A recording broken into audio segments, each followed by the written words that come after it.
Have you heard of Göbekli Tepe? It's an ancient site in Turkey that literally made historians rewrite history books. Over 11,000 years ago, a group of prehistoric humans crafted an enigmatic masterpiece that's even older than Stonehenge.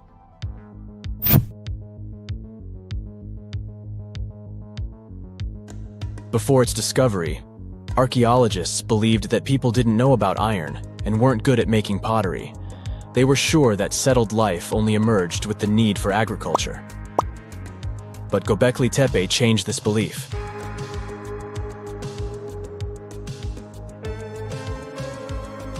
The place has revealed that it was the temple that paved the way for a settled life, not agriculture. Until this discovery, researchers believed that farming was the catalyst for sedentary living. Meet Professor Schmidt, the guy whose findings changed this theory. He managed to prove that hunter-gatherer communities laid the very foundations of this way of life.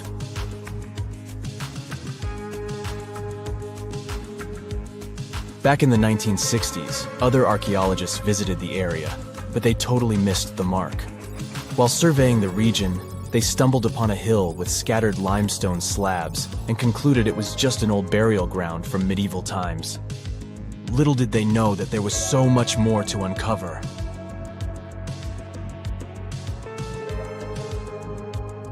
In 1994, Schmidt embarked on his own survey of prehistoric sites in the area. Surprise! He instantly realized he had discovered something truly extraordinary.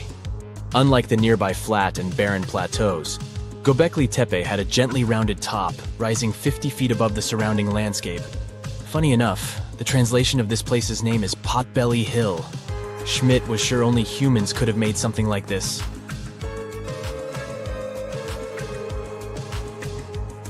Those broken limestone pieces that were mistaken for gravestones turned out to be way more exciting. It was like stumbling upon a hidden treasure. The pieces took on a whole new meaning, and Schmidt with his team was about to dive into the secrets waiting beneath the surface. To their surprise, they found no traces of a settlement, no hearths for cooking, no houses, and none of those adorable clay figurines commonly found in nearby sites of similar age. However, they uncovered that those ancient people used tools like stone hammers. So, Schmidt and his team put their heads together and took a wild guess at the age of Göbekli Tepe's stone structures. Their estimation got backed up by some limited carbon dating done right at the site. The ancient vibes of this place were finally starting to make sense. It was like a puzzle slowly coming together.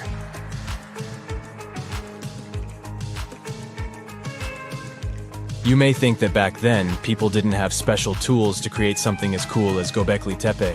Not true. Turns out, these prehistoric folks used flint tools instead of fancy metal chisels. They were also skilled at chipping away softer limestone and crafting pillars right on the spot. Afterward, they carried the pillars a short distance to the summit and placed them upright. Once the stone rings were complete, they covered them with layers of dirt.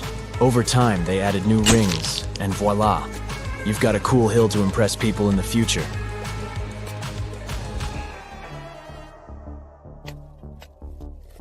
During their first year of excavation, the team went through 15,000 pieces of animal bones from wild creatures. These people didn't have pet animals or grow their own food. They hunted wild animals for their meals. But things were about to change, because the place had everything they needed to start farming. Scientists say they had wild sheep and wild grains that could be domesticated. And guess what? Just 20 miles away, geneticists found evidence of the world's oldest domesticated strains of wheat at a prehistoric village.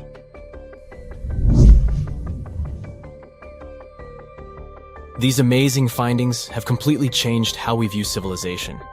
In the past, experts believed that people needed to learn how to farm and settle in one place before they could build temples and develop complex societies. But guess what? Schmidt's research flips that idea on its head.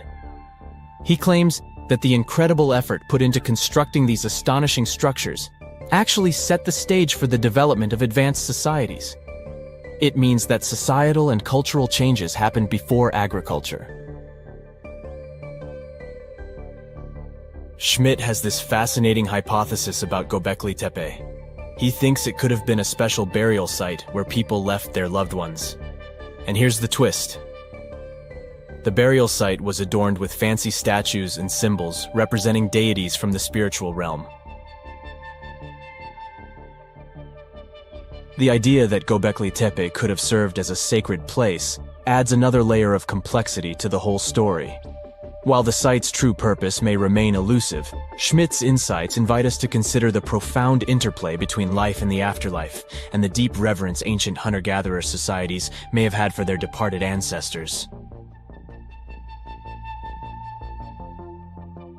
Now let's talk about the stars of the show, the mesmerizing T-shaped columns that dominate Göbekli Tepe. These mysterious structures range from 10 to 20 feet tall and most likely represent stylized human figures. But one figure stands out from the rest, the three-dimensional lion relief. This depiction really fires up our imagination. Why? Because it hints at the possibility that lions roamed Anatolia during the Neolithic period.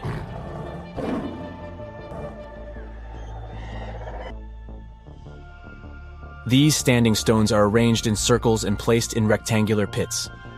Each circle has a similar setup. Two big T-shaped pillars in the center, surrounded by slightly smaller ones facing inward. Talk about a stylish arrangement. These towering pillars reach a whopping 16 feet and weigh between 7 and 10 tons. Some pillars are plain and simple, while others are like works of art with intricate carvings. Foxes, scorpions, and vultures come to life, crawling and twisting on the pillars' sides. But it's not just animals depicted on these stones. Some pillars have abstract shapes representing humans, and even small carvings of clothing items. Some of them even have belts. Now, there's one pillar that stands out from the rest like a rock star.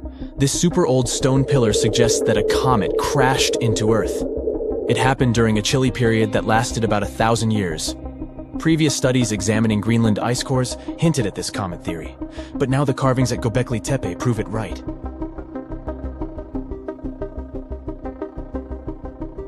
The carvings on the pillars are like a historical comic strip. They even show a headless human figure. Researchers fed the images into a computer and discovered their connections to constellations, indicating that this temple might have been an ancient observatory. It's like our ancestors were trying to document this cataclysmic event in their own unique way. Archaeologists have been excavating and researching Göbekli Tepe since the mid-1990s, peeling back layers of history and providing us with a deeper understanding of the intricate relationship between various elements. They have no plans to stop the whole process for another 150 years. Who knows what else they'll find? You see, Göbekli Tepe has been labeled purely as a ritual site with no signs of domestic activities. We were led to believe that the absence of water meant it couldn't support semi-sedentary communities. But scientists believe it's time to shake things up and approach Göbekli Tepe with fresh eyes. It's time to question what we believed before and use new evidence and different ways of thinking. Like, there might have been a group of people living in the area who didn't stay in one place all the time. They moved around a bit but still had their own civilization, living in the area semi-sedentarily. Göbekli Tepe is not just home to a single temple, but an astounding collection of over 20 ancient structures. As archaeologists delve into the depths of this wonder, they are unraveling its unique layout, featuring two prominent focal points at the heart of each establishment, complemented by smaller structures and dividing walls. What's even crazier is that in this area, there are over 200 obelisks, which are narrow tapering monuments. We know that the ancient Egyptians were talented enough to build something as grand as the pyramids, but were they also smart enough to measure the speed of light? There's a theory circulating online that says exactly that. If you look at these two numbers, you'll see that they match completely. The first one is the speed of light in a vacuum measured in meters, and the second one is the latitude of the Great Pyramid of Giza. So, was it done on purpose, or is it just a coincidence? Well, happily, we can tell you that it's actually just a coincidence, not another conspiracy thingy. The Great Pyramid is just one of the many places in the world that share the same latitude. And more importantly, even if the ancient Egyptians had somehow measured the speed of light and chosen to keep it a secret from the rest of the world, they wouldn't have used meters to put it down. Meters were only defined at the end of the 18th century. The builders of the pyramids used a different unit of measure called cubits. 1 cubit is equal to 1.5 feet. Cubit was based on the length of the arm from the elbow to the tip of the middle finger, and it became popular in the ancient world. So if they wanted to impress the rest of the world and set the pyramids at a point that matched the speed of light in cubits, they would have to build their iconic constructions somewhere in Europe. And then the Danish astronomer who first measured the speed of light in 1676 would have been really upset to know that someone had done it centuries before him. So although they were ahead of their time in many aspects, the ancient Egyptians never measured the speed of light or used longitude and latitude to map their locations. The base of the Great Pyramid of Giza might seem like a perfect square, but it's actually an 8-sided structure, not 4-sided. Each of its 4 sides has a subtle concave indentation that splits it evenly from base to tip. The official version is that a British pilot was the first to notice it in 1940 while flying over the pyramid. He took a photograph that showed shadows highlighting these indentations. Some people think these lines are only visible from above and can best be seen at dawn and dusk during the spring and autumn equinoxes. This has led to a freaky theory that the ancient Egyptians might have designed the pyramids to communicate with something looking at them from above. Now, the Great Pyramid is one of only 3 pyramids that used to have a swivel door. It weighed around 20 tons, but they could still easily open it from the inside. Its precise fit made it nearly invisible from the outside, with no visible latch or handle. There were only slight variations in the exterior stone that gave out an opening. The other 2 pyramids with similar doors belonged to Khufu's father and grandfather.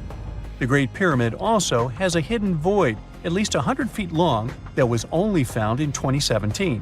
We still don't know what lies within the space, what purpose it served, or if it is the only space of its kind. Researchers used the same tech to see through cathedral walls, Mayan pyramids, and even volcanoes.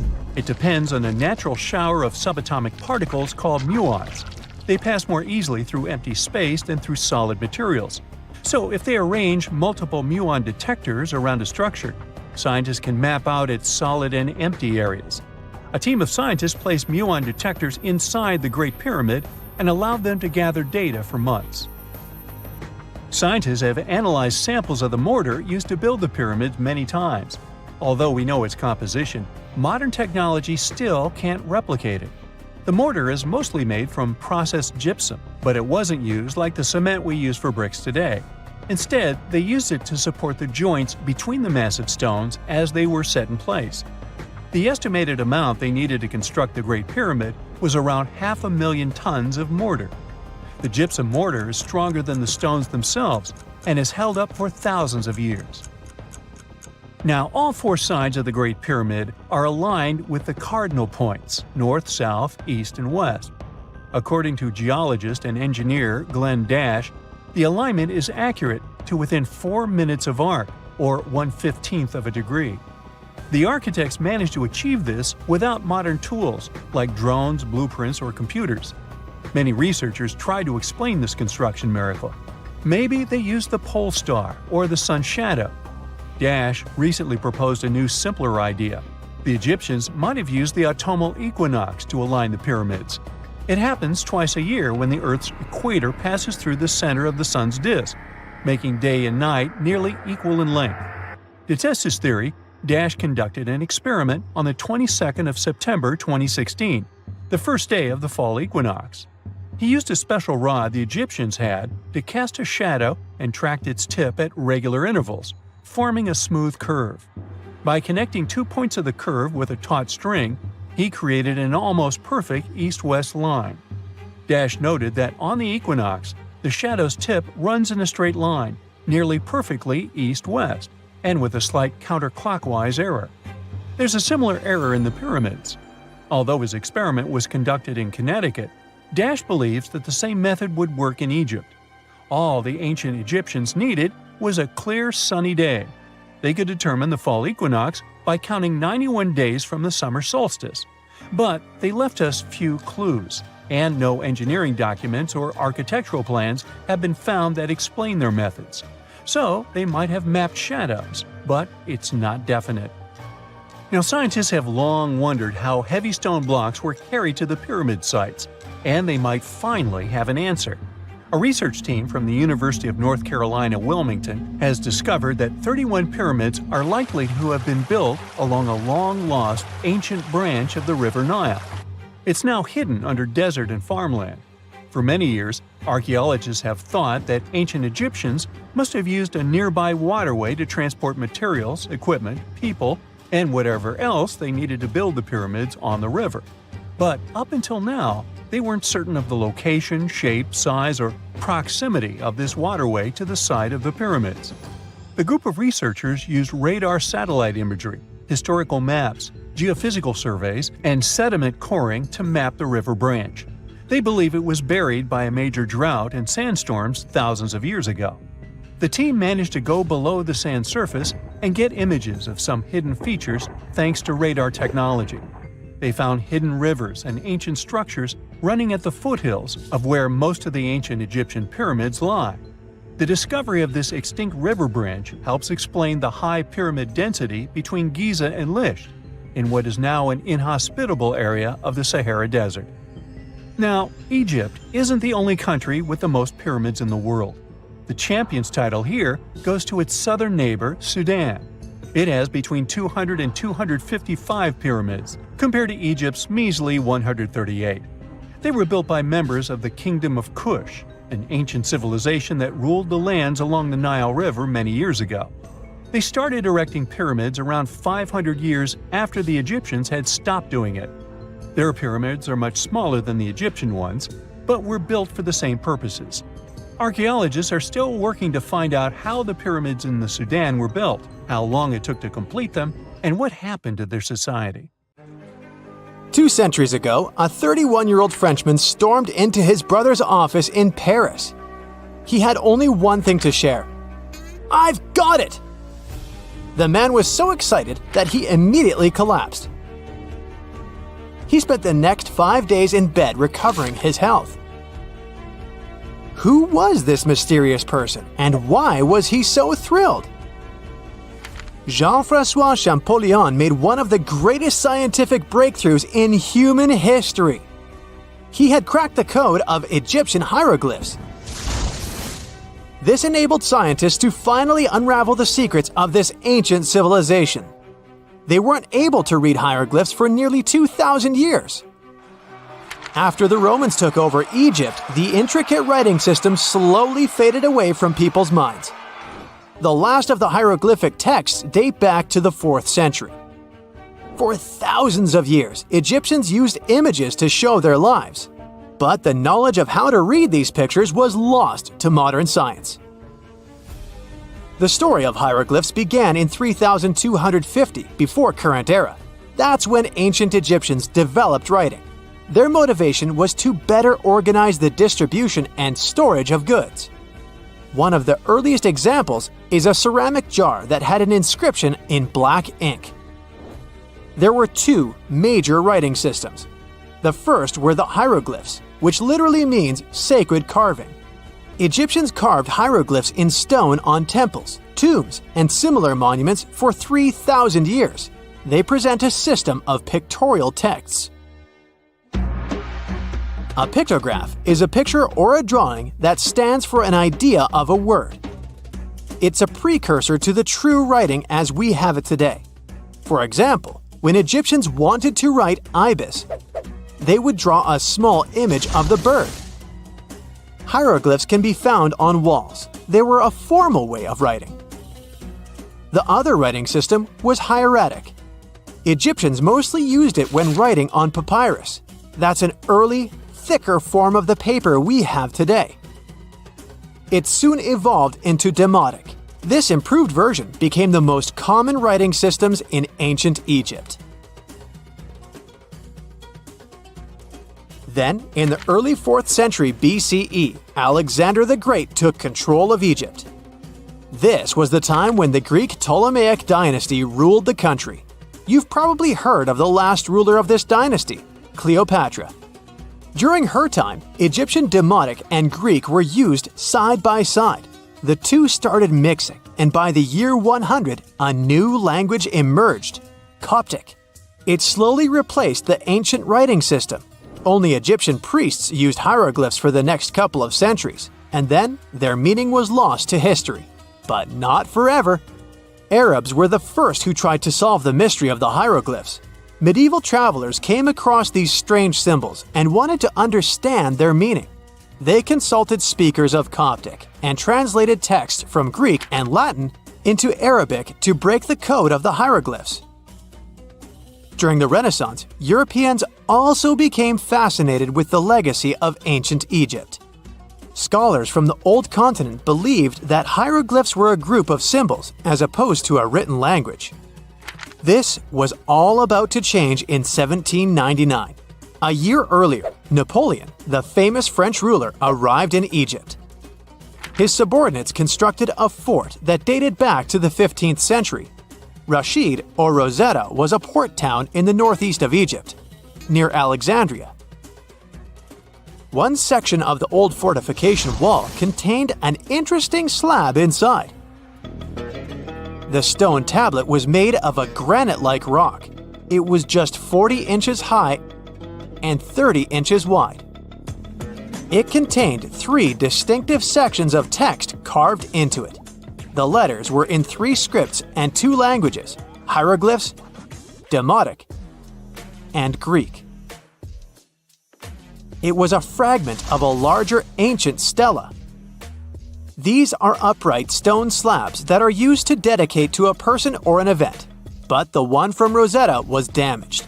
2/3 of the hieroglyphic text on the top was missing. The bottom Greek text lacked a cornerstone. The only fully preserved section was the writing in Demotic in the middle of the slab. It eventually ended up in the British Museum. The scientific community was intrigued, and the race was on to decipher it. Prints and casts of the slab went out all over Europe. Scholars already knew ancient Greek, so in theory, this shouldn't have been so hard. The first people who saw the Rosetta Stone thought the process would take 2 weeks. In the end, it took 2 decades. The main issue was the fact that hieroglyphs and spoken ancient Egyptian didn't have a connection anymore. Scientists didn't know what sounds the letters on the slab corresponded to. Imagine if English disappeared 1,000 years in the future. Then someone finds a tablet with the word dog. At first, they wouldn't know how to read the word or the individual letters. Even if they figured out how to pronounce the word, they wouldn't know its meaning. This is what linguists were dealing with in the case of the Rosetta Stone. The careful study of the artifact produced another find. The texts weren't direct translations of each other. They both described the same event, but in different words. It was like you saw a movie with 2 friends, and then all 3 of you wrote different reviews about it. The original text was probably in Greek, but the translators added extra words to make it sound more Egyptian. An English physician and physicist, Thomas Young, made the first great breakthrough. He knew that the name Ptolemy appeared several times in the text based on the Greek translation. This wasn't an Egyptian name, so it was impossible to represent it with a single image. The only way to spell out this Greek name was to use symbols that sound like it when produced. This is called transliteration, and we have it today as well. This is how foreign-sounding words are written down in Chinese or some Slavic languages. Young focused on sets of hieroglyphs in oval frames. These are called cartouches. He experimented a bit but finally discovered that one of them read, Ptolemy the Great. The individual hieroglyphs that made up this name corresponded to sounds needed to produce it. This is where our mysterious man from the beginning of the video enters the picture. Champollion picked up where Young left off. He knew Coptic, so the Frenchman was able to determine what many other hieroglyphs sounded like. The eureka moment was close. It came while he was studying a cartouche from a site dedicated to Ramses II. It had 4 symbols. The last 2 were the same. He determined this was the sound S. The first symbol was the sun. This is Ra or Re in Coptic. So the cartouche read Ra something SS. Can you already guess the name? Of course, it's Ramses. This breakthrough finally cracked the code. Ancient Egyptian wasn't a mishmash of cool-looking images. It was a phonetic language that Jean-François Champollion discovered in September of 1822. The stone slab is today known as the Decree of Memphis. The Egyptian council issued it in this city in the year 196 before current era. In it, they expressed their loyalty to the pharaoh. They erected identical stelae and temples all across Egypt. The Rosetta Stone was just one copy of them, but its content is less important than the fact that Champollion's translation gave these ancient peoples their voice again. During the 1800s, European scholars didn't think that the Egyptian civilization was much older than classical Greek or Roman. Now that scientists could read hieroglyphs, a whole new chapter of human history opened. One of the most famous finds in the history of archaeology happened in 1922. That's when the British archaeologist Howard Carter discovered the tomb of Pharaoh Tutankhamun in Egypt's Valley of the Kings. The whole world admired King Tut's golden mask. But without Champollion's pioneering work, it would be impossible to know who its owner was. The young pharaoh's cartouche is phonetic. For instance, you pronounce the pictograph of a chick as the vowel U. The symbol for the key of life is an ankh, and there is a shepherd's crook in the end. It symbolizes the word ruler. The ancient Indian texts mention beautifully decorated chariots or entire palaces called vimanas that could take off and, in a matter of seconds, fly away as far as space. Some people believe these vimanas only existed in Indian mythology, but it's also possible that they were based on a real technology that had been lost over the centuries. According to the Vedas, ancient Indian religious texts, there was the elephant vimana with several engines and many other types named after animals and birds. There was one for local travel, one for visiting different countries, and one for traveling to the moon and various planets. They could develop a great speed. One vimana had the superpower of invisibility. Another one was shaped like a sphere and was built on the winds produced by Mercury. This vimana was said to generate an enormous ray like the sun and make noise like the storm's thunder. All the vimanas were unbreakable and perfect for attacks on foes. Now, to operate a vimana, you'd need to know a lot of stuff, pretty much like today's airplane pilots. 32 secrets in total. They'd cover the aircraft structure and the secrets of taking off and maneuvering without crashing. That's a good thing. The pilot was also expected to know how to be seen and unseen, how to be hidden, how to be quick, how to manage contractions and expansion, and many other tricks. To hide the flying machine from foes, the pilot was instructed to move to the 8th atmospheric layer above the Earth and use the power of dark solar rays. This instruction might sound a bit weird, but there were others, more realistic ones, which still make sense in modern aeronautics. There are sections of ancient texts on the vimanas that focus on details like flight paths, pilot training, navigation, and even suitable clothes for pilots and recommended food for long flights. There was also a lot of technical detail about the use of heat-absorbing metals, the metals utilized, and melting points. The supporters of the theory that the vimanas were more than just myths are sure that the ancient Indians would unlikely go into all these details just for a beautiful story. So, the flying palaces might have been real and way ahead of their time, like many other great Indian inventions.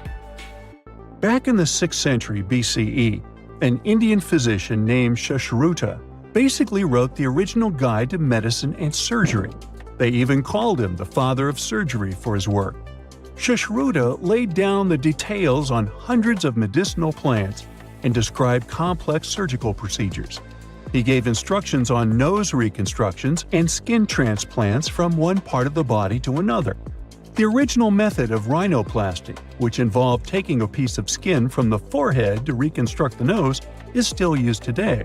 But back then, it had a slightly different purpose than surprising your followers on social media. Those nose jobs helped out folks who had lost their noses as punishment for crimes or in fights. Now you gotta thank an ancient Indian math prodigy for the invention of zero. It might not seem like a big deal, but without it, we would have no binary system and no computers. People before the 5th century CE were only thinking about some sort of a sign to indicate nothing. The invention made addition, subtraction, and other mathematical operations a whole lot easier. You can see the oldest zero in existence carved in the wall of a temple in Gwalior, India.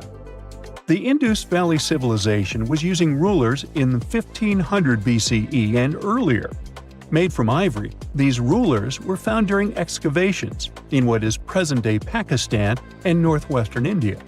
They were widely used in architecture with amazing accuracy. They had units corresponding to slightly over 1 inch that were marked with precise subdivisions within 5/1000ths of an inch. The next invention is more of a concept than a physical item. Standardization is all about setting the rules based on a bunch of people, things, or interests. One of its cool applications that we've all gotten used to is standard weights.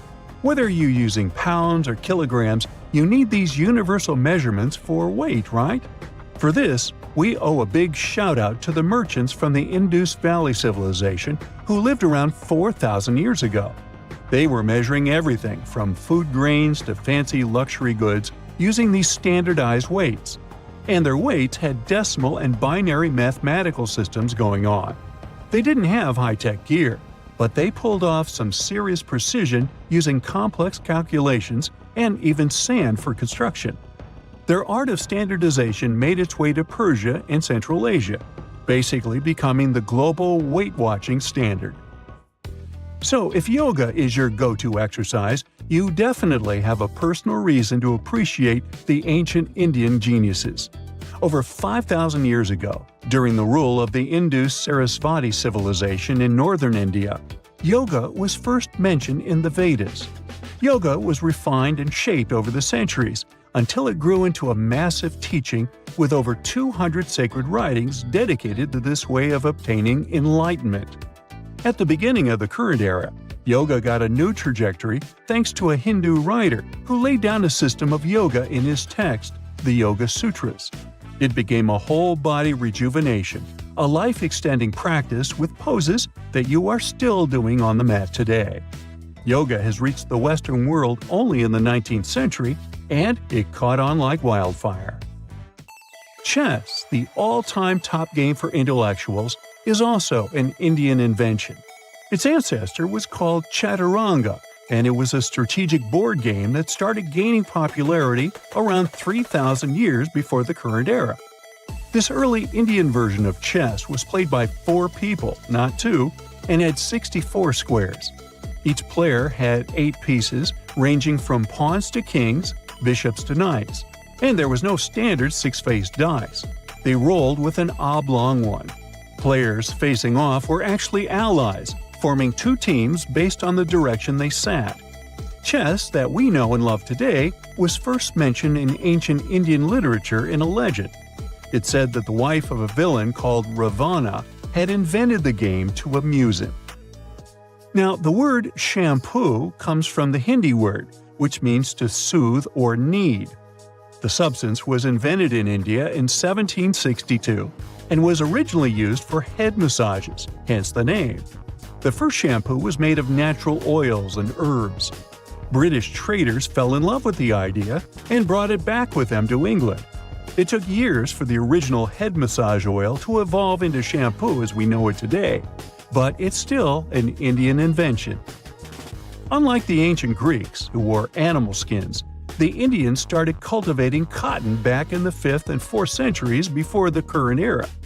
They used cotton threads to produce fabrics that soon became a huge hit in the Mediterranean and beyond. Jute and wool also have their origins in India. Cashmere, the finest and most exclusive type of wool, actually comes from the Kashmir region of India. Buttons that sit proudly on that cashmere cardigan of yours also have ancient Indian origins. Some 5,000 years ago, the Indus Valley civilization started cutting seashells into geometric shapes with tiny holes in them. First, they were just decorations, but then people started using them to fasten clothes. Now, when you think about radio communication pioneers, Marconi's name usually steals the spotlight. He got a Nobel Prize in Physics in 1909 for his groundbreaking radio work. But there's an unsung hero in the radio waves game, and his name is Sir Jagdish Chandra Bose. He spilled the beans on radio communication way back in 1895. He shot an electromagnetic wave across 75 feet at the town hall in Calcutta, and it went through walls, rang a bell, and even set off some gunpowder. Marconi took a page from Bose's book, using his invention, the Mercury Coherer, as a blueprint for his own two-way radio. Bose didn't patent his genius creation, so he only got his credit a century later. How do you imagine ancient megaliths? Perhaps Stonehenge in England or the Great Pyramid of Giza in Egypt come to mind. They've become household names. Millions of people visit these sites every year. But thousands of miles away from such tourist hotspots, there is a mystery. Ruins of a city that is several hundred years old. And it doesn't sit in a desert or on a grassy plain. Its former inhabitants constructed it on a coral reef in the middle of the Pacific. The tiny island nation of Micronesia lies between Hawaii and the Philippines. The country is composed of 600 islands and islets. Because of its remote location, very few people visit Micronesia. The little tourists they have mostly come to go scuba diving in its azure waters. They often miss the opportunity to visit the only ancient city that stands on a coral reef, Nan Madol. Its home island is slightly smaller in size than New York City. Its ruins are made of heavy stone columns. There are walls and platforms, but one thing is missing: art. There are no ancient carvings to help archaeologists determine how ancient islanders constructed the site. Still, an international team of researchers was able to date Nan Madol. They presume that the history of the city goes back to the very end of the 12th century. For reference, these were the High Middle Ages in Europe, right around the time Richard I became the first king of England. In the Caroline archipelago where the island sits, this was the time when a powerful dynasty reigned over the island nation. Its chiefs ruled for 1,000 years and unified the islanders. This enabled them to construct something as imposing as Nan Madol. One of the local legends said that the final resting place of the first of these chiefs was somewhere among the ruins. National Geographic launched an expedition to investigate this oral history, and sure enough, they discovered a tomb. It was the size of a football pitch. It featured a labyrinth of walls and passages, just like the ones found in the Egyptian pyramids. The list of similarities doesn't end there. The stone structure in Micronesia didn't seem to have a practical purpose, and a lot of effort went into building it. Its construction presents an engineering mystery for archaeologists. The same can be said for the pyramids in Egypt. The recently discovered tomb offers a clue. It contained an underground crypt which was capped off with a basalt stone. This is a volcanic rock that forms after lava cools down. It's dark in color and rich in iron and magnesium. The whole island is made of a similar volcanic material. It used to be part of an ancient volcano that eroded over time. Basalt boulders can be found all over the archipelago. They're in the shape of long hexagonal columns. The shape is not unusual and can be found all over the planet. Perhaps the most impressive sight of basalt columns is Giant's Causeway in Ireland. These rocks formed from 1 to 8 million years ago. The locals probably sourced them from several quarries on the island. This is where the mystery begins. They each weigh several tons, so it's unclear how the natives transported them to the site. They had to navigate the entire width of the island and a lagoon covered with mangroves. These are dense shrubs and trees that grow near the coastline. And the size of the site is impressive. It spans close to 190 acres of a shallow coral reef. That's 4 times the surface size of Grand Central Station. As you might know, the Great Barrier Reef off the northeastern coast of Australia is the largest coral reef system on the planet. But it's a completely natural formation. The coral reef that supports Nan Madol isn't. It's man-made. Stone structures there rest on around 100 artificial coral reefs. The tribes that used to live in the area constructed each and every one of them. They stand at a height of about 3 feet above the waterline. Archaeologists were amazed by the clever building technique. Ancient builders would paddle out at low tide and retrieve coral from the surrounding waters. The conditions for it to grow fast here were perfect. Then, they placed parts of the coral inside underwater frames of stone. Once the first level was filled in, they added another row of stones and repeated the process. This allowed the foundation to rise above the water level. These islets were crisscrossed with tidal canals. The site had 12 walls to protect it against the sea. Harbors today still have similar breakwaters. The general layout of Nan Madol earned it the nickname the Venice of the Pacific. The coral base was strong enough to support the weight of all those basalt columns. Some estimates reveal that all the stones used in the construction weighed 250 million tons. This makes sense when we look at the largest monoliths on the site. These are massive stones that can be both artificial and naturally occurring. An individual cornerstone from the city walls weighs close to 55 tons, and there are several of them stacked on top of each other. The wall they form is higher than a telephone pole. In 1995, the Discovery Channel did an experiment for a special on Nan Madol. They constructed bamboo rafts to test how the ancient builders moved stones around. They were a fraction of the width of the real monoliths. The rafts sank almost immediately. The site's been sitting uninhabited for centuries now. The island's first settlers came by sea around the 1st century. Historians believe they arrived from the nearby Solomon or Vanuatu Islands. The city became a regional administration center at the end of the 11th century. Its heyday is associated with the powerful ruling dynasty. It lasted for nearly 5 centuries. European traders knew about the island for a long time. In the mid-19th century, the Spanish established schools there. In 1873, a Polish anthropologist was the first to systematically explore the ruins of the city. He found heaps of coral, simple bracelets, necklaces, and stone axes. There were also round discs with a hole in the middle that probably served as currency. In modern times, the island became part of Micronesia. Today, the local tribal chief is the supervisor of the ruins. His title dates back to the times of Nan Madol's builders. But the locals cannot explain how exactly their ancestors erected the stone structures. The country's former top archaeologist was once quoted saying, "We don't know how they brought the columns here, and we don't know how they lifted them up to build the walls." Researchers from around the world were determined to get to the bottom of this mystery, quite literally. In 2019, an American team of scientists performed the first ever LiDAR scan of the site. This type of radar uses laser wave pulses to scan under the surface of the Earth. This allows the technicians to create a 3D image of the ground below. The scan revealed a complex irrigation system on the tiny island. This probably explains how ancient Micronesians were able to supply the nearby settlements with drinking water.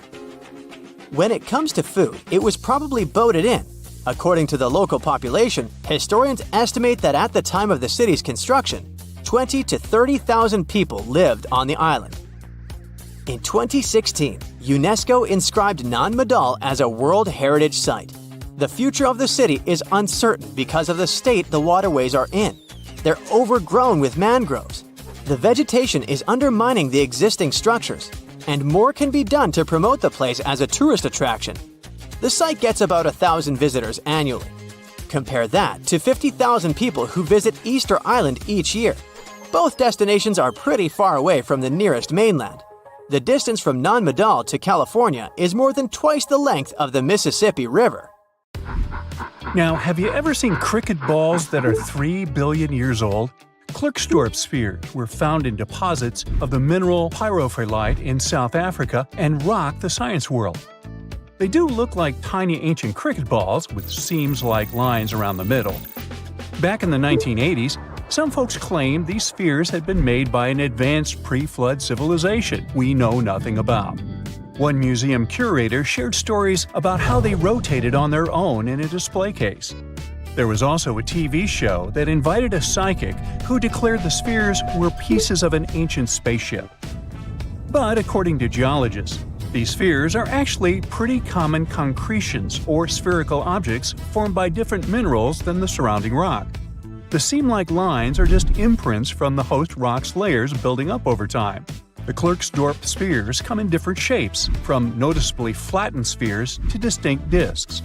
As for that episode when one of these spheres spun on its own, the curator of the Klerksdorp Museum cleared that up too.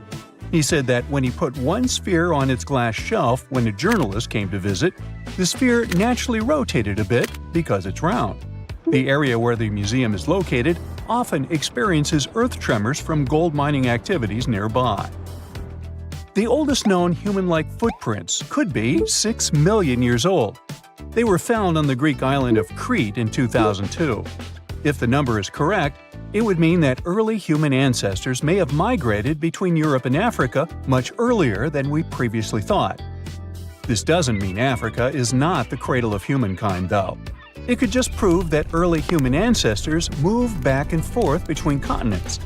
Some researchers believe the footprints were left by a bipedal creature possibly related to an early human ancestor nicknamed El Greco. According to scientists who studied them, the footprints have a very human-like shape, with 5 toes and a parallel big toe. Some scientists are skeptical about it and suggest the prints might be from a late European ape. The new study analyzed fossilized marine microorganisms found in the sedimentary rocks to determine the footprint's age and prove it's actually 6 million years.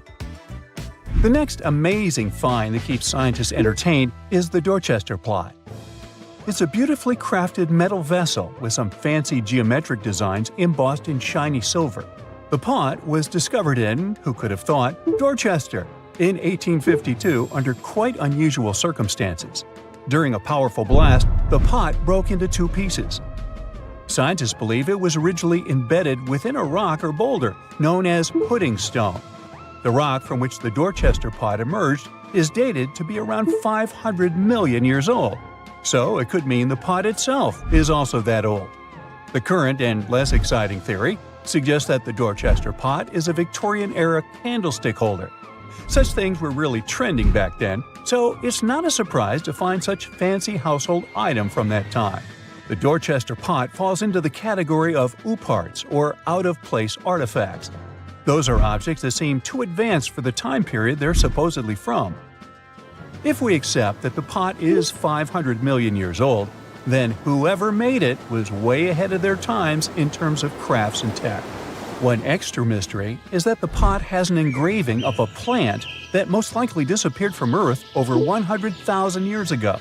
Sounds like good proof the pot is really extra old. Now, it looks like the oldest map in Europe is a stone from 4,000 years ago. This Bronze Age slab was found in France in the year 1900 at an ancient burial ground. The carvings on the slab show in 3 dimensions the River Odey network with a fantastic accuracy of around 80% over an 18-mile stretch. There are other stone-carved maps around the world, but this one is unique because it shows a specific area to scale. Looks like the slab's carvings don't just map rivers and hills, but also settlements, barrow sites, and field systems. Archaeologists say the slab wasn't used for navigation, but rather to symbolize power. The detailed markings on the slab might have served to illustrate the domain of a local ruler, possibly a prince or king, to show their control over the territory. When the ruler lost power, the slab was likely repurposed as part of a burial vault. The unique artifact was stored in the cellar of a museum. For decades, no one even noticed until several scholars read older reports about the slab and decided to check it out. They conducted a detailed analysis using 3D techniques. Their research proved that the creators of the slab had not only etched lines into the rock, but also modified its surface to reflect the topography of the landscape with high accuracy. The Salzburg cube, also known as the Wolf's Egg iron, was discovered in the late 19th century in Austria. Now, don't let the name mislead you. It doesn't look like a cube at all. It's more like a rounded object with two flat sides. Down the middle, there's a groove, and the surface is covered with pits and craters. This unique appearance is the reason why many people think it might be something out of this world. Workers accidentally found this artifact when they blew apart a piece of coal. The coal seam it came from is thought to be over 60 million years old. The Salzburg cube moved between museums, mysteriously vanished in the early 20th century, and then showed up again. A professor from Bonn University suggested it might be from a meteor, but they found no evidence of elements that you'd normally see in meteorites, like cobalt or nickel. Then researchers thought it must be a human-made object, possibly a Victorian-era candlestick holder. No one knows the true story of the cube or its current location. Yep, it disappeared again. Have you heard about the Meister print? It's a fossilized sandal print discovered in 1968, and it has sparked a lot of intrigue. There's a trilobite inside the print, which supposedly went extinct around 500 million years before humans even existed. But many historians think this age is an exaggeration. When Meister found the fossil, it was authenticated. But the scientist who did it didn't confirm it was a human sandal print. He only agreed there was a trilobite there. When another scientist visited the site, he found a 6-inch impression he believed was from a child's moccasin. But the footwear seemed to be new. So, could it be evidence of time travel? Proof that humans existed millions of years earlier than we thought? Or a sign that someone else visited early Earth? Or is it just a rock formation that looks like a sandal print? We still don't have the answers. Back in June 1936, a couple was walking along Red Creek in London, Texas. London, Texas? Yeah, when they stumbled upon something unusual. It was a piece of wood sticking out of what seemed to be an ancient rock formation. About 10 years later, their curious son decided to crack open the rock to see what was inside. And he saw a hammer, which looked surprisingly modern. Then, one unique finds enthusiast decided that the rock encasing the hammer was from the Cretaceous period. This would mean that someone dropped a 19th century hammer while dinosaurs like Triceratops were still roaming the earth. So, if this hammer was truly from the Cretaceous period, then the whole evolutionary theory would be wrong. And if the hammer was modern, it would mean the Cretaceous rock formation it came from was much younger than we thought. But the real answer was much simpler. The hammer was indeed modern, and geological processes had encased it in rock. Minerals can harden around an object in a relatively short time. So the hammer was probably dropped by a miner a century or so ago, and the rock formed around it afterwards. And no, it wasn't a Victorian-era candlestick holder either. Miles and miles of yellow sand, treeless mountain ridges, and scorching hot sun over your head. And suddenly, something you'd never expect to come across in a barren desert. A small group of overexcited people. They're as happy as you would be if you'd won a lottery. They've just found an ancient tomb, once flooded with its walls in bad shape. But the stuff they discovered inside proves that this is the burial site of one of Egypt's most mysterious pharaohs. Historians have been hunting for his tomb for years, but no one expected it to hide ancient treasures. Fast forward. After careful examination of the site, Egyptian officials have announced the discovery of the tomb of King Thutmose II. It's the last missing tomb from Egypt's 18th dynasty. And this is also the first royal tomb found since King Tutankhamun's was discovered in 1922, in more than 100 years.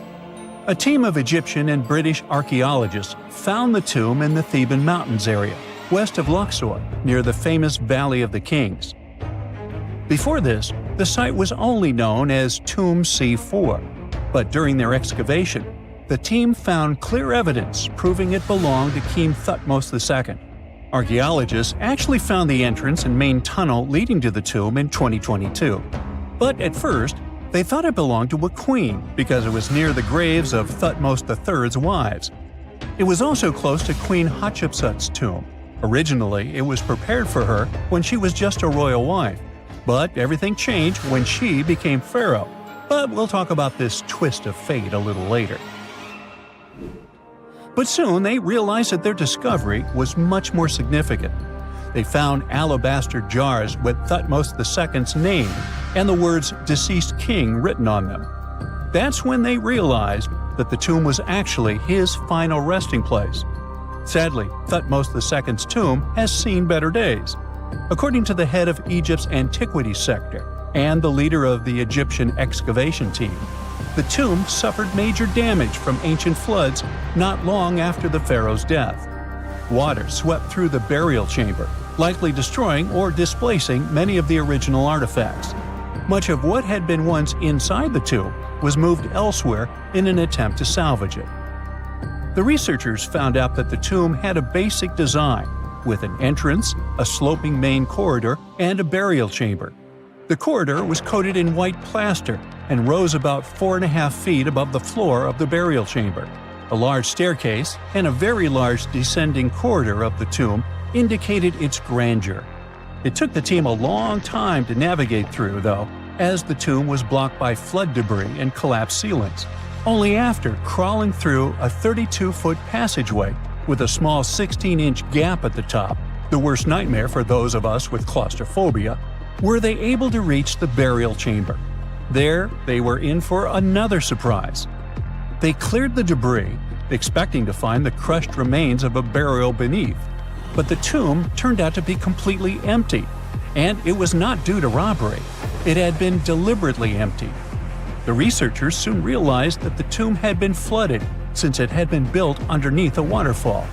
It happened just a few years after the king's burial, so the contents of the tomb were moved to another location. That's why there was a second corridor in the tomb. It was most likely made to help remove King Thutmose II's body from his flooded tomb. Despite the damage, the excavation team made some really exciting discoveries. They found traces of mortar decorated with blue inscriptions, yellow stars, and fragments from the Book of Amduat, one of the most significant funerary texts in ancient Egypt. The book was meant to guide the deceased through the underworld, ensuring a safe journey to the afterlife. Now, how about we sneak a peek at ancient Egypt's 18th dynasty? It was all about conquering lands, expanding the empire, and building jaw-dropping monuments. Some of the biggest names from that era, Thutmose I and Thutmose III, both legendary warrior kings who left their mark in history.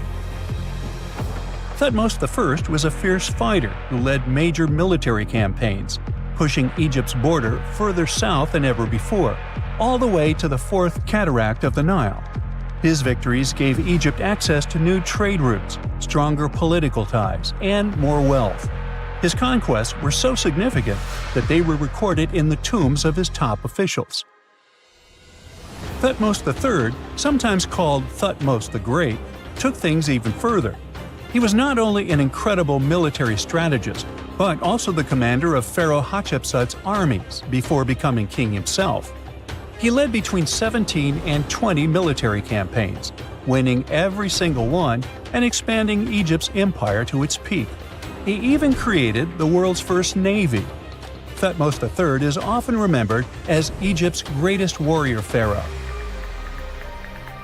And sandwiched between these two powerhouses was Thutmose II, a pharaoh who doesn't get nearly as much attention. Hey, the middle child, right? His reign lasted only about 5 years before he passed away at around age 30 in 1479 BCE. He is kind of a mystery. No one really knows what he accomplished.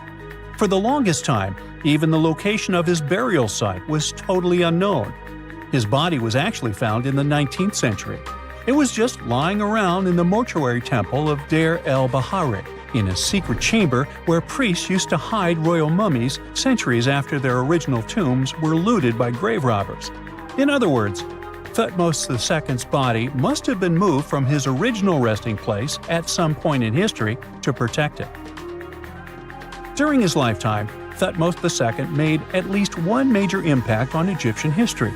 He married his half-sister, Hatshepsut. That might not sound like a big deal, but it helped her become Egypt's greatest female pharaoh after he passed. The catch? She kept her stepson, Thutmose III, off the throne for decades.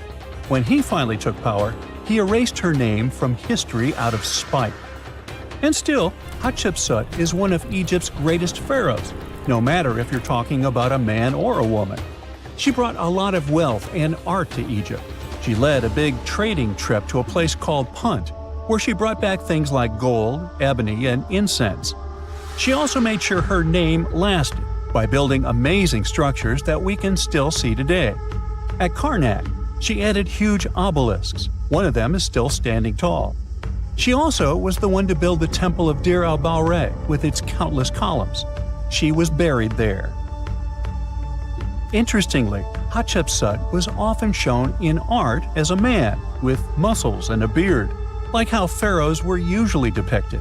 But she made sure there was always something in the artwork that reminded people she was a woman, like calling herself Daughter of Re or His Majesty herself. When she passed away in 1458 BCE, Egypt wouldn't have a female ruler as powerful as her until Cleopatra, about 1400 years later. According to Egypt's Supreme Council of Antiquities Secretary General, isn't that a mouthful?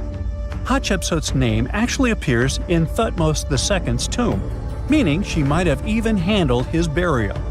As for their final resting places, well, Hatshepsut was buried in the Valley of the Kings, and Thutmose II's mummy is now in the National Museum of Egyptian Civilization, alongside other ancient Egyptian rulers. It gives visitors a rare chance to see the remains of a nearly forgotten pharaoh. Now, experts consider the discovery of his tomb to be one of the most significant in recent years. The artifacts found there add important details to our understanding of the history of the region and Thutmose II's rule. And even though the tomb's design is fairly simple and follows the same architectural style preferred by later Egyptian rulers, its historical importance is undeniable. In any case, the mission isn't over yet. Archaeologists are now focusing on solving another mystery. Where did the rest of the tomb's contents end up? The team is determined to continue their search. Who knows what other secrets they will uncover that have remained hidden beneath the sands for thousands of years. You know, scientists make discoveries that change the world, but even they can face mysteries. Here are 10 things that have baffled scientists. Imagine that you constantly hear a low-frequency hum, and no one can trace its source.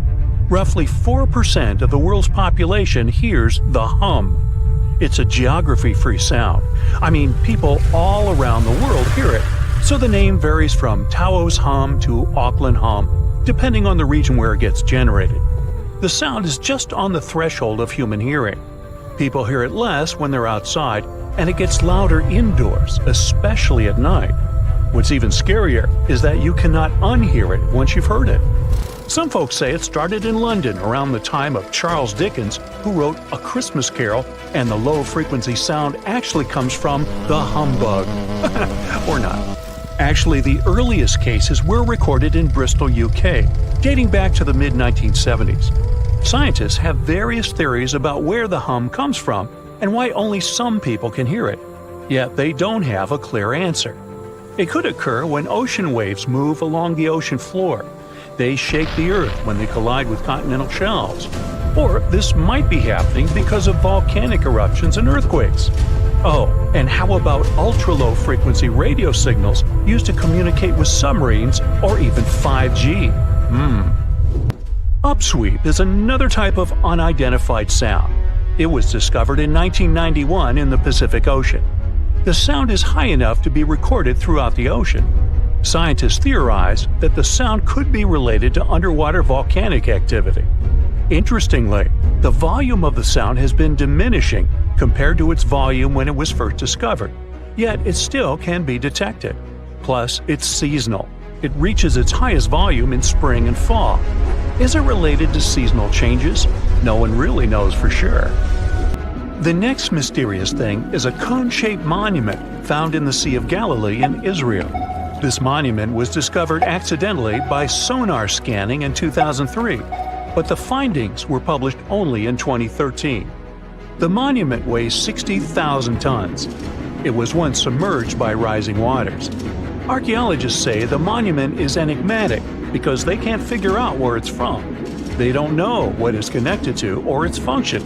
So this big and unusual thing remains a mystery. Now let's move to Göbekli Tepe, Turkey. This place offers you one of the most archaeologically significant sites in the world. Why is it important? Well, it has massive carved stones about 11,000 years old. To put it in perspective, they're 6,000 years older than Stonehenge. Ancient people placed these stones before they began farming or crafting metal tools or pottery. So the existence of this place goes against the chronology of civilization we're familiar with, where people farmed first and built second. Apparently, it wasn't like that. In any case, a good question is, what was the purpose of this site? Was it built to worship some spirits? Yep, archaeologists believe it might be the world's oldest temple. Okay, say this with me. Paleodictyon notusum. Yeah, I know it sounds like a chemical formula. This is a living fossil found deep down on the ocean floor. A creature makes these hexagonal burrows, that for sure. Yet scientists can't identify the artists. Now, what do I mean by living fossil? Well, Paleodictyon notusum is a creature believed to produce a burrow nearly identical to Paleodictyon fossils. Is it a worm-like animal that made them? Scientists don't know. One thing is clear, this isn't some random stuff created by geological forces. Now speaking of fossils, take a look at this giant one. Its informal name is Godzillius. It was discovered in 2011 by an amateur paleontologist. This is a scientist who studies the history of life on Earth by analyzing fossil records. Anyway, back to Godzillius. It's almost 7 feet in length and 9 feet tall if you were to measure it upright. This fossil is 450 million years old, coming from the time when Cincinnati was underwater. It might be a fossilized algae mat, but some scientists have different opinions. This is a massive tunnel found in South America. The tunnel is at least 8,000 to 10,000 years old. At first, researchers discovered a couple of colossal burrows. They were enormous and neatly constructed. Geologists were amazed, saying they had never seen such structures before. There's no known geologic process to explain their formation. I mean, researchers have known about the burrows since the 1930s, but back then they believed that these tunnels were just some sort of archaeological construction, until they discovered huge claw marks on the walls and ceiling. They reasoned that some extinct species could be the ones to have left these marks. Many geologists strongly believe they found the burrows of giant ground sloths and armadillos. The structure is the largest known burrow from the Paleolithic age in the Amazon. Yet experts have many questions. How come such a deliberate-looking structure could form naturally? A researcher then discovered another strange cave. This one was hundreds of miles away from the massive tunnel. Fast forward, there are now more than 1,500 burrows from the Paleolithic age found in Brazil. What's even more interesting is that some of these caves are connected to tunnels that sometimes lead to chambers. I'll continue with a natural phenomenon. What if I told you that every year, especially in October, fireballs appear on the Mekong River in Thailand? According to legends, Naga fireballs are a call for Buddha to return to Earth, and river serpents are the ones making these calls. Well, that's a myth, but what does science say about it? Is it related to a flammable gas? There are no clear answers yet. These fireballs appear to rise from the water. They can go as high as almost 990 feet. They're like fireworks, disappearing rapidly. They typically glow with a reddish or orange color. I'll mention some legends too, because why not? They're thrilling. And it would be a shame not to include the one about the lost city of Atlantis. As you may know, the legend says that Atlantis submerged into the ocean around 11,000 years ago. Since then, not just scientists, but also treasure hunters and philosophers have been searching for the lost world. Could Bimini Road be a trace? In 1968, a diver found strange stones off the coast of North Bimini Island in the Bahamas. The stones look human-made. It's like they were evenly spaced out and laid in an orderly row. It baffled scientists, but not for long. Carbon dating analysis of the blocks revealed that geological forces created the road naturally. There weren't any tool marks or signs indicating that the blocks had been stacked or something. The research is continuing, but yeah, scientists generally believe that the rocks were created by erosion. Well, I guess the time of Atlantis hasn't come yet. Okay, picture this. You're wandering on the beach, and you see dozens of octopuses walking past. In 2017, a group of people from Wales witnessed exactly this. Why did these creatures come out of the ocean? No one knows the answer. The group reported that they had seen 20 to 30 octopi crawling on the sand. The people looked for some signs of injury, but found nothing. They said that they had carried the animals back to the ocean. Interestingly, these creatures kept crawling onto the shore when people were asleep. Experts say that it's hard to be sure of the reason that pushed the animals to the beach without conducting a physical examination. They're still speculating about the reason behind this unusual and rare occurrence. Could it be overcrowding? Furthermore, the octopi were well armed. A separate study points out that the more fishers hunt large animals that feed on octopuses, the more the octopus population grows. Maybe that's why these creatures have to go farther to find food or shelter. But without proper research, these are only theories. There's a lot we don't know about space, too. So here's a bonus fact about the yellowish source of life in the solar system. Scientists have discovered a new type of wave inside the sun. These waves move in the opposite direction to the sun's rotation. Plus, they move super fast, so fast that it's beyond our understanding. Researchers have different theories about the function of the waves. If they figure out their role, this could give them additional insight into the processes happening inside the sun. And yes, the octopi were well armed. The story goes that two Mayan twin boys loved to play ball. Sure, they were really good at it, but they also made a lot of noise when playing. The lords of the underworld soon became bothered by the sound and summoned the two boys to the underworld, a place the Mayans called Xibalba. As soon as the boys reached their gloomy destination, the lords of the underworld began putting them through a series of tests. Soon enough, the inexperienced twin boys failed the tests and lost their lives. But this was not in vain. This sad event resulted in the appearance of a beautiful fruit tree.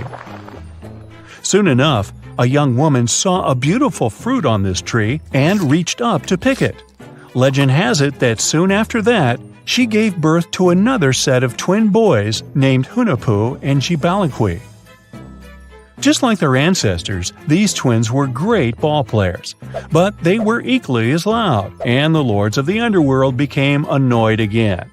They decided to ask this pair of twins to come to play a game in the underworld, hoping to get rid of them too. When the twins arrived, the lord sent them through a number of frightening places. The first one was the House of Gloom, which was very dark. They then passed through the House of Knives, where they had to avoid getting injured. The twins then built a fire in the House of Cold, so that they didn't freeze, and ran through the House of Jaguars, where they tricked the animals into not eating them. Finally, they entered the House of Bats, where they seemed to have lost their luck. One of the bats managed to run off with Hunahpu's head. The lords then challenged the twins to play ball with them, but the boys were clearly at a disadvantage. Xibalba placed a turtle on Hunahpu's shoulders to make up for his lost head, and they began playing. As the lords became distracted by an animal near the court, Xibalba stole his brother's head and placed it back in its place. Much to the annoyance of the lords, the twins were now able to tie the game. Hunahpu and Xibalba continued to perform a series of tricks for the lords of the underworld. One of them involved Xibalba injuring Hunahpu and then bringing him back to life. The lords were so impressed by the twins' performance that they asked them to do the same trick on them. Of course, the twins agreed, but after performing their trick on some of the lords, they refused to revive them. Seeing what had happened, the lords of the underworld admitted defeat and begged for their lives, promising not to intervene in the lives of people ever again. Hunahpu and Xibalba were happy to have avenged their ancestors and gained the respect of the lords. Legend has it that the lords of heaven were so impressed by the twins that they took them to live in the sky by turning them into the moon and the sun. The Maya civilization was one of the most dominant indigenous societies in history, and their folklore and traditions are still discovered and studied today. They used to live in a territory called Mesoamerica. It was made up of modern-day Mexico and parts of Central America like Guatemala, Belize, Honduras, Yucatan Peninsula, and El Salvador. They lived from 1800 to 900 BCE and up to 900 to 1500 CE. Apart from their impressive legends, the Maya were very skilled inventors. They're known for their calendars, writing systems, farming methods, and sports. Their writing, for example, was found preserved on buildings and stone monuments, as well as in rare books and pottery. It's a system made out of more than 800 hieroglyphics in various combinations. Each of those signs was said to represent a syllable. Their writing system was deciphered by accident by Tatiana Proskorakov, an American woman who initially studied to be an architect. Since she didn't find a job in her field, she eventually became a Mayanist in her own right, despite not being academically trained. She was the first to notice that the Mayan upended frog glyph meant birth, and that their toothache glyph meant the date when the king ascended to the throne. It made it easier for scientists to pinpoint birthdays, as well as the names of the rulers of a specific Mayan dynasty. They also invented the concept of zero, which is seen as one of the greatest innovations in mathematics, physics, and human history altogether. Sure, even back then, people understood the idea of having nothing, but the concept of zero as a number is a relatively new invention. A fun fact about Mayans is that they really liked hats. The bigger your hat was, the more important you looked. Not only was it a sort of fashion statement, but it also made them look taller, which was a big deal for their aesthetic. The Mayans also came up with one of the most intricate and complex calendars in human history.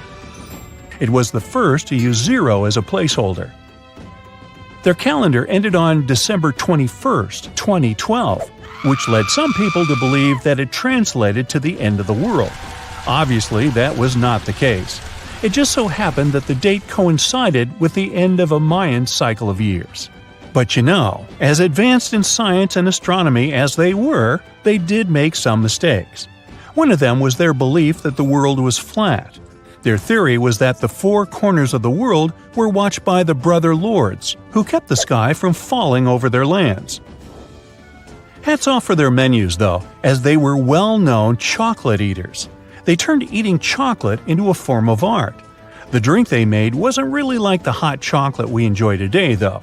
The recipe included mixing cacao with water, honey, chili pepper, cornmeal, and other ingredients to make a foamy, spicy drink. The ritual of drinking cacao was a crucial part of their celebrations. We're not done discovering all the amazing parts of their architecture and civilization. It was only a few years ago that a Maya pyramid was found at Tonina, in the Mexican state of Chiapas. It was estimated to be more than 1,000 years old. The reason why it escaped archaeologists for so long was that it lay hidden under what was believed to be a natural hill. The ruins of two Mayan cities have been recently discovered in the Mexican state of Campeche. Why didn't we find them until now? Well, they were concealed by really thick vegetation, which made it difficult for archaeologists to reach them. The Mayans didn't just disappear. Their descendants are still around today, many of them choosing to live in their ancestral homelands. You can find them in Guatemala, for example, where the Maya people make up the majority of the population. Overall, the Maya ethnic group contains people that speak different Mayan languages, such as Yucatec, Quiche, Quechua, or Mopan. They had no idea what a spa day was, but the Mayans really enjoyed a nice sweat once in a while. Sweat lodges were discovered around ancient Mayan sites. They were built out of stone or adobe. These rooms were an essential part of their cleansing and healthcare rituals. One of the earliest sweat lodges was found in Quello in northern Belize and appeared to date back 3,000 years. One of the most important parts of the Mayan culture was a ball game which they named Pix. It had both political and spiritual significance. We can see ball courts at important parts of Mayan archaeological sites. The main goal of the game was to pass a rubber ball through a very high stone hoop without using your hands. Basically, it was a combination of soccer and basketball. However, it could have serious consequences. The loser could, at times, even lose his own life. Ooh, high stakes indeed. Because of this game and the need for bouncy balls, the Mayan people were some of the first cultures to use rubber. They made it using natural latex. There were different kinds of rubber depending on what natural substances the latex was mixed with. And that, my friend, is the way the ball bounces. Sorry, but you know me, I just couldn't resist. You have heard about Nikola Tesla. You have definitely heard about the Great Pyramids in Egypt. But what if I told you that Tesla may have probably uncovered the ancient mystery surrounding the pyramids? Wait, what? Is this a crossover episode? Nope. It's highly probable that the secrets of the pyramids are hidden in plain sight. But first, let's recap what we know about the pyramids. What's so mysterious about them? I mean, they are just old quirky buildings, aren't they? One of the biggest questions is how they were built. Some people think that the pyramids were created by people using only their hands and muscles. But others think that there might have been some kind of crazy energy source that we don't know about yet. Like, what if aliens helped out or something? Just kidding. But this idea of some unknown energy source being used to build the pyramids has been around for ages. Even in old texts, like the pyramid texts, it talks about how the gods gave us something to build a great power. So maybe there was something really powerful and mysterious going on back then? Who knows? Back in the early 1900s, he got obsessed with the Great Pyramids of Egypt. He read numerous books about these ancient structures and was blown away by how much energy they seemed to have. At that time, not many people knew much about electricity, and Tesla started to wonder if there was some kind of advanced tech hidden in the pyramids. He had an idea that the power of the pyramids had to do with electromagnetism, and he put a lot of time and effort into trying to figure out the mystery. Tesla had some pretty unusual theories about the Great Pyramids. He thought that they could actually store and move electricity, which could then be used to power up the areas around them. He also had this theory that the pyramids were built using some kind of crystal energy. He believed that the chambers inside the pyramids could have these super powerful crystals that could control the electromagnetic fields. But that's not all. Tesla also had this idea that the materials used to make the pyramids had properties that allowed them to trap energy from the sun and the moon. And not just a little bit of energy. He thought that the pyramid could actually create this massive energy field that could light up whole cities or even brighten up dark places. He thought that the pyramids could be used as giant power plants to generate electricity and run machines. Tesla even believed that the pyramids were somehow linked to cosmic energy, which could be used for spiritual enlightenment and healing. How very new age of him. Anyway, Tesla wasn't just pulling these ideas out of thin air. He was seriously into studying everything he could about the pyramids, from ancient artifacts and texts to hieroglyphs and drawings. And he came up with this idea that the pyramids were designed to be energy amplifiers, and some kind of unknown energy source was used during their construction. Some people thought Tesla was eccentric for coming up with these theories, but his ideas have actually had a huge impact on the way we think about the pyramids today. Researchers and scholars have been digging into his theories for years and using them to uncover some of the biggest mysteries surrounding these ancient structures. For example, recently scientists have used theoretical physics to investigate how the Great Pyramid of Egypt would react to certain radio waves. They found out that if the radio waves were a certain length, the pyramid could concentrate the energy inside its rooms and focus it under its base. The scientists did lots of calculations to figure this out. They first thought about what radio wavelengths would work best. Then they made a model of how the pyramid would react to the waves. They figured out how much of the energy from the waves would get absorbed or spread out. Lastly, they checked how the energy would move around inside the pyramid when the waves hit it. To help explain all of this, the scientists use something called multipole analysis. This is when you take a complicated object and break it down into simpler parts. Then you can see how each part interacts with the energy that's coming in. It's like taking apart a puzzle to see how each piece fits together. The researchers are interested in how all of this can be used in the future. They want to make really tiny particles that can do the same thing as the pyramid, but with light. By changing the size, shape, and the material of these particles, they can control how the light moves around them. This can be really useful for things like making tiny sensors or super efficient solar cells. The scientists had to make some guesses when they were doing their research. They assumed that there weren't any hidden spaces inside the pyramid, and that the material used to build it was all the same. But even with these guesses, they still made some pretty impressive discoveries. But the pyramid study is not the only proof that Tesla was ahead of his time. There are more Tesla's projects that seemed unrealistic at the time, but that scientists and enthusiasts reevaluate and try to implement today.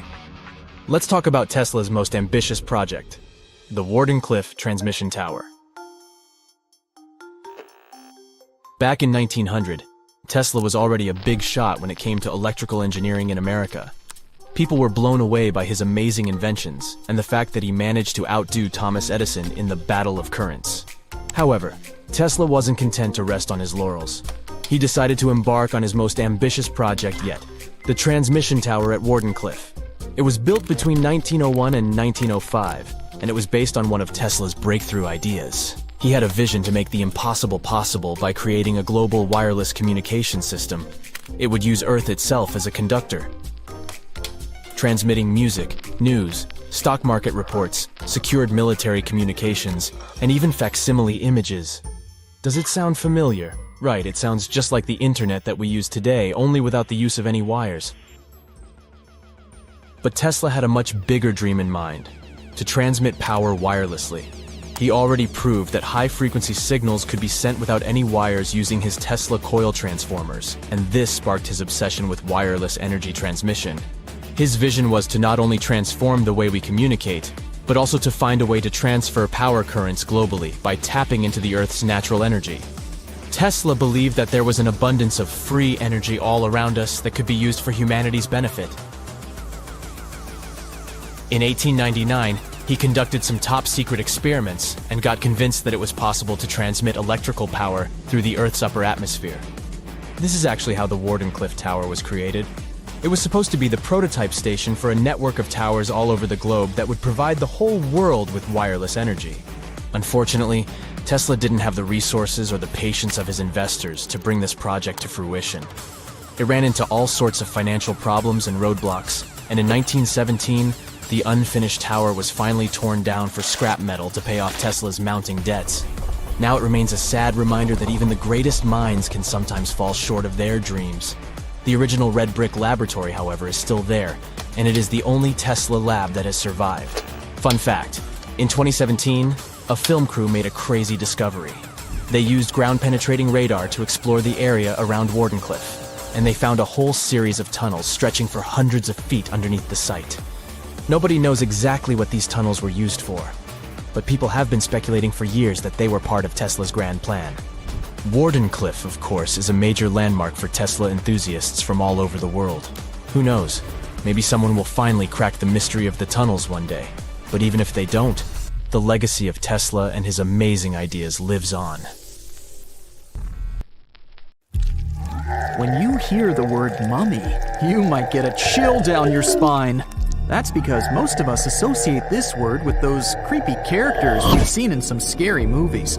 But in reality, mummies have helped us understand a lot about ancient civilizations, their rulers, and about how people used to deal with losing their loved ones. The people most famous worldwide for their mummies are the ancient Egyptians. They believed that some sort of existence after passing away was possible, if certain conditions were met. That's why they insisted on preserving the human body through the process of mummification and placing the mummy in a furnished tomb, kind of like giving it a fully functioning apartment of its own. Why did they believe in this? Well, because they were deeply connected to their natural environment for the most part. They saw the natural cycles around them, like how the sun rose every day, followed by the moon, or how new life was always sprouting from plants, even after they had wilted away. They also believed that the powerful spirit Osiris, who represented the cycle of passing away and resurrection, played a role in this process. To prepare for the afterlife, the ancient Egyptians followed certain rituals, like mummification, which involved using materials like honey, resins, and incense to preserve the body. There's no other mummy more popular than that of King Tut. He was a young pharaoh who ruled over 3,000 years ago in Egypt. The problem with discovering ancient royal tombs is that most of such burial sites were previously robbed. People knew ancient rulers had been left with many valuable belongings, so those locations became vulnerable to thieves. When King Tut's tomb was opened in 1922, people were excited because it had not been robbed, like many other previously discovered royal tombs. That's how well hidden it was. Inside, his mummy was encapsulated in a total of 3 coffins, including one made of gold. The objects found in his tomb showed us what ancient Egypt was like, and studying his mummy also helped us learn about the culture and practices popular at the time when he passed away. We also learned about his family by looking at his DNA. Scientists were able to discover that he had had a disease called malaria and a problem with his foot that might have made it hard for him to walk. Ramses II was another pharaoh in Egypt who ruled for 68 years, which was quite a lot back in the day. He was known for his expansion campaigns and building projects. Many objects from his time as a ruler still exist today, including a large statue of him. Ramses II was about 6 feet tall and lived to be about 90 years old. After looking at his mummy, scientists concluded that he may have had a medical condition that affected his spine. Now, remember those thieves I mentioned before? They are probably the reason why Ramses II ended up in a plain coffin in a secret collection of royal mummies at Deir al-Bahari, which was rediscovered in 1881. Thankfully, archaeologists were able to identify him because his journeys had been recorded on his wrappings. The process was really tedious too. In fact, in ancient Egypt, the mummification process could take a staggering 70 days to complete. A special person would say a very specific speech while delicately handling the body and drying it out using a type of salt called natron. They also used linen and resin to make the body look more lifelike and to wrap it in cloth. The tomb was equally as important for ancient Egyptians. The walls of King Tut's tomb, for example, were adorned with intricate artwork that depicted his journey to the afterlife, from his burial procession to his passage through the underworld. The ancient Egyptians believed that everyone made this journey after passing away, and they filled their tombs with items and paintings to help the person in their spiritual travels. Additionally, the walls of the tomb were decorated with spells from a special book, which contained a collection of poems that the Egyptians believed would help people reach the afterlife. And speaking of how important this journey was, people also placed food in these ancient tombs. In King Tut's tomb, archaeologists discovered 36 jars of vintage beverages and 8 baskets of fruit, which were believed to be left there to help him in his journey to the afterlife. The Egyptians believed that traveling to the afterlife took a really long time, so they left a lot of supplies, such as food and water, to sustain their loved ones. Pharaohs also generally had numerous luxurious garments and beautiful jewelry in their tombs to ensure that they would have a fashionable journey. These items included various types of linen clothing, such as tunics, scarves, gloves, and headdresses, as well as a lot of gold jewelry with precious stones, like bracelets, buckles, pendants, necklaces, rings, and even precious depictions of insects for protection. Some were also deposited with fans made from ivory and ostrich feathers to keep them cool in the afterlife. Some ancient rulers were even placed in their forever apartments along with boats. For example, Pharaoh Khufu built the Great Pyramid at Giza as his tomb, and a large ship was found inside. King Tut, however, was buried with multiple boat paddles, but no actual boat. Instead, he had 3 chariots and numerous walking sticks made of precious materials, perhaps indicating he'd rather travel to the beyond by land, not by water. Amongst the most interesting objects found near ancient mummies are bottles of oils and perfumes. If rulers were supposed to be fashionable, why not smell nice too, right? Also, some of them had some ancient kinds of board games, most of them made out of precious materials like gold or ivory. One of those games was called Senet. It was very popular amongst the ancient Egyptians and very similar to modern-day chess. The ancient Egyptians may have the most famous mummies out there, but they weren't the first to invent the procedure. In fact, it all started in South America with an ancient civilization named the Chinchorro. As far as we know today, these people were the first to mummify their loved ones that had passed away. They did it somewhere around 2,000 years before the Egyptians started their own rituals. Sure, we can tell a lot about ancient rulers by studying these mummies, but until recently, we had no idea what they really looked like during their lifetime. Not so long ago, though, some very special mummy paintings were found by archaeologists studying ancient Egyptian objects. These mummy portraits are highly detailed paintings of individuals that were made while they were still alive.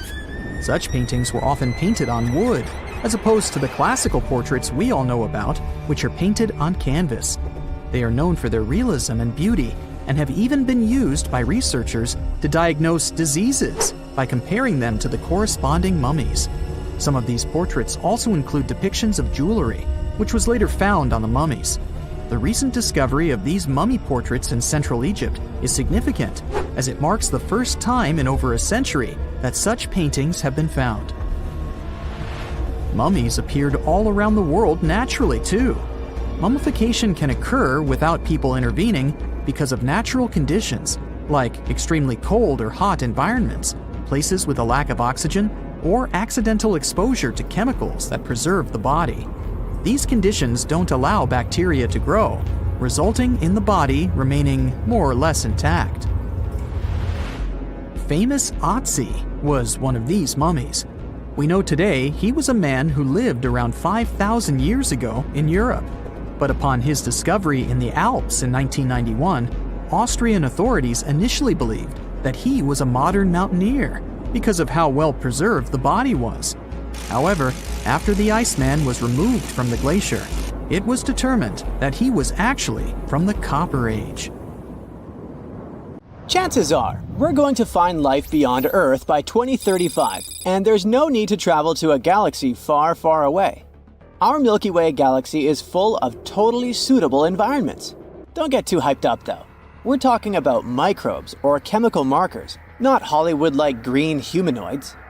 Even so, when we finally find traces of life, it will change how we see our place in the universe. NASA's Kepler Space Telescope discovered something incredible.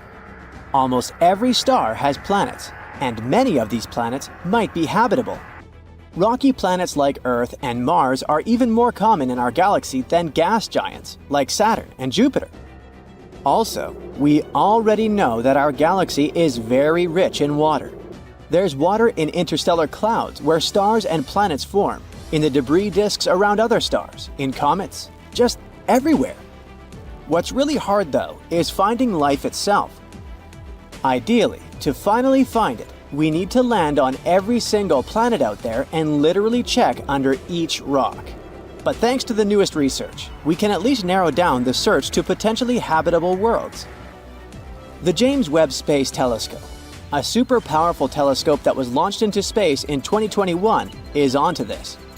It checks the atmospheres of nearby super-Earths, rocky planets that are a bit bigger than Earth. It searches for life-related gases, chemicals that can only be produced by living things. And they already found some clues. For example, they detected signs of such a chemical on a planet called K2-18b. This planet is 120 light-years away, which is pretty close on a space scale. This planet is in the Goldilocks zone, which means a zone around the star where the temperatures are just right for liquid water to exist. It orbits a red dwarf star, the smallest type of star there is. Such stars are a bit fainter than our Sun.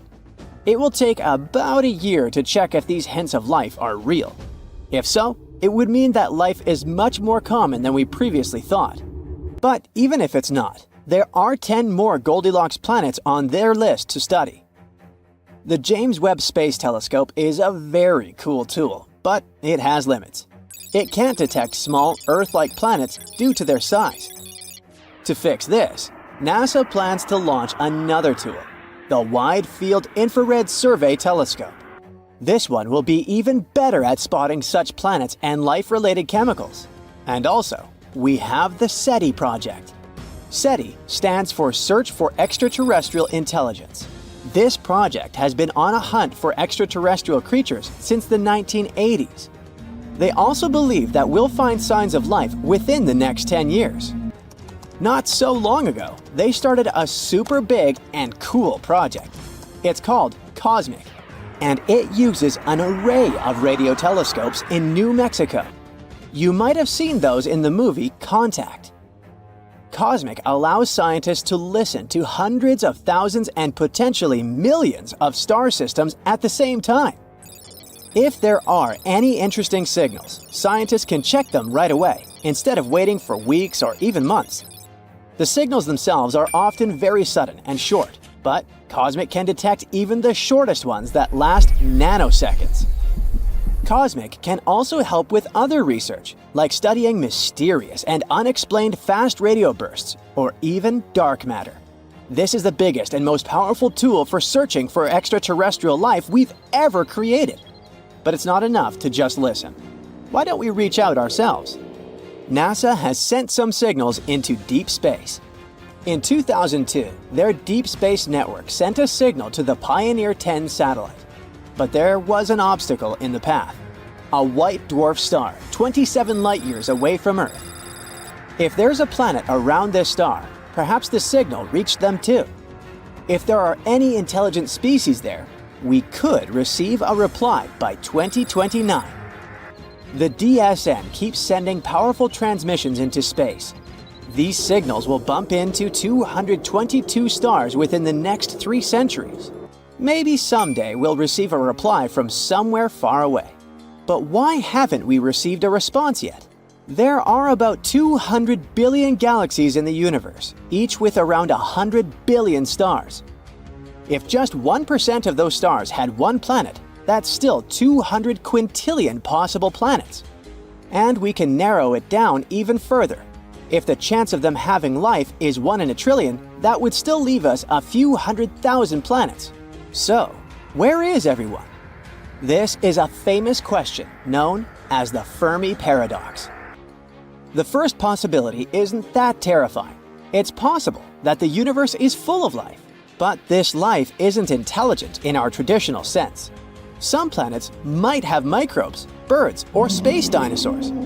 This is called the Great Filter Theory. It suggests that there are certain filters that life has to overcome in order to become intelligent, and maybe other species just haven't overcome them yet. Think about it. Life on Earth started in the ocean, then crawled onto land, diversified into many forms, went extinct in massive events 5 times, evolved again, and eventually led to humans. We built societies, developed healthcare, and only then started searching for another life. There's another idea called the Gaian bottleneck hypothesis, which suggests basically the same thing. While it might not be too hard for basic life to start, it's incredibly tough for that life to survive and thrive over long periods. Venus might have had oceans and Earth-like conditions too, but something went wrong. Its oceans boiled away because of a runaway greenhouse effect. Now it's sterile. Mars also had liquid water on its surface once, and both the Moon and Mercury had thick atmospheres for a short time. Meanwhile, Earth has had liquid water on its surface for almost its entire existence. It's super rare and remarkable for a planet to hold temperatures from 32 to 212 degrees Fahrenheit for millions of years. So, maybe it's a mistake to look for intelligent life, especially the one that uses the same technology as we do. It evolved under completely different conditions after all. That's also where the so-called Drake equation comes in. It's a formula that gives us a chance to calculate the potential of life becoming intelligent on a planet. To calculate the result, we need to know several variables: how many stars there are, how many of them have planets, the chance of these planets having life, and so on. Unfortunately, we don't know these numbers yet, and the result might be insignificant. But let's assume that there is at least one other intelligent species. Why haven't we met yet? There might be many reasons. Maybe they don't think we're interesting enough, or maybe the problem is with us. Perhaps we keep missing their signals, or maybe we missed the entire species itself. The universe is insanely huge and ancient. It's over 14 billion years old. If we compress Earth's entire evolutionary history into a 24-hour day, life starts at 4 a.m. Dinosaurs go extinct at 11:40 p.m. Human-like creatures appear 2 minutes before midnight. In this analogy, humans have existed for just 77 seconds, and our technology capable of detecting extraterrestrial life is even newer, less than a second. With such vast distances and time spans, the chances of us existing at the same time as other civilizations are slim. If their civilization lasted only a few millennia, we could easily miss them entirely. But that doesn't mean we should give up our search. Scientists were worried that Earth's radio signals had dimmed over time. But a recent study showed that it's actually the opposite. The numbers of our satellites keeps growing, and this makes our planet more detectable. By the end of the decade, we could have 100,000 satellites, making Earth incredibly bright in the radio spectrum. If there is an advanced civilization out there, they will easily spot us even from very far distances. Astronomers are super optimistic about it. There's a high chance they'll find extraterrestrial creatures while you and I are still around. Tunnels, metro, underground systems, and even secret passageways to the houses of the rich and famous. Why else do we need tunnels, you may wonder? To hide. Many cities have underground tunnels and even underground doppelgangers. Now let's make it clear. Those passages are normally not connected, contrary to the popular rumor claiming that it was possible to get from Scotland to Turkey using underground passageways built around 5,000 years ago. I mean, it sounds insane even today. Imagine building it back in the day. These tunnels have an official name, the Erdstall Tunnels, and they were most likely built in the Middle Ages. However, we still don't have the exact information about the date. The highest concentration of those tunnels are in Bavaria, Germany, but there are many of them in Great Britain and France too. Erdstall tunnels, a unique type of earthen passage found globally, are characterized by their narrow, oval-shaped corridors and tight choke points, known as schlups, or slip-outs. Despite speculation, their purpose remains a mystery. However, some of those tunnels have fireplaces and even vents, which might mean those were used primarily for shelter. Dating back to the Middle Ages, possibly as early as the 12th century, Erdstall tunnels lack archaeological signs and historical records. So it's not a surprise that there are many rumors about their use. Some scientists are sure those were storage spaces, though their narrowness makes this impractical. Another idea is that they provided hiding spots for farmers during tribal raids. However, their single entry point raises doubts about their effectiveness in evading threats. Now, if you're feeling like Indiana Jones and want to venture into those tunnels, you're in luck.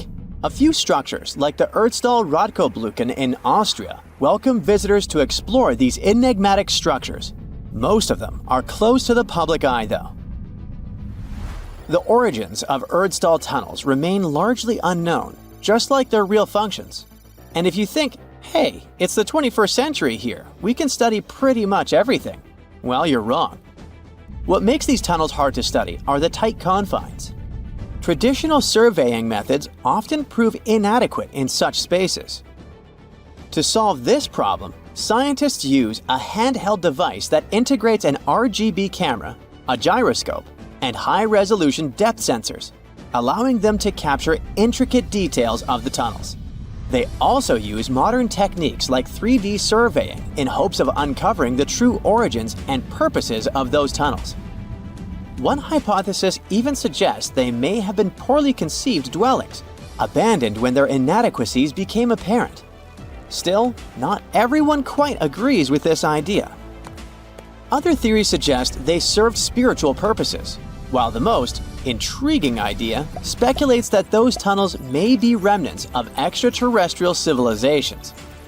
Experts believe they may have been used for practical matters, such as granaries or hiding spots from looters. As we don't have exact info on who built it and when, it may be pretty much anyone, even a sloth. Nope, I'm not a lunatic. Sloths can build giant tunnels. Check this out. In 2009, a farmer in southern Brazil was driving his tractor through a cornfield when it suddenly sank into the ground. He quickly discovered he had broken through the top of an underground tunnel. When researchers came to investigate, they found a tunnel around 6.5 feet high and the same 6.5 feet wide, extending about 50 feet long right beneath the farmer's house. When they looked closer, they instantly saw deep claw marks on the walls. That was the proof the tunnel wasn't human-made. So that thing the farmer uncovered was a megafauna paleoburrow, a prehistoric tunnel dug by ancient creatures like giant ground sloths or giant armadillos from over 10,000 years ago. I know, it's hard to imagine those beasts, but let me help you. Take a hamster. Now, increase it to the size of an elephant. Don't forget, this 13-foot-tall hamster could also walk on two legs. During their time, around 15 million to 10,000 years ago, many species of sloths and giant armadillos roamed the Americas, some even digging similar tunnels. Today, many of these tunnels are filled with sediment, though some remain clear, similar to the one the farmer discovered. This 2009 find sparked significant interest, leading to the discovery of over 1,500 paleoburrows across southern Brazil, making it the era with the highest concentration of such sites worldwide. But no one knows exactly why there are so many of them in southern Brazil. While some paleoburrows exist throughout South America, none have been found in North America, which is weird since those huge sloths roamed the entire continent.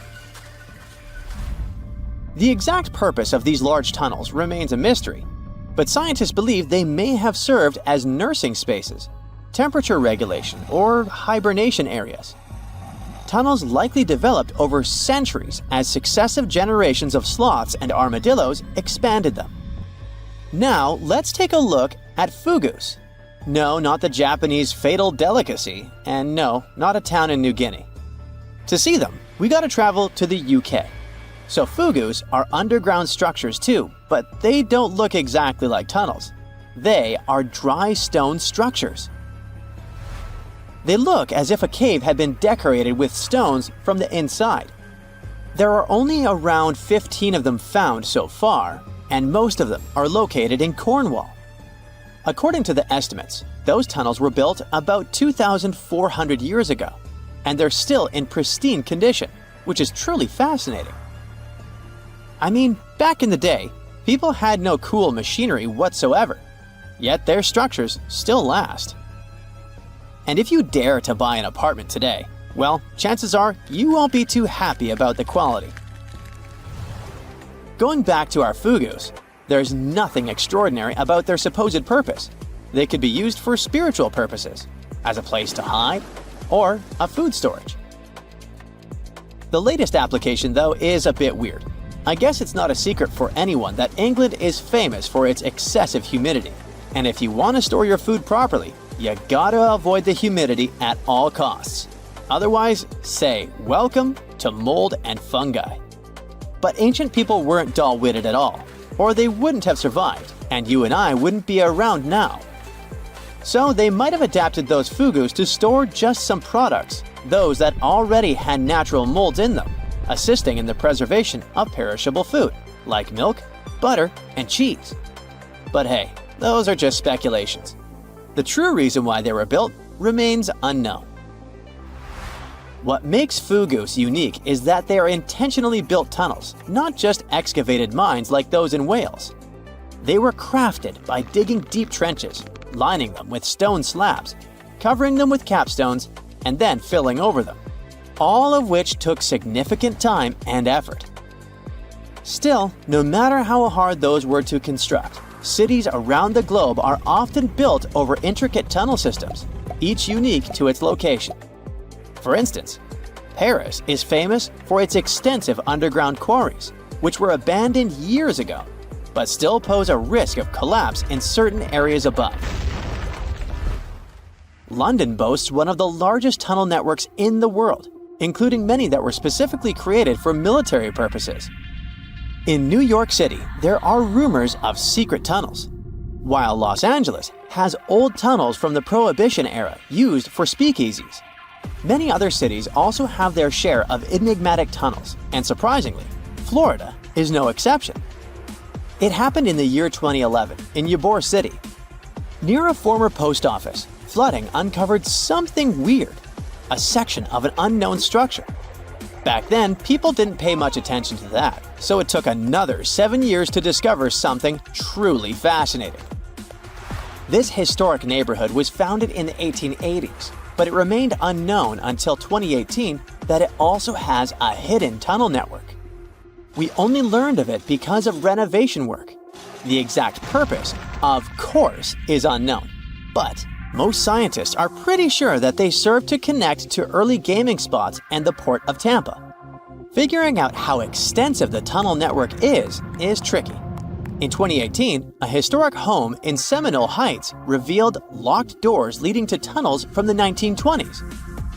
One local even said he traveled through a tunnel for 20 minutes. Rumors suggest some tunnels connect to the Hillsborough River and Ybor City. Research is ongoing, but no new info has emerged yet. A gruesome discovery took place in Egypt some years ago. You want to hear about it? 16 human hands, carefully buried in 4 eerie pits. They didn't look too much like human hands at first, since they were abnormally large, but they were. Weirdly, there were only right hands. No left hands were in sight. It turned out that it points to the practice of an ancient dark ritual.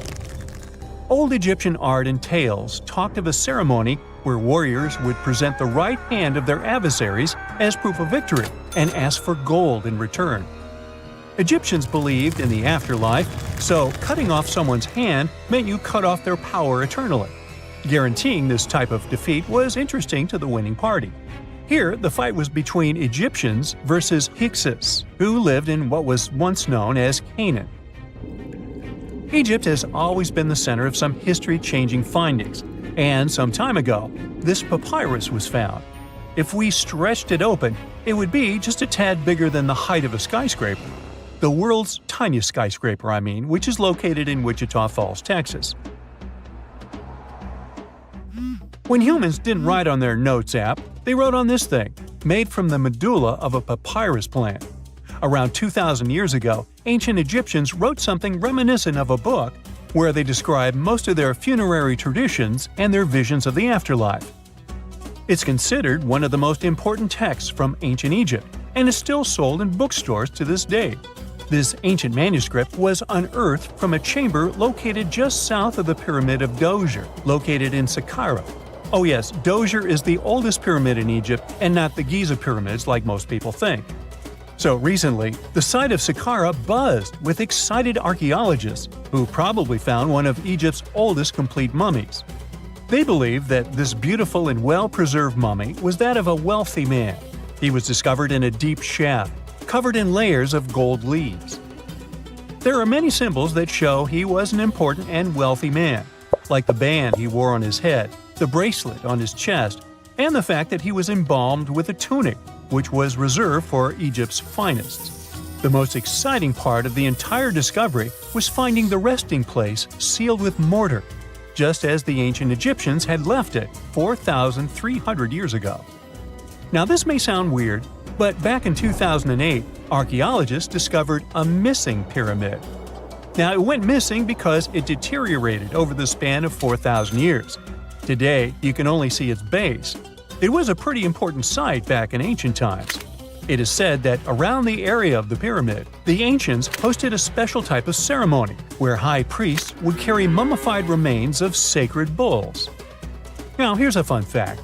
Ancient Egyptians believed that Apis bulls were earthly incarnations of the city deity of Memphis and was connected to rites of fertility. It wasn't just any Apis bull, though. They needed to be all black, with a single white mark between its horns and a bunch of very specific characteristics. They were selected by the local priests and honored until they passed away. After that, they were mummified and buried in underground galleries. Meanwhile, this missing pyramid sort of disappeared around the 1800s. It was a German archaeologist who first found it in the village of Saqqara. He called it the Headless Pyramid when he first found it. But then, years after the official discovery, the desert sand came along and covered the whole thing. There were some excavations between the 19th and 20th centuries, but they weren't too systematic. That's why scientists were so thrilled when they dug an entire pyramid's base after removing the 25-foot mound of sand that was covering it. Oh, and it turns out American archaeologists are excavating a cemetery in Egypt that could contain over 1 million mummified bodies. So far, archaeologists have dug around 1,700 mummies. One of the main differences from other classic Egyptian mummies is that these people weren't kings and pharaohs. They were commoners that most likely lived about 1,500 years ago, when Egypt was controlled by the Roman and Byzantine empires. The name of the cemetery is cool, though, the Way of the Water Buffalo, just in case you want to check it out on your next trip. Other than bulls and buffaloes, ancient Egyptians also liked baboons. Are you seeing a pattern here? In the beginning of the 20th century, archaeologists discovered a site filled with mummified baboons in a place called, guess what? The Valley of Monkeys. An animal wouldn't have been mummified if it wasn't considered important. Certain animals were more important than others, since they were linked to specific deities. Jackals were connected to Anubis, the ancient god of the afterlife, and cats were likened to the female deity Bastet. Baboons were a pretty big deal, since they were believed to be connected to Thoth, the deity of wisdom and advisor to Ra, one of Egypt's supreme deities. The archaeologists who studied these animals weren't too happy.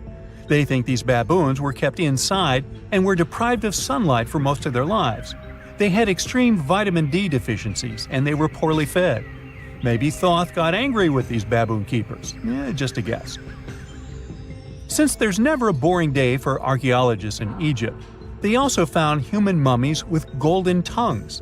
Since Egyptians were all about the afterlife, they believed that golden tongues might help a person speak once they pass to the other side. I mean, it's a long shot, but hey, why not? Some of these mummies were placed in wooden coffins with goods, such as necklaces, pottery, golden artifacts in the shape of lotus flowers and scarab beetles, and iPhones. Just kidding. A new temple was also unearthed recently in Egypt. Scientists believe it was dedicated to honor Zeus Cassios. That deity would be a cross between Zeus, the almighty Greek deity of the sky, and Mount Cassios. While digging around the Sinai Peninsula in Egypt, archaeologists spotted 2 pink granite columns poking out of the ground, and bingo. They believe these columns represented the temple's front gate and collapsed during an earthquake many years ago. And speaking of deities, there weren't only super serious deities. Recently, scientists unearthed a golden ring in a city south of Cairo. No, Frodo, it's not magical. It was a normal gold ring, but it had the depiction of the deity of fun, officially named Bes. This deity is often described in sacred texts as a happy chubby dwarf. Today, many tattoos we get are sorta deprived of any sense and are made of aesthetic purposes only. In ancient Egypt, though, women would get tattoos as a token of protection for childbirth. That's what scientists think, at least. Around the Nile region, scientists found some mummies that had well-preserved tattoos, which is a rarity since the skin deteriorates so easily. 2 of these women tattooed their lower backs, and the drawings were simple. They were mostly pictures, including that same chubby dwarf we just talked about, Bes. He also had a side hustle as the protector of women during childbirth. Now, would you believe me if I told you ancient Egyptians invented robots? No? Well, that's because that's not entirely true. Sure, they were astronomers, mathematicians, and engineers, and somehow they also squeezed an eccentric invention into that package – an automated deity some scientists called Hathor. This wooden statue had been in the Metropolitan Museum of Art for years before someone noticed its secret. With the help of an X-ray machine, specialists discovered a mechanical operating system inside it. The pulley-like axis goes from the statue's shoulder to her left leg. When the system rotates, the statue raises and lowers her hand. Hey, pick me! I got my hand up. Now, how about some surreal hidden places to check out? Grab a flashlight and your backpack, and bon voyage! The trip starts in the mountainous country of Switzerland. You travel to the town of Waltensburg in the eastern part of the country. It's raining and it's very cold, but you still make your way to the bottom part of a mountain, where your first adventure awaits. After climbing up high in the mountains, you see a strangely shaped castle. To get there, you must walk up an extremely narrow pathway. Don't look down, you think to yourself. You tighten the straps of your backpack and manage to walk along the pass. Standing at the door of the castle, you really can't believe what you see. A 13th century fortress built entirely of stone. Today, all that is left of Krafenstein Castle is mainly its ruins, but their condition is good enough to get an idea of what the place looked like back in its glory days. You take your time to explore the castle inside, but honestly, this place gives you the chills and you're ready to move on. The next place on the list is Turkey. A plane and then a car ride later, you arrive in the city of Çorum in the northern part of the country. On the outskirts of Çorum, you find a valley filled with old, overgrown mountains and see the beginning of the trail you're about to hike. The way is extremely steep, but it leads to a secret door carved in the mountain. Congratulations! You've just arrived at Kapilikaya. The huge door is a massive arched stone that blocks the entrance to a hidden building. Experts think it has existed since the 2nd century BCE. Unfortunately, the huge door won't open, so what's hidden inside is a mystery today. It's guessed that there is a room inside. Some locals say there's a treasure hidden there too, but until today, no one has managed to enter the place to check. Okay, it's time to get moving before night falls. Next, you get the unique opportunity to travel to Ethiopia. Wandering around the city of Lalibela, you stumble upon a huge pit carved in the ground. You approach it carefully, and soon enough, you see a magnificent terracotta building, so richly detailed it leaves you mesmerized. But that's not all. There are 10 other pits just like this one, hiding King Lalibela's 12th century buildings. All 11 constructions are different from one another, yet share a similar recognizable style.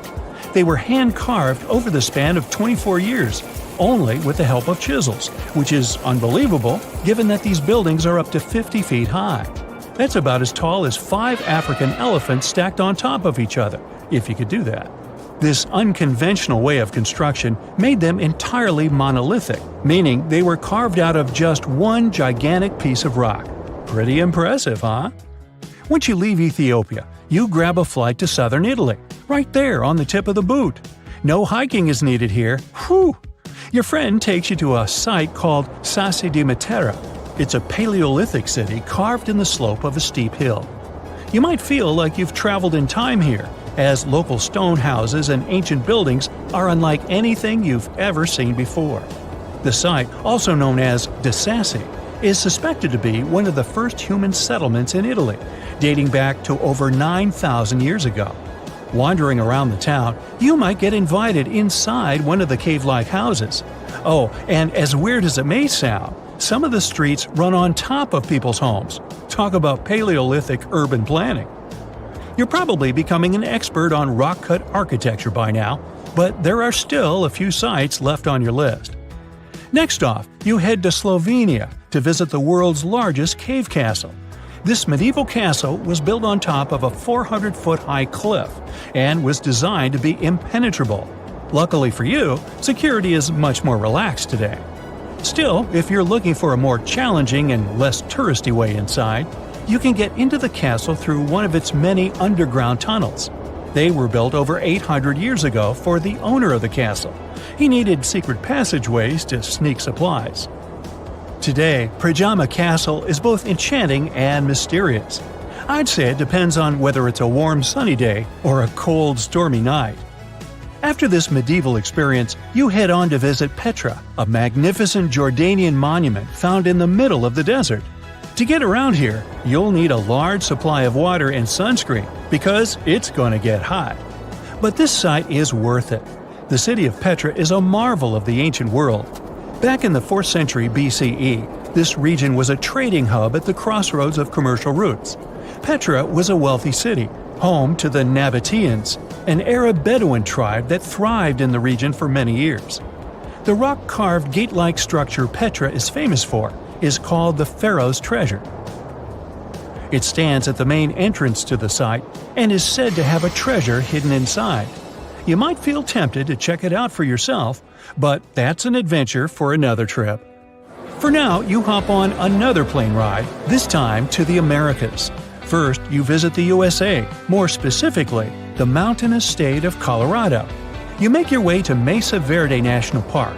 There, in between the greenery and abundant vegetation, you'll find over 600 dwellings built in the cave beneath the cliff, carved deep into the mountainside. This ancient village is now considered a heritage site. The local Puebloan tribe built it back in the 1190s. One of its main buildings is called the Cliff Palace. It's a multi-story construction built from sandstone and mud mortar. The palace alone housed over 150 rooms. If you're feeling sporty, you might want to visit the balcony house. To get there, you'll have to climb a 32-foot ladder. You'll get to see a mid-sized village of 38 rooms, including 2 kivas. Those are traditional chambers that were built by the Puebloans for ceremonial purposes. Still in the U.S., you make your way to the hills of South Dakota. You're there to visit one of the world's most impressive human-made sculptures on Mount Rushmore. What's so mysterious about this place, you might ask? Well, during Mount Rushmore's construction, a 70-foot-long secret tunnel was built behind the head of Abraham Lincoln. The tunnel was supposed to hold all the documents and artifacts important to the United States history. After the designers thought it through, they decided it was better to hide them in a safe box in the floor of the tunnel. The box holds the history of how Mount Rushmore came to be carved, as well as a brief history of the U.S. and the 4 presidents depicted on the mountain. Amazing, right? Now, you're headed down to Machu Picchu, a South American site hidden between the Peruvian mountains. Machu Picchu itself is already a mystery. Researchers still don't know why or even how the ancient Incan civilization managed to engineer the stone-built citadel all the way back in 1450 CE. To get there, you must endure a 3-day hike, reaching the impressive altitude of 8,000 feet above sea level. Or you can get a train, but that's no fun, right?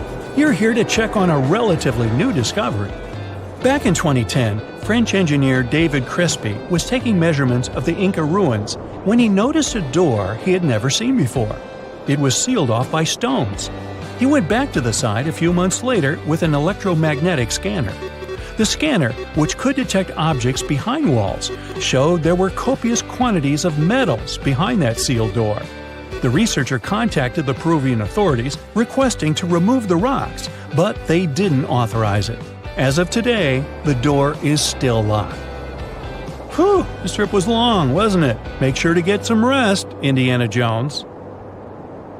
The James Webb Space Telescope, an astounding piece of equipment built to outperform the Hubble Space Telescope, has made a terrifying and amazing discovery that might completely change our perception of the universe.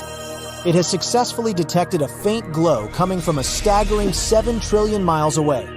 Can this glow be shining city lights coming from some mysterious extraterrestrial world galaxies away from us? Well, let's start from the beginning. A few years ago, NASA's Infrared Spitzer Space Telescope helped us spot a family of 7 rocky exoplanets orbiting the same star. This star is known as TRAPPIST-1, and recently, our new infrared powerhouse, the James Webb Telescope, has measured the temperature of one of those distant worlds. It was a planet called TRAPPIST-1b. Unfortunately, it turned out that this Earth-like planet was totally uninhabitable. Astronomers took James Webb's mid-infrared camera, called MIRI, and looked at the planet's thermal emissions. We can picture the whole process as scientists using heat-sensing Terminator vision. The results were quite disappointing. TRAPPIST-1b turned out to be scorching. Its average temperature was around 450 degrees F. That's as hot as in an oven. Plus, the planet most likely doesn't have any atmosphere.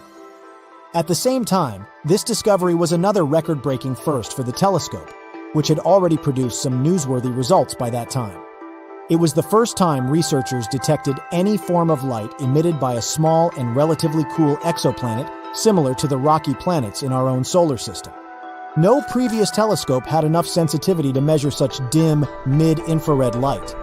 When 7 TRAPPIST-1 exoplanets were first discovered, the astronomical community was ecstatic. That's because all those faraway worlds were about the size of our home planet and located in their star's habitable zone. It's the region that is just the right distance away from a star for liquid water to exist on a planet's surface. Thus, the planetary system became the best place to look for rocky planets with an atmosphere. But don't get too excited yet. These planets aren't likely to become new worlds for humans to explore. Mostly because the TRAPPIST-1 planets are totally out of our reach at the moment. They're just too far away, at a whopping 235 trillion miles away. Their star is also much smaller and redder than our Sun. It's classified as an M-dwarf star. In our home Milky Way galaxy, there are twice as many of such stars as there are stars like the Sun. And they're also twice as likely to have rocky planets orbiting them. It's probably not surprising that astronomers are very interested in such stars. They're the main targets for seeking potentially habitable planets. And it's also way easier and more convenient to observe rocky planets around such smaller stars. But there's a catch. M-dwarfs are more active than our Sun. They frequently flare and spew high-energy rays which are likely to be extremely damaging to planets' atmospheres and any forms of extraterrestrial life. When researchers examined TRAPPIST-1b before, their observations weren't sensitive enough to determine whether this world had an atmosphere, or if it was just a barren rock. But now, we know. The planet is tidally locked to its star, which means that one of its sides always faces the star, while the other is stuck in perpetual darkness. The latest simulations suggest that if this planet had an atmosphere, its temperatures would be much lower since the air would redistribute the heat around both sides of the planet. Unfortunately, the James Webb Telescope recorded much hotter temperatures than needed for such a favorable scenario. It indicates the absence of an atmosphere and knocks the planet off our list of possibly habitable worlds. But the main excitement here isn't actually the features of TRAPPIST-1b. The main takeaway is that James Webb is capable of making such kinds of measurements. It'll help us explore the atmospheres and temperatures of many other distant worlds.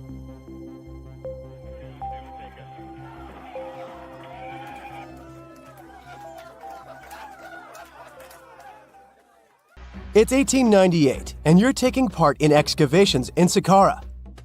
This place, not far away from Cairo, is full of ancient tombs and pyramids.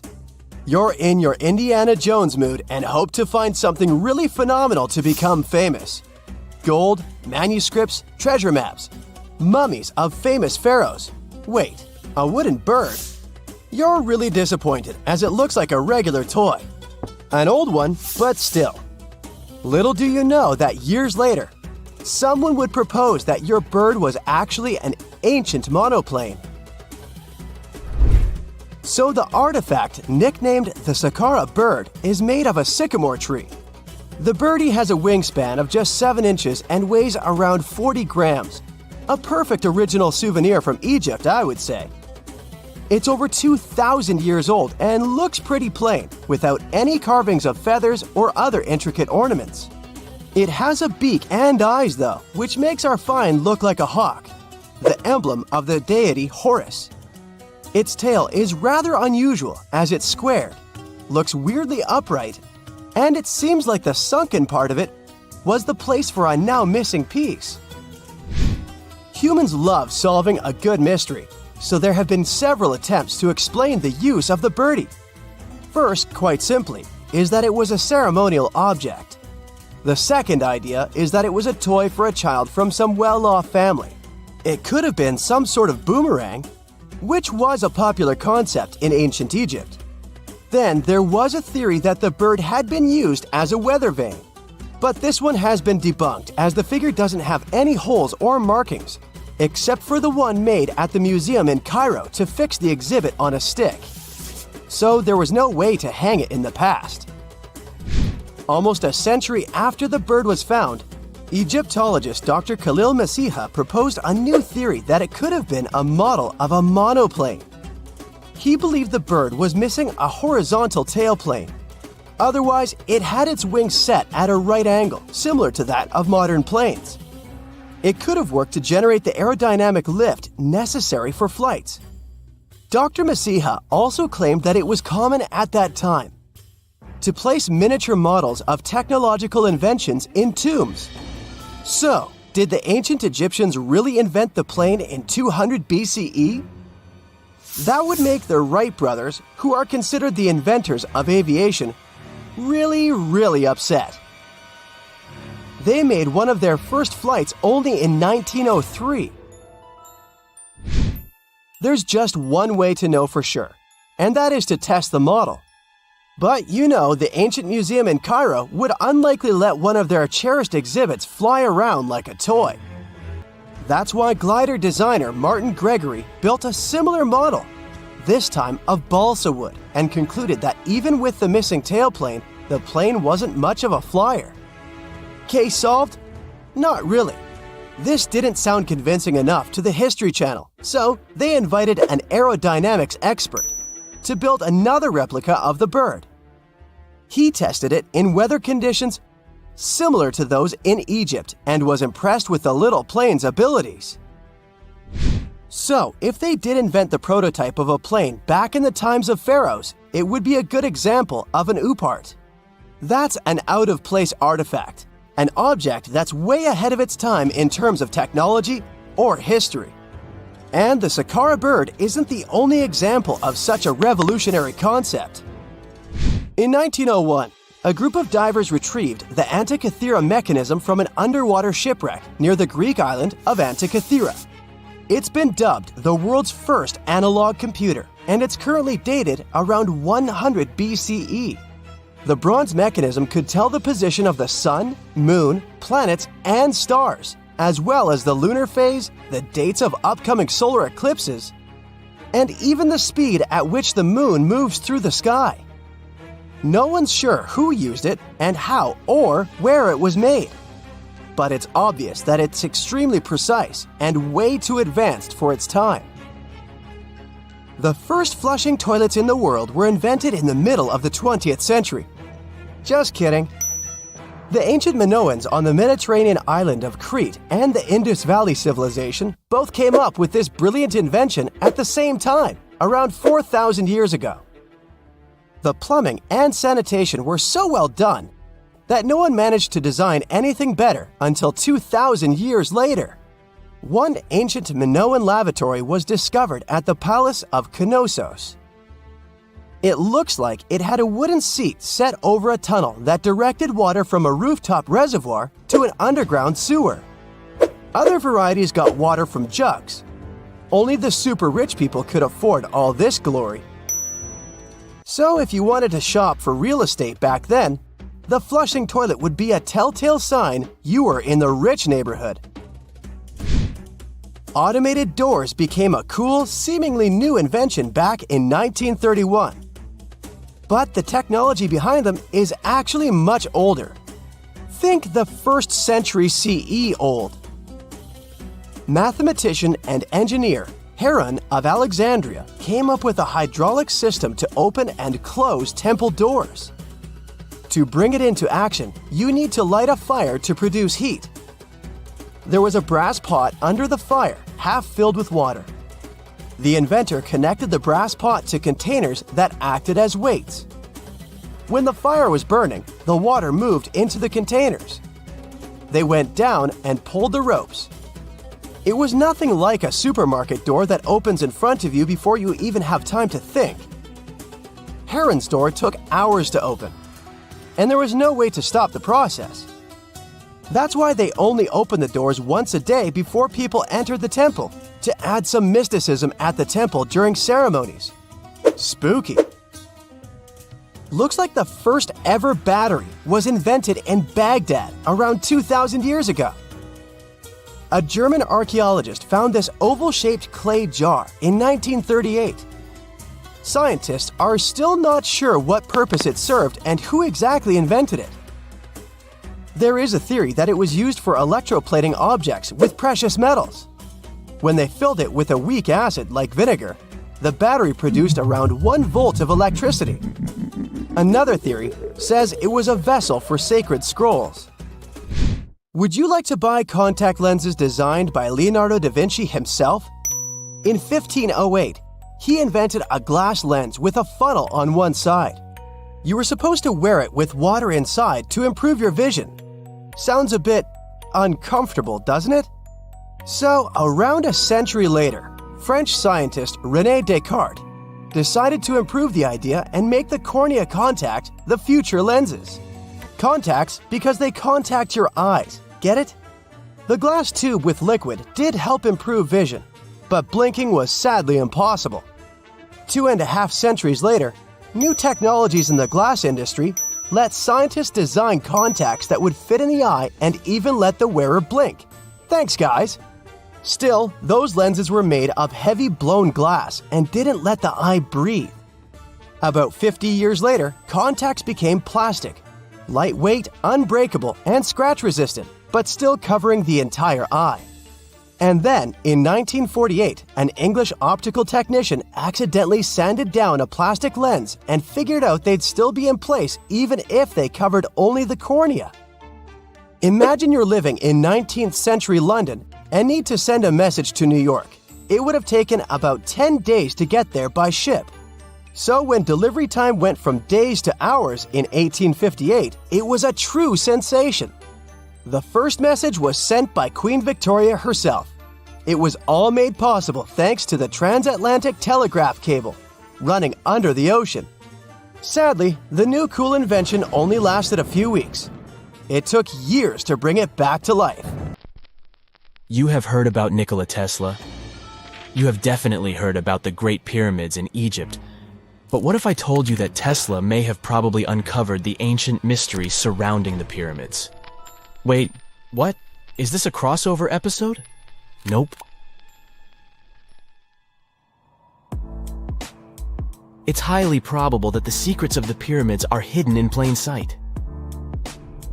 But first, let's recap what we know about the pyramids.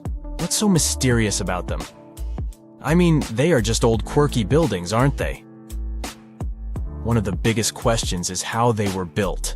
Some people think that the pyramids were created by people using only their hands and muscles. But others think that there might have been some kind of crazy energy source that we don't know about yet. Like, what if aliens helped out or something? Just kidding. But this idea of some unknown energy source being used to build the pyramids has been around for ages.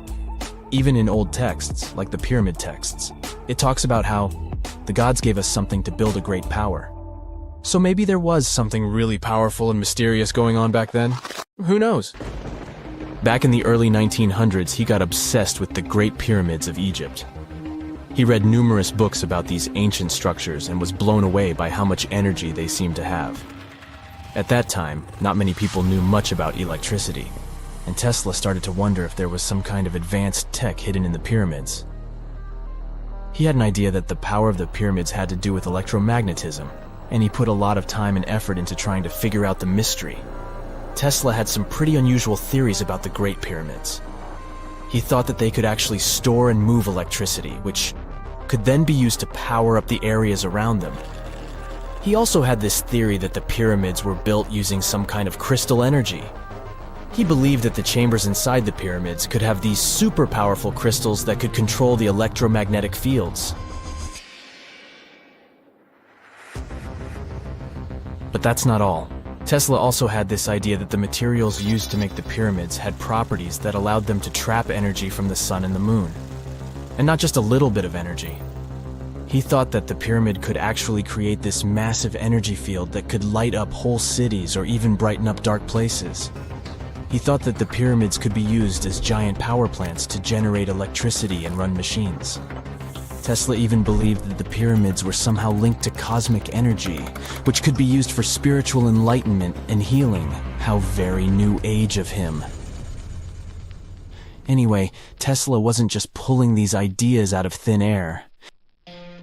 He was seriously into studying everything he could about the pyramids, from ancient artifacts and texts to hieroglyphs and drawings. And he came up with this idea that the pyramids were designed to be energy amplifiers, and some kind of unknown energy source was used during their construction. Some people thought Tesla was eccentric for coming up with these theories, but his ideas have actually had a huge impact on the way we think about the pyramids today. Researchers and scholars have been digging into his theories for years and using them to uncover some of the biggest mysteries surrounding these ancient structures. For example, recently scientists have used theoretical physics to investigate how the Great Pyramid of Egypt would react to certain radio waves.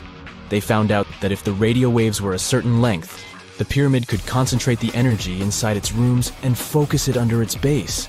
The scientists did lots of calculations to figure this out. They first thought about what radio wavelengths would work best. Then they made a model of how the pyramid would react to the waves.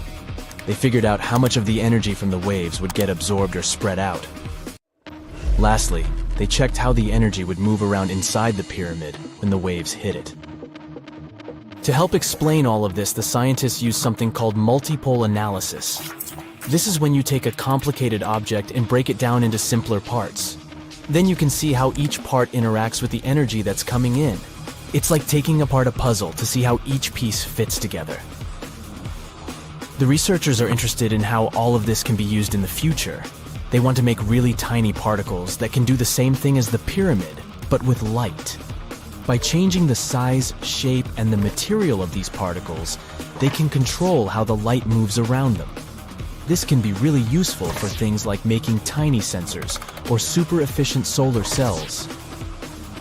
The scientists had to make some guesses when they were doing their research. They assumed that there weren't any hidden spaces inside the pyramid, and that the material used to build it was all the same. But even with these guesses, they still made some pretty impressive discoveries. But the pyramid study is not the only proof that Tesla was ahead of his time. There are more Tesla's projects that seemed unrealistic at the time, but that scientists and enthusiasts reevaluate and try to implement today. Let's talk about Tesla's most ambitious project, the Wardenclyffe Transmission Tower. Back in 1900, Tesla was already a big shot when it came to electrical engineering in America. People were blown away by his amazing inventions and the fact that he managed to outdo Thomas Edison in the battle of currents. However, Tesla wasn't content to rest on his laurels. He decided to embark on his most ambitious project yet, the transmission tower at Wardenclyffe. It was built between 1901 and 1905, and it was based on one of Tesla's breakthrough ideas. He had a vision to make the impossible possible by creating a global wireless communication system. It would use Earth itself as a conductor, transmitting music, news, stock market reports, secured military communications, and even facsimile images. Does it sound familiar? Right, it sounds just like the internet that we use today, only without the use of any wires. But Tesla had a much bigger dream in mind: to transmit power wirelessly. He already proved that high-frequency signals could be sent without any wires using his Tesla coil transformers, and this sparked his obsession with wireless energy transmission. His vision was to not only transform the way we communicate, but also to find a way to transfer power currents globally by tapping into the Earth's natural energy.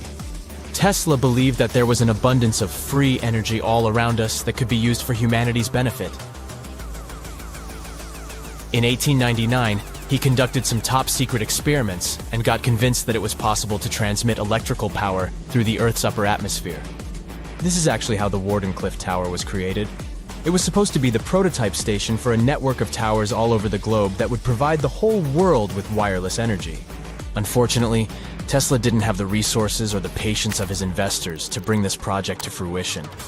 It ran into all sorts of financial problems and roadblocks, and in 1917, the unfinished tower was finally torn down for scrap metal to pay off Tesla's mounting debts. Now it remains a sad reminder that even the greatest minds can sometimes fall short of their dreams. The original red brick laboratory, however, is still there, and it is the only Tesla lab that has survived. Fun fact, in 2017, a film crew made a crazy discovery. They used ground-penetrating radar to explore the area around Wardenclyffe, and they found a whole series of tunnels stretching for hundreds of feet underneath the site. Nobody knows exactly what these tunnels were used for, but people have been speculating for years that they were part of Tesla's grand plan. Wardenclyffe, of course, is a major landmark for Tesla enthusiasts from all over the world. Who knows? Maybe someone will finally crack the mystery of the tunnels one day. But even if they don't, the legacy of Tesla and his amazing ideas lives on. On October 30th, 1759, the inhabitants of the Middle East were jolted awake by an earthquake. Cracks appeared in the walls of their homes, roofs began to crumble. People ran out of their homes and gathered in open areas. But because of strong shocks, they kept losing their footing and falling. A month later, there was another earthquake, but it turned out to be even stronger. Trees broke, houses collapsed, deep cracks appeared in the ground. The disaster lasted for 2 minutes. Oases, roads, and cities were destroyed. Incredibly, Baalbek's ancient buildings withstood earthquakes. Some historians state that this majestic and mysterious place was built during the Roman Empire, but many researchers disagree. Whatever the truth is, the city is one of the main archaeological phenomena of humankind. The most amazing building of Baalbek is the Temple of Jupiter. The inhabitants of the Roman Empire believed that Jupiter held power over lightning and thunder. The building looked like a platform with 54 columns. A massive roof rested on these columns. Today, you can only see 6 70-foot-high columns. Each of them consists of 3 sections and resembles a pencil. The cores of these pencils were made of lead. This made the columns exceptionally strong. Each of these pieces of stone weighed an incredible 80 tons. That's the weight of 35 Ford Explorer SUVs. Look, this is the largest block in the Great Pyramid of Giza. But compared to the blocks from Baalbek, it doesn't even look that impressive. The foundation under the Temple of Jupiter was preserved. That's how specialists figured out it consisted of about 25 monolithic stones, weighing 450 tons each. It means that the blocks from Baalbek weigh almost 4 times more than the blocks from Egypt. There are 3 more enormous limestone blocks in the foundation. They weigh 800 tons each. This is more than twice the weight of a Boeing 747 plane. Ancient builders must have had a hard time carving such giants from a piece of stone. And after that, they also had to pull them to the construction site and lift them to a significant height. Repeating these logistics would probably turn out to be a nightmare for present-day builders. To do this amount of work, they would need modern equipment.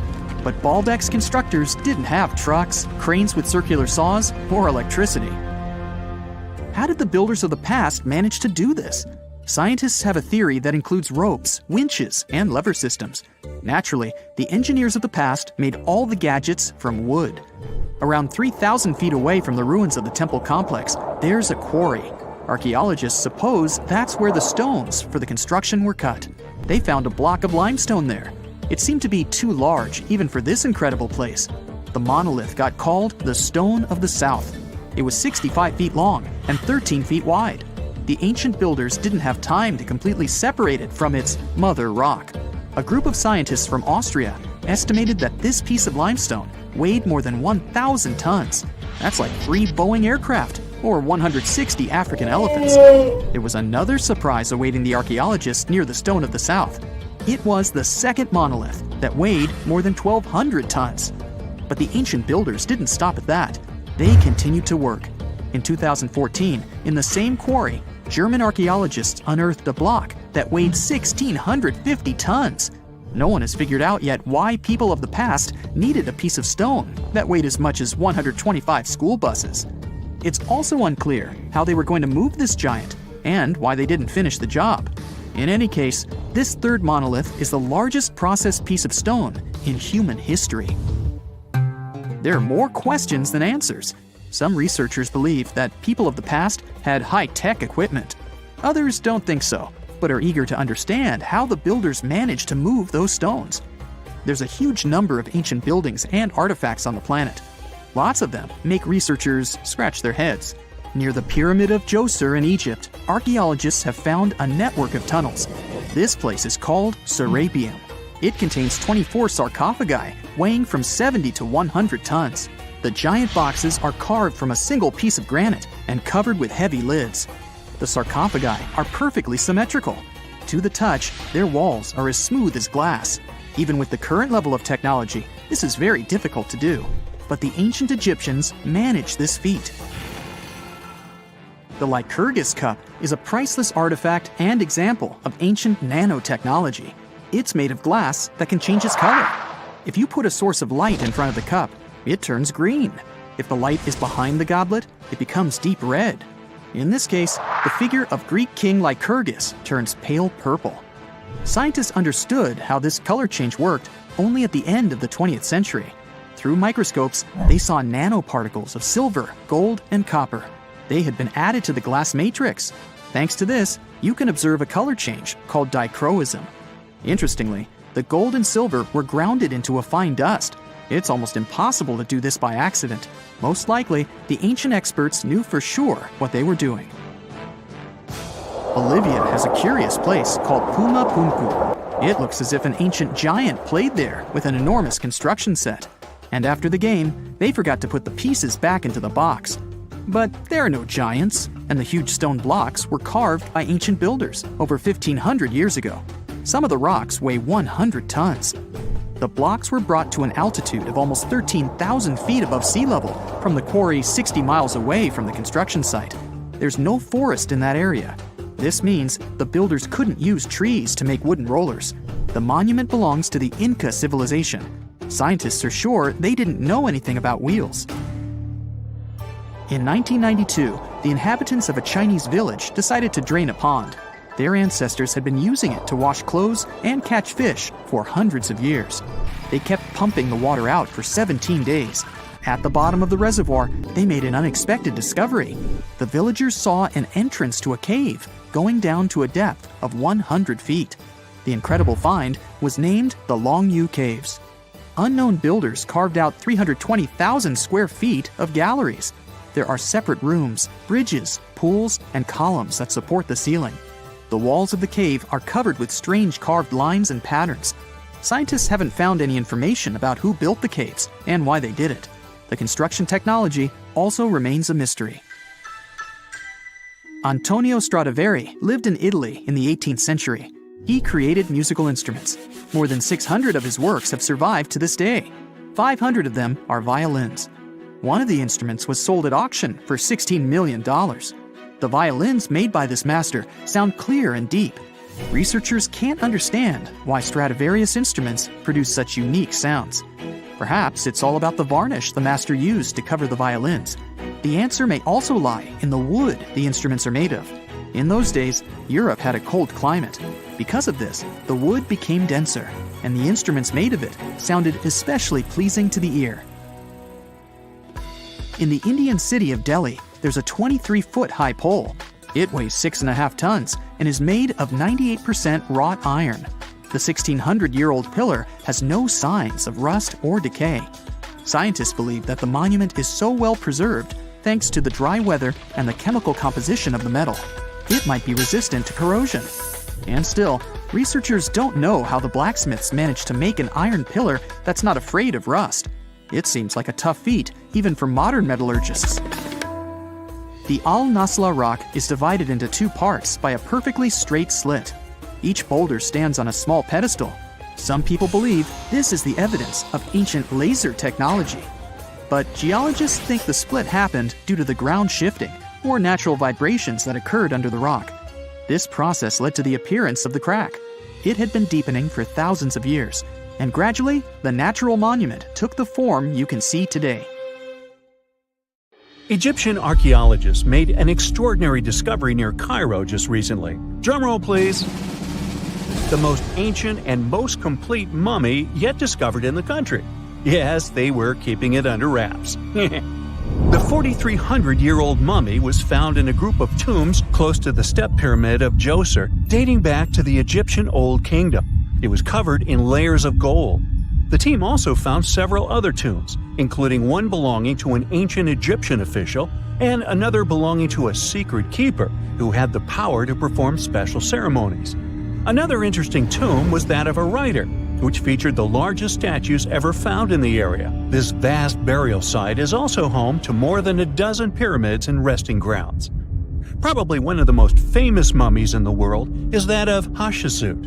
She ruled Egypt like a boss for around 20 years, building all sorts of impressive buildings and creating new trade routes. But when archaeologist Howard Carter found her tomb in the Valley of the Kings, her sarcophagus was empty. However, Carter did find 2 coffins in another tomb, one of which belonged to Hatshepsut's wet nurse and the other to an unknown woman. In 2006, a team of specialists decided to investigate whether that mysterious lady was the queen herself. They found a molar tooth in a wooden box with Hatshepsut's name on it, and when they compared it to a gap in the mummy's mouth, it was a perfect match. Ramses II was a pretty impressive ruler, but it was his mummy that eventually made history. Now, we don't hear too much about his daddy. Okay, I'll stop. Ramses is considered to be the most powerful pharaoh in all of Egypt, as he reigned for a whopping 6 decades. He also lived to be over 90 years old. Now that's pretty amazing, considering the time he lived in. Ramses II supposedly had over 100 offspring too. Talk about a big family. When he passed away, his body was originally buried in the Valley of the Kings, but some sneaky guys tried to rob his tomb of all his treasures. Officials back in the day weren't having any of that though, so they moved his body to a secret location to keep it safe. Fast forward to the 1800s, and Ramses II's mummy was discovered along with a bunch of other rulers and important officials. But it wasn't in the best condition, so archaeologists flew it to Paris to get it, pampered. Problem was, he couldn't just be transported into another country. The only solution available was to give Ramses II his own passport. His occupation was listed as king, and the document even featured his photo. Most mummies aren't necessarily known for having the most hydrated skin. But that of an ancient woman, also known as Lady Di, proves otherwise. No, not that Lady Di. This wealthy lady from ancient times was discovered in an ornate tomb in 1971, and she looked fabulous, if we can say so about a mummy. Thanks to the special conditions in her tomb, like the moisture in the environment and the lack of oxygen, her body was almost perfectly preserved. Her skin was soft, her hair was on point, and she was still flexible. The museum that now proudly displays her mummy also shows a ton of fancy items that were buried with her, like dinnerware and musical instruments. Archaeologists investigated the mummy further and discovered that she passed away from a heart attack at around 50 years old. Even though it hasn't been around for over 2,000 years, Lady Di is still making history. The mummy of Otzi the Iceman was discovered in the Alps in 1991.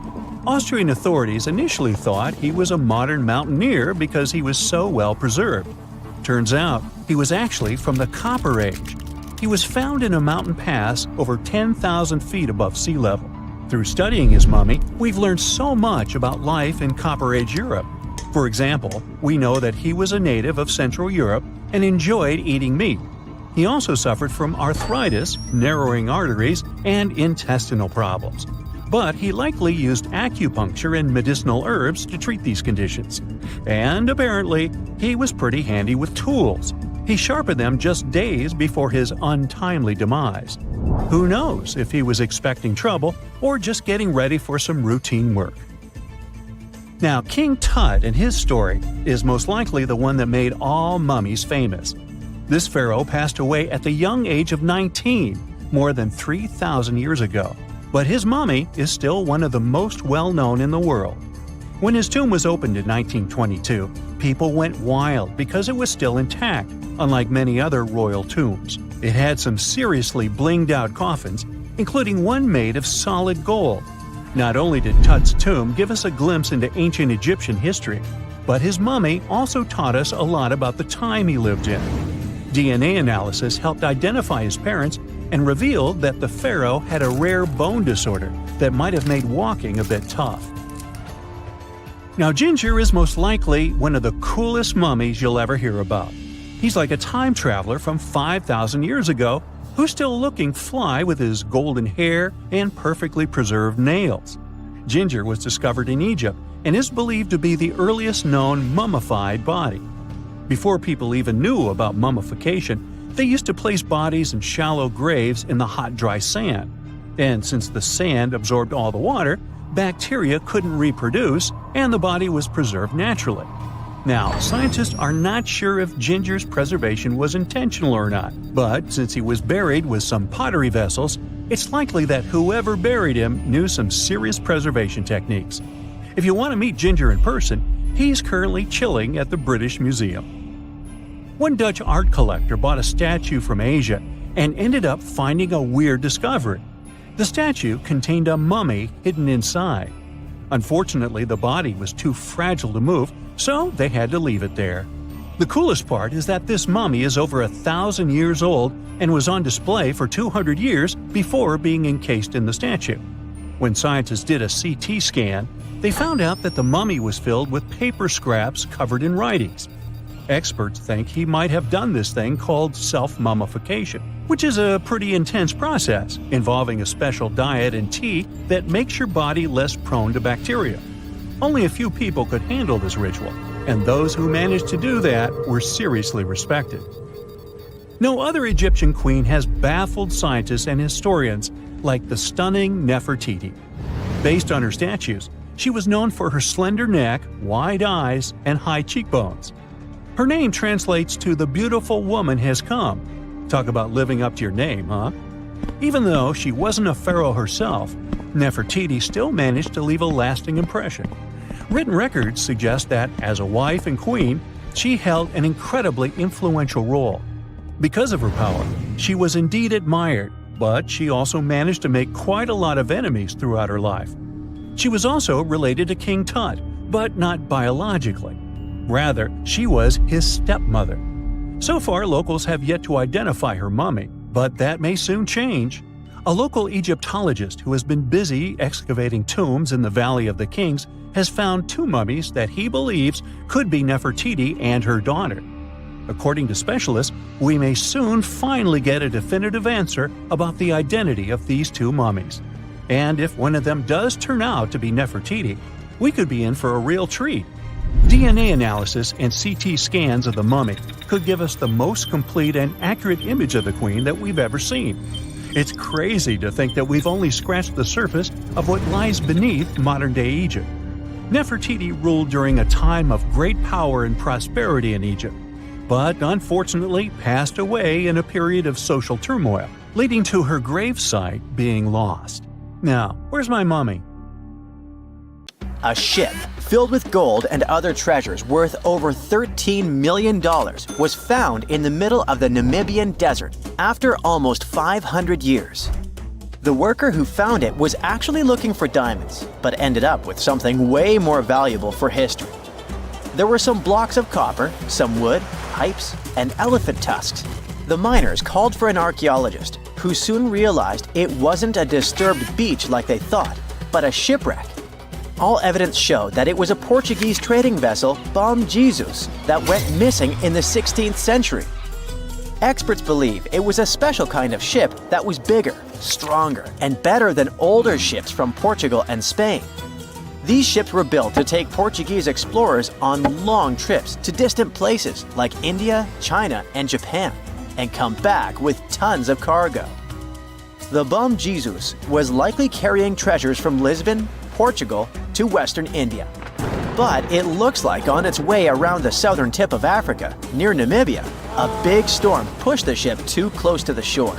The ship hit a rock, tipped over, and broke apart, sinking into the ocean. Archaeologists found treasure from the captain's chest under the water, which probably fell out when the ship's wooden hull broke. They also found pieces of the ship scattered along the shore, likely from the violent storm and later by construction in the area. The storm must have been very fierce, but they didn't find many bones, which means most of the crew may have survived or were lost at sea. The ship was split into 3 sections and incredibly well preserved, thanks to the thick layers of sand that covered it and prevented rot. Archaeologists who studied the wreck discovered over 40 tons of cargo. There were cannons, swords, blocks of metal like lead and tin, fabrics, and tools that sailors used to navigate the stars while traveling across the ocean. The most exciting discovery was 1,845 copper ingots, weighing as much as 16 to 17 tons altogether. Those copper ingots, or pieces of pure metal, are still in great condition because the hull of the ship and layers of sand protected them from ocean water. The scientists even managed to read the trademarks on them on site and learned they were made by a super wealthy German trading company. There were also more than 2,000 shiny gold and silver coins from different countries, and 105 enormous elephant tusks weighing about 2 tons. The tusks were likely supposed to become luxury items, like jewelry or carvings at the destination. Archaeologists took some DNA samples from the tusks and found that they came from West African forests and savanna elephants. Researchers were lucky that the ship was found in a restricted diamond mining area. No scavengers were able to get their hands on the treasures. The Bom Jesus remains the oldest and most valuable shipwreck that was ever discovered off the western coast of sub-Saharan Africa. Another shipwreck recently found by accident was buried under a 10-foot tall sand dune near the Caspian Sea. Some people call it the world's largest lake, and it has water levels that rise and fall over time because of the changes in weather patterns. These changes can move sand and uncover things like this shipwreck and other treasures along the coast.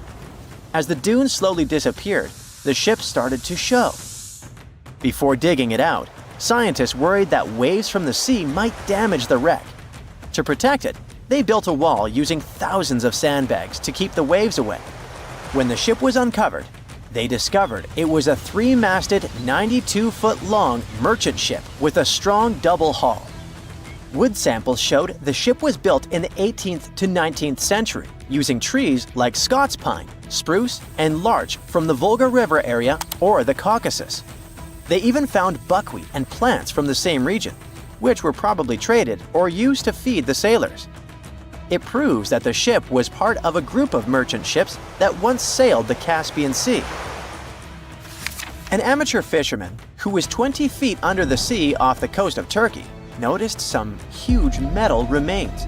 He had an underwater camera, so he made footage of the discovery and took it to scientists. They immediately started an investigation and learned that it must be a shipwreck from the first decades of the 20th century. It could be one of the Ottoman Empire ships that had an important mission to deliver supplies, but disappeared without a trace. Scientists got permission to study this Black Sea wreck in detail to learn more about its mysteries.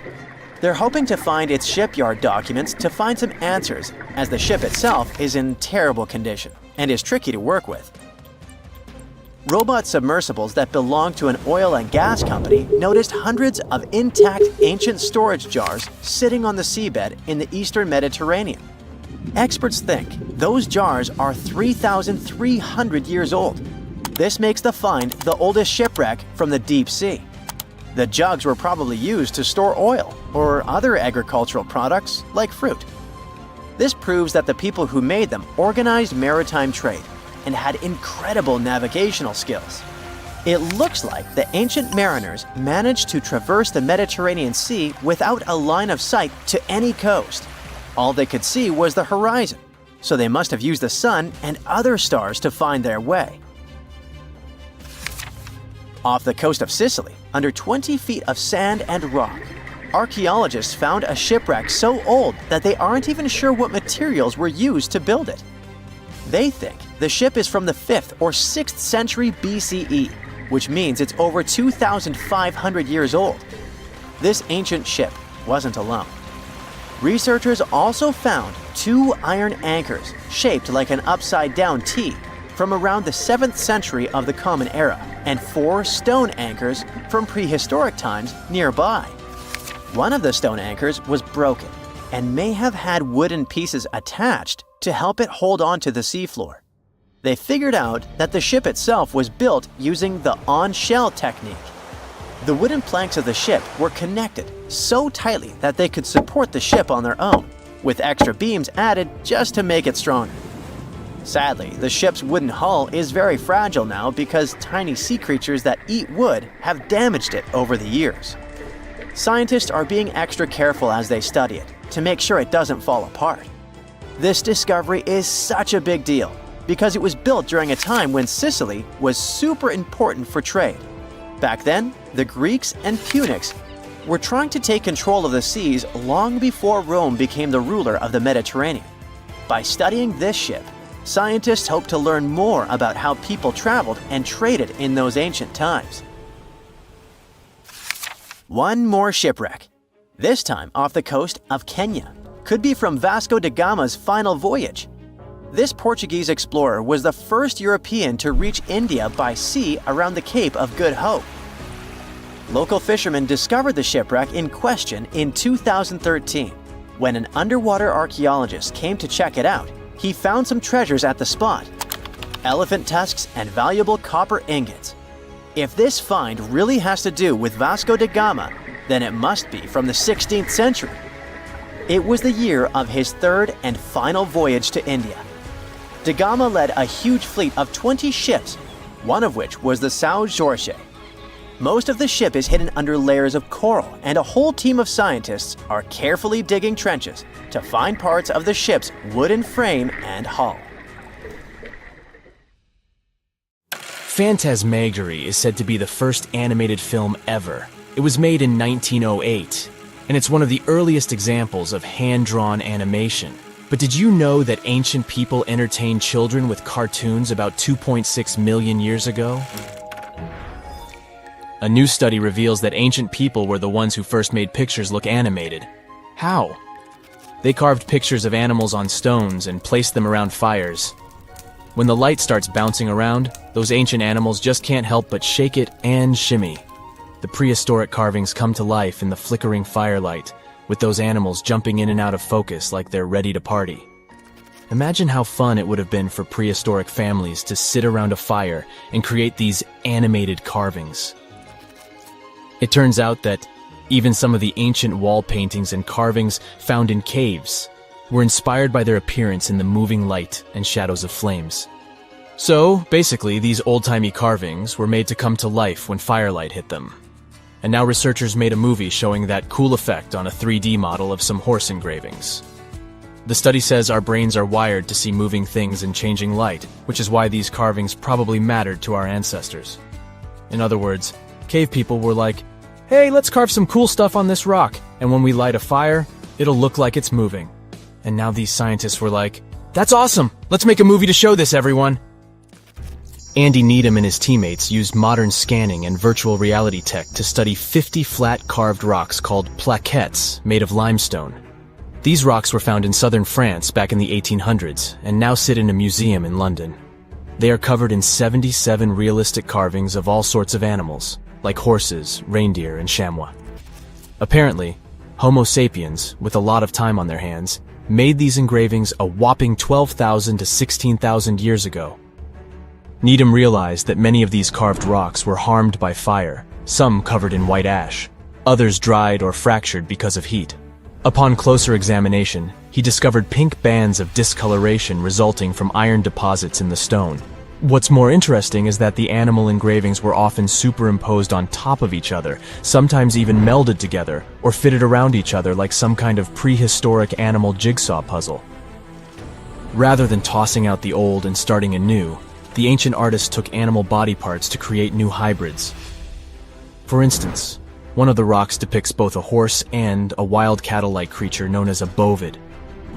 In this masterpiece of prehistoric art, the horse's abdomen and neck become the back and neck of the bovid, while the horse's head forms the bovid's ear. What a creative way of recycling. Researchers believe that the prehistoric rocks from Montestric were used as primetime entertainment for our ancestors. More than one person carved the animals. People from different levels of skills showed their artistic glory, and it was a group effort. The fact that these rocks were found together also suggests that this was a community activity. So it's like families were all gathered around the TV, carving rocks and cheering on their favorite carved animals. Who needs Netflix when you have Paleolithic TV? The engravings on these rocks and the signs they were exposed to heat suggest they were created to look like they were moving. Sometimes you see different animals in different poses, so one would come to life, and then another, and then a different one. It's like a Stone Age version of Disney. Similar techniques might have influenced some of the ancient cave paintings, such as those at the breathtaking Chauvet Cave in southeastern France. The animal portraits there are also overlaid on each other, and some look like they were heated by fires underneath them, which means that our prehistoric ancestors might have been the first animators in the world. Alright, since we talked about young people's favorite pastime activity, shall we take a trip back in time to discover the world's oldest toys? One of the most ancient toys discovered was a simple ball made from clay and found in the ruins of ancient Mesopotamia. It might seem like a simple toy, but our ancestors were playing with them as far back as 3000 BC. But back then, they didn't have fancy video games or elaborate board games, so a ball was the pinnacle of entertainment. But the Mesopotamians weren't the only ones having fun. In ancient Greece, children played with dolls made of clay.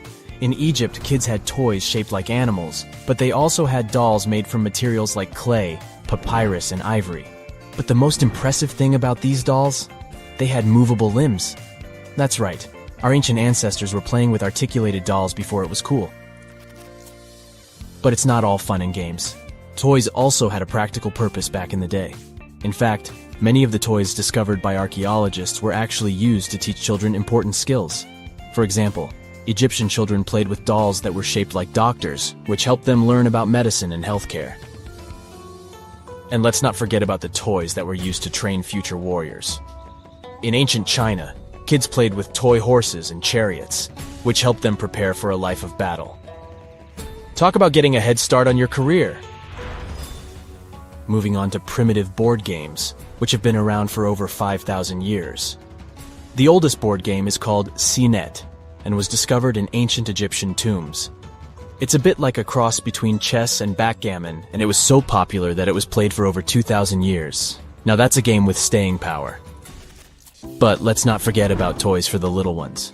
Archaeologists have found ancient rattles and whistles that were used to entertain even younger members of their families. And if you thought your kid's toy collection was impressive, just wait until you hear about the ancient Egyptian princess who had over 100 wooden toys in her chamber. But perhaps the most surprising toy of all was the yo-yo. That's right. The yo-yo has been around for over 2,000 years. It was first invented in ancient Greece and was often used in battle, believe it or not. But eventually people realized that it was much more fun to just play with it and do tricks. Marbles are also around as a toy that has been entertaining kids, and some adults, for thousands of years. Archaeologists have found evidence of marble dating back to around 5,000 years ago in the Indus Valley civilization. Back in those days, marbles were made from all sorts of things. Want to take a wild guess? Okay, I'll tell you. Fruit pits and small pieces of smoothed stone. That's right, those ancient kids were getting creative with their playthings. Some artisans even went the extra mile and crafted marbles from clay. Let's head back to ancient Egyptians and their adorable miniature boats made from ivory, wood, and clay. These miniatures may be acknowledged as toys, but they were also meant to represent crossing over to the other side. Viking kids had similar types of items too. A wooden toy boat over 1,000 years old was found on a farmstead near the coast of Norway. This toy looked like a real boat, and it would have been the ultimate cool thing, just like how kids today go nuts over race cars and drones. You can imagine little ones back then showing off their toy boats to their friends. Many of these toys are still pretty fun to play with today. There are many others left aside, like toy soldiers and spinning tops. Do you want to know more about ancient toys or gadgets from the early days of cinema? You know how it goes. As the years pass, common knowledge slips away faster than you can say, "What's that thingamajig for?" Just think, our grandkids will probably be scratching their heads over the buttons on our old school phones. So it's no wonder that some ancient artifacts have got us all stumped too. Take a look at this funky object. Any guesses on what it is? A musical instrument, a toy, or maybe something out of this world? Beats me, and even the experts have no exact answer. This little guy is a Roman dodecahedron, discovered by some amateur archaeologists near Lincoln, England. It's shaped like a fist and made of a mix of metals. Now, as for what this thingy was used for, that's the million-dollar question. Supposedly, these guys were all the rage back in the day in northern Gaul and Roman Germany. According to some ancient maps, similar dodecahedrons have turned up in Europe, Britain, and even along the maritime Silk Road in Southeast Asia. The plot thickens as more and more of these dodecahedrons pop up. Some had wax inside, leading scientists to think they were candle holders. Others think they might have been used for knitting gloves, since none have been found in warmer regions. There's even one found in Geneva with zodiac signs etched on it, sparking some woo-woo theories about fortune-telling. And now a fresh discovery has got everyone's head spinning. Could this be some kind of sacred tool for the Romans? Who knows? Maybe it's the first multi-tool ever, invented way before Swiss Army knives were a thing. Carved stone balls from Scotland are another historical mystery. They most likely date back to the late Neolithic period and come in various types, from sandstone to granite. They're all roughly the same size and have intricate, evenly spaced patterns of circular bosses or knobs. Most of these designs have 6 bosses, but the number can range from 3 to 160. Some of these balls are more skillfully crafted than others, and a few even have extra decorations. There are over 400 carved stone balls and mostly found in Scotland, although some have turned up in northern England and Ireland. These stone balls rarely show signs of damage or use, and there are no clues that would give away their function. Most experts think they weren't practical tools, but had some symbolic or social importance, probably a sign of power or prestige within their communities. The Folkton drums are the 3 stone cylinders from Neolithic Britain, discovered in the late 19th century in a burial mound in East Yorkshire. Nothing similar has been found anywhere else in the British Isles from any prehistoric period. Each drum is decorated with unique designs covering the sides and domed tops. The decorations are mostly geometric, arranged in panels with stylized human faces peeking out from 2 of the drums. Recent studies of the artifacts using new technologies show that the designs had been carved and recarved over time. A team of experts also analyzed the composition of the drums, and it turns out that they were made from local chalk. In the late Bronze Age in Europe, long before coins became common, finely crafted metal objects served as portable wealth and symbols of high status. Across Europe, archaeologists have found all sorts of artifacts, from gold adornments worn by elites to large bronze cauldrons used in feasts. Beautifully decorated gold rings discovered in Wales are among these items. They're known as lock rings and may have been used to hold hair.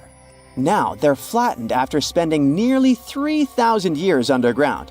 They used to have cone-shaped openings at each end.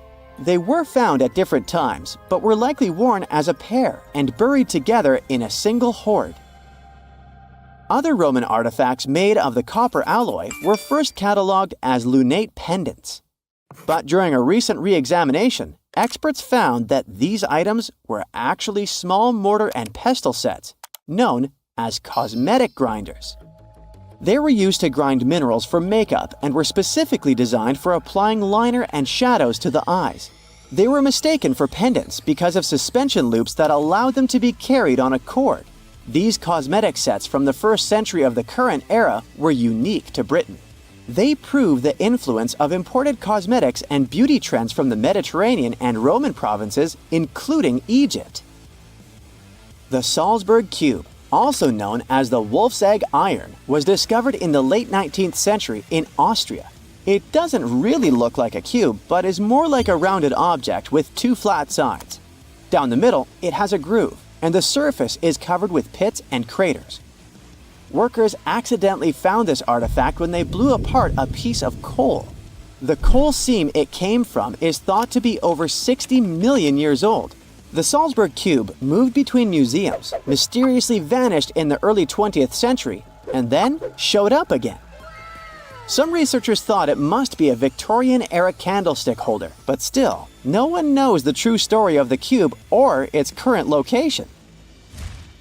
Archaeologists have unearthed an incredible historical find in Pakistan, an ancient sphinx estimated to be around 12,500 years old. The region where it was found was once a busy center of the ancient Indus Valley civilization. It had advanced urban planning, intricate art, and sophisticated drainage systems.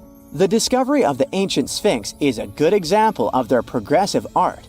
We all know of the Great Sphinx of Giza, But what was the significance of the Sphinx in the Indus Valley culture? Their Sphinx has designs and carvings that show scenes with their daily activities, which means it may have had a more complex role than a symbol of power or guardian. It could stand for a balance between humans and nature, or even a deity associated with agriculture. Arauca in Chile sits on the sandy dunes of the Atacama Desert, known as the driest desert in the world. Long before this coastal town was built in the 16th century, the Chinchorro people called this region their home. Archaeologists found hundreds of their mummies. Radiocarbon dating showed that these mummies are over 7,000 years old, which makes them 2,000 years older than the famous Egyptian mummies. The Chinchorro used special techniques to preserve the mummies, not just relying on the dry climate for that. And unlike the Egyptians, they didn't just do it for the elite members of their society, but for everyone, no matter what age or status they had. The local people living in Arauca now are so used to finding mummies in their backyards that they don't feel weird about living among them. In the winter of 1850, a powerful storm with extra high tides hit the west coast of Orkney, Scotland. The wind and waves ripped away the surf, covering a mound, and revealed stone-built structures beneath. A local antiquarian decided to dig up the village that he thought was from the Iron Age. He managed to unearth the remains of 4 houses and many artifacts from 2 villages. The villages had been buried under sand, so everything was really well preserved. Carbon dating wasn't a thing back then yet, so it was tricky to tell the exact age of the villages. Almost a century later, with new tech, researchers were finally able to tell that the place was actually from Neolithic times. You can still see stone dressers and box beds in the prehistoric houses. Archaeologists and historians working on the famous terracotta army think that it might have been inspired by or modeled on ancient Greek sculptures. It would mean there was a cultural contact between East and West much earlier than we thought, long before the Silk Road trade route. There was probably Western influence in China during the era of its first emperor, who took the throne in 246 before the current era. Before that time, China didn't have a tradition of building life-sized sculptures. Earlier terracotta soldiers were much smaller, less than 10 inches tall. Greek artists might have even been present to train Chinese sculptors. There are countless doors all over the world that haven't been opened for decades, and even centuries. The question is why? It seems that nowadays you can open any door you want. The truth is that some doors were sealed for a grave reason. And so far, nobody has found out what treasures and mysteries they hide. Here are 4 doors that keep their secrets all too well. The Taj Mahal. First up, we've got the Taj Mahal in India, one of the most romantic places in the world. Shah Jahan commissioned it in 1631 and dedicated it to his 3rd wife, who he loved like crazy. They were married for 19 years and had a whopping 14 kids together. But unfortunately, she passed away while giving birth to their last baby. Shah Jahan was heartbroken and decided to build an epic tomb to remember her by. The construction took a whopping 20 years to finish. The building has quite an interesting layout. The design is super unusual with these 4 massive 130-foot tall minarets that stand on the corners of a huge platform. They're not just there for looks. Back in the 17th century, architects were having some serious issues with buildings collapsing under their own weight. So the chief architect of the Taj Mahal made sure to place those minarets as far away from the tomb as possible. And he even tilted them in a way so that if they did fall, they wouldn't wreck the rest of the Taj Mahal. Talk about planning ahead. The Taj Mahal is hiding some crazy secrets. There are sealed rooms all over the place that nobody is allowed to enter. And if you check out photos of the building from the riverside, you can spot 2 basements. But guess what? They're sealed up too. Nobody knows what's inside or why they've been locked up since the time of Shah Jahan. Apparently, there's a good reason why those rooms are off limits. Some researchers think that they were built using marble, which turns into a different substance called calcium carbonate if it's exposed to carbon dioxide. And when that happens, little bits of marble start chipping off like crazy. To make matters worse, there's no air flowing into these rooms. That means that if too much CO2 builds up in the basement, the 4 minarets could collapse. But wait, there's more. Some people think that the body of Shah Jahan's wife can be found in one of these sealed-up rooms in pristine condition. Why not? Who knows what the mysterious rooms might keep? The Great Sphinx of Giza. The Great Sphinx of Giza is shrouded in mystery. It's not just the largest monolith statue in the world, but it's also a hybrid creature with a woman's head and a lion's body that originates from Egyptian and Greek mythology. It's also very ancient. It's estimated to be around 4,500 years old. The construction of this marvel took about 3 years and required 100 workers who were not slaves and were treated with delicacies like sheep and goat meat. It is also thought that it used to be much more massive than it is now. Archaeologists found huge stone blocks and abandoned toolkits near the site. However, the real secrets of the Sphinx lie underground, near its paws. A group of scientists used a seismograph to detect 2 hidden chambers beneath the Sphinx's paws. Some people think that these rooms might be the legendary Hall of Records, which holds ancient scrolls revealing the secrets of the universe. I mean, that's way cooler than any library I've ever been to. Rumor has it that the Egyptians even had info on Atlantis stashed down there, which is like a super old version of a conspiracy theory. Unfortunately, we can't go on an adventure to check it out just yet. The chambers presumably have 2 entrances, but both remain sealed. The researchers haven't yet received the green light to check out their theory. Let's hope they won't keep us in suspense forever. Sri Padmanabhaswamy Temple. This temple is located in the beautiful state of Kerala in India. This temple is famous for more than just its breathtaking beauty. Underneath the temple there are 6 vaults, creatively named A, B, C, D, E, and F. The enormous iron doors to these chambers add to the mystery of what's behind them. A few years back, the authorities decided to open these vaults to the world, but it wasn't an easy task. You can't just open the doors and enter the vaults. It required a lot of work. It took them a while, but finally, in 2011, they opened 5 of the 6 chambers. And guess what they found? Tons of treasure. Bags of gold, precious gemstones, and priceless diamond jewelry. The estimated worth of everything found in the vaults is a whopping $1 trillion. It's like the temple was the real-life inspiration for Aladdin's Cave of Wonders. But wait, I said 5 of the 6. What happened to the last one? Vault B has remained closed, but not for lack of trying. They simply didn't manage to open it. There is even a belief that it's fatally cursed. Legend says that only a saint or sage can break the curse by chanting a specific mantra. But no one has been able to do this yet, presumably because we don't have saints or sages at our disposal.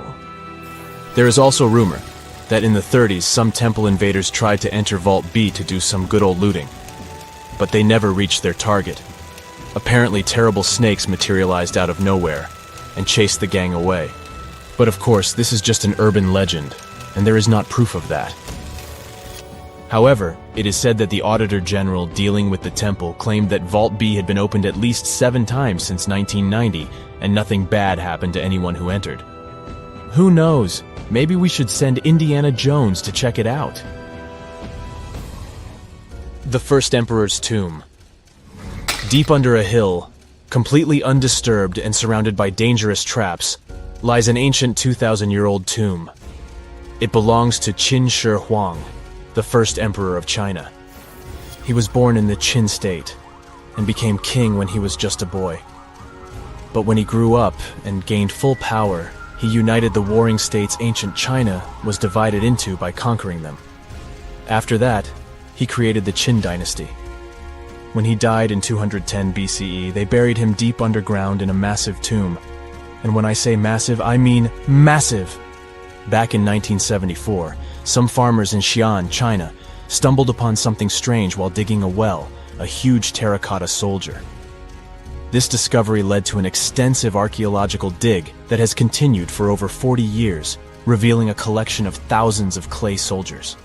The unique thing about these soldiers is that each one has its own unique features, from hairstyles to facial expressions.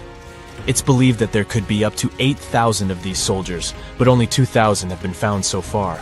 Interestingly, the central tomb, which is believed to be the resting place of the emperor, is still untouched. In ancient records, there are references to a vast underground city that the emperor built, complete with scenic towers, palaces, and whatnot. Sima Qian, a Han Dynasty historian, wrote that the tomb was adorned with treasures and had space for hundreds of officials, but the lack of technology to properly examine the site is what's holding things up. Qin Shi Huang was surrounded by liquid mercury in his tomb, with two of the streams representing the major rivers of China, Yellow River and Yangtze. The ancient Chinese believed that mercury could provide immortality, but it could have also caused the emperor's death since he regularly took mercury pills to prolong his life. The dangerous levels of mercury contamination in the soil near the tomb are the main reason why scientists are reluctant to explore it. It could be very dangerous both for people and for the environment. Now, if I had to choose which door to open, I'd probably go for the one that doesn't lead to a tomb surrounded by poisonous mercury. Call me crazy, but I'd like to avoid any potential health hazards. Whenever you hear about ancient ruins, you almost never picture them being suspended somewhere, or just randomly hanging on the branch of a tree, right? In fact, for most of the ancient artifacts we have exposed in museums all over the world, archaeologists did quite an impressive amount of digging. You see, buildings have this funny way of fading away over time if not properly taken care of. Sometimes we need to reuse some building materials, so an older construction may be sacrificed in the process. Other times, houses are abandoned, and once they are exposed to the elements on the surface, like rain or sunlight, they don't really stand a chance. Some just simply crumble away due to good old erosion. So the only way a piece of architecture can survive the test of time is if it's somehow gotten buried deep down. Now, how did they end up buried in the first place? Well, it's quite the comedy of errors. Ancient cities had a habit of gradually raising their ground level like a kid adding toppings to their ice cream sundae. You see, these settlements were always busy collecting food and building materials to keep up with their ever-growing population. But hey, who has time to deal with waste and rubbish? It wasn't exactly high on their to-do list back in the day. So when it came to building new houses, ancient civilizations found it much easier to save their sweat and tears by piling up the rubble and constructing right on top. But that's not all. Rivers would also occasionally flood and deposit a layer of sediment on the city floors, further encapsulating those ancient constructions. And in those dry regions like the desert, where the wind likes to show off its sand and dust dance moves, you can bet it was a constant struggle to keep the establishments clean. One hilarious example is the Sphinx, which had its head buried in sand until a group of archaeologists unearthed it in 1817. Some ancient towns eventually got covered up because they were completely abandoned. With less human activity to control their expansion, plant seeds couldn't resist the opportunity and sprouted all over the place. They gobbled up carbon dioxide from the air and grew, adding more and more bulk to the ground.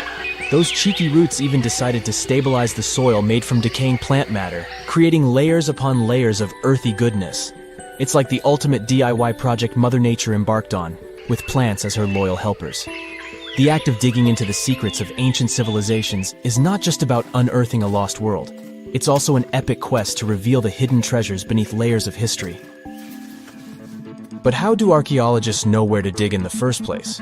If everything is covered in layers upon layers of sediments, debris, and plant roots, they must have some sort of system they rely on before embarking on a new project, right? For starters, they're not always the ones suggesting an archaeological dig in a certain location. Let me explain. Let's say you're a contractor and you want to build a new fancy apartment complex in your city. Some local legislations have certain requirements before your project can start, though. For instance, before anyone starts building on a piece of land, they might need to bring in specialists to check the soil. These clever folks can be archaeologists, geologists, or paleontologists, and they need to keep an eye on things during development. If any artifacts or ecofacts, fancy word for organic remnants, are discovered, these experts swoop in to excavate and study them. But what about sites that have nothing to do with bulldozers and yellow hats? Archaeologists have more than one trick up their sleeves when it comes to locating ancient hotspots. They dive deep into historic records with a healthy dose of detective work. By sniffing out old documents and maps, they can piece together the puzzle of human activity in a specific area. If a site has been visited before, it's even better. Finding records of past excavations or historical accounts can give archaeologists lots of information on where to continue their treasure hunt. Before archaeologists start swinging their shovels, they engage in a bit of a visual scan mission. Armed with a grid system, they'll stroll around the site, keeping their eyes peeled for any artifacts that might be hiding just beneath the Earth's upper layer. From groundstone tools to historic glass and even ancient garbage dumps, yes, they're also valuable. These keen-eyed explorers can spot signs of human activity faster than most people. If they stumble upon midden soil, fancy term for a garbage dump, they know for sure that humans once called this place home. Archaeologists don't just rely on their trusty shovels, though. They have an arsenal of gadgets to aid in their search for hidden wonders. Geophysical tools are like their secret weapons. Take the resistivity meter, for example. This clever contraption measures the electrical component of the soil and any buried features or artifacts. A buried wall, for instance, will create a different resistivity reading than the surrounding soil. Magnetometers and ground-penetrating radar work in similar ways, showcasing potential hints of ancient treasures in the soil. And who could forget our trusty old friend, the GPS? It helps archaeologists map out precise locations, like a high-tech treasure map, leading them straight to their pot of gold. Care to virtually visit some of the most important archaeological sites in the world? Well, follow me. In the United Kingdom, for instance, you'll find this interesting place called Stonehenge. It's one of many henges scattered around, but this one really takes the cake. Picture this: massive ancient stones standing tall and proud, arranged in a funky outer ring and an inner horseshoe, with some smaller stones thrown in for good measure. And guess what? These amazing stones have been around for over 5,000 years. Talk about a serious case of rock-solid longevity. Now, here's where it gets interesting. According to local folklore, the legendary wizard Merlin whipped out his magic wand and poof! He teleported these massive stones all the way from Ireland. Apparently, some giants had assembled them there, but Merlin decided they would look much better at their new location. Others think it's just the ruined remains of an old Roman spiritual edifice. These amazing structures were built by our Bronze Age ancestors. With their simple tools and limited tech, they managed to create this monumental masterpiece. Impressive, right? Unfortunately, there's still so much we don't know about this area. Stonehenge's initial purpose remains a mystery to this day. Sure, there are lots of theories, but scientists have yet to agree on the subject. However, we do know that it's perfectly aligned to catch the sunrise during the summer and winter solstices. The ancient city of Pompeii is an equally amazing archaeological site. Picture this: Mount Vesuvius, a notorious troublemaker, decided to throw a volcanic tantrum and completely covered this ancient Roman city. It turned it into a time capsule, located outside present-day Naples in Italy. Fast forward to the year 1748, when a bunch of adventurous explorers stumbled upon Pompeii. Lo and behold, they discovered a treasure trove of well-preserved goodies: streets, houses, food. Probably a bit stale by then. Blingy jewelry, fancy sculptures, colorful frescoes, everyday household items, and even animal and human remains. It was like an epic archaeological party. From the looks of it, Pompeii had it all. Fancy houses and villas, a massive 20,000-seat arena, cute little artisan shops, hangouts like taverns. And let's not forget the saucy spots like those luxurious bathhouses for some intense pampering. There's also the Sanctuary of Apollo, where people used to gather for their daily dose of worship. And of course, the bustling heart of the city, the Forum of Pompeii, where all the cool people used to hang out. And guess what? Pompeii is so cool that it made it to UNESCO's World Heritage List back in 1997. That's like the ultimate Hall of Fame for historical awesomeness. It also includes many other famous buildings and sites, like the Taj Mahal in India and the Acropolis of Athens in Greece. And now we're off to almost 5,000 years ago. Let me take you to ancient Egypt, where back in 2550 BC, guess what? The construction of the Great Pyramids of Giza started. People learned to build cathedrals and skyscrapers, but it wasn't until recently that these massive buildings appeared. It's still a mystery to even modern scientists how these pyramids were built 5,000 years ago. No wonder they are one of the 7 wonders of the ancient world. They're also the oldest of them and the only wonder of the ancient world that still exists in the 21st century.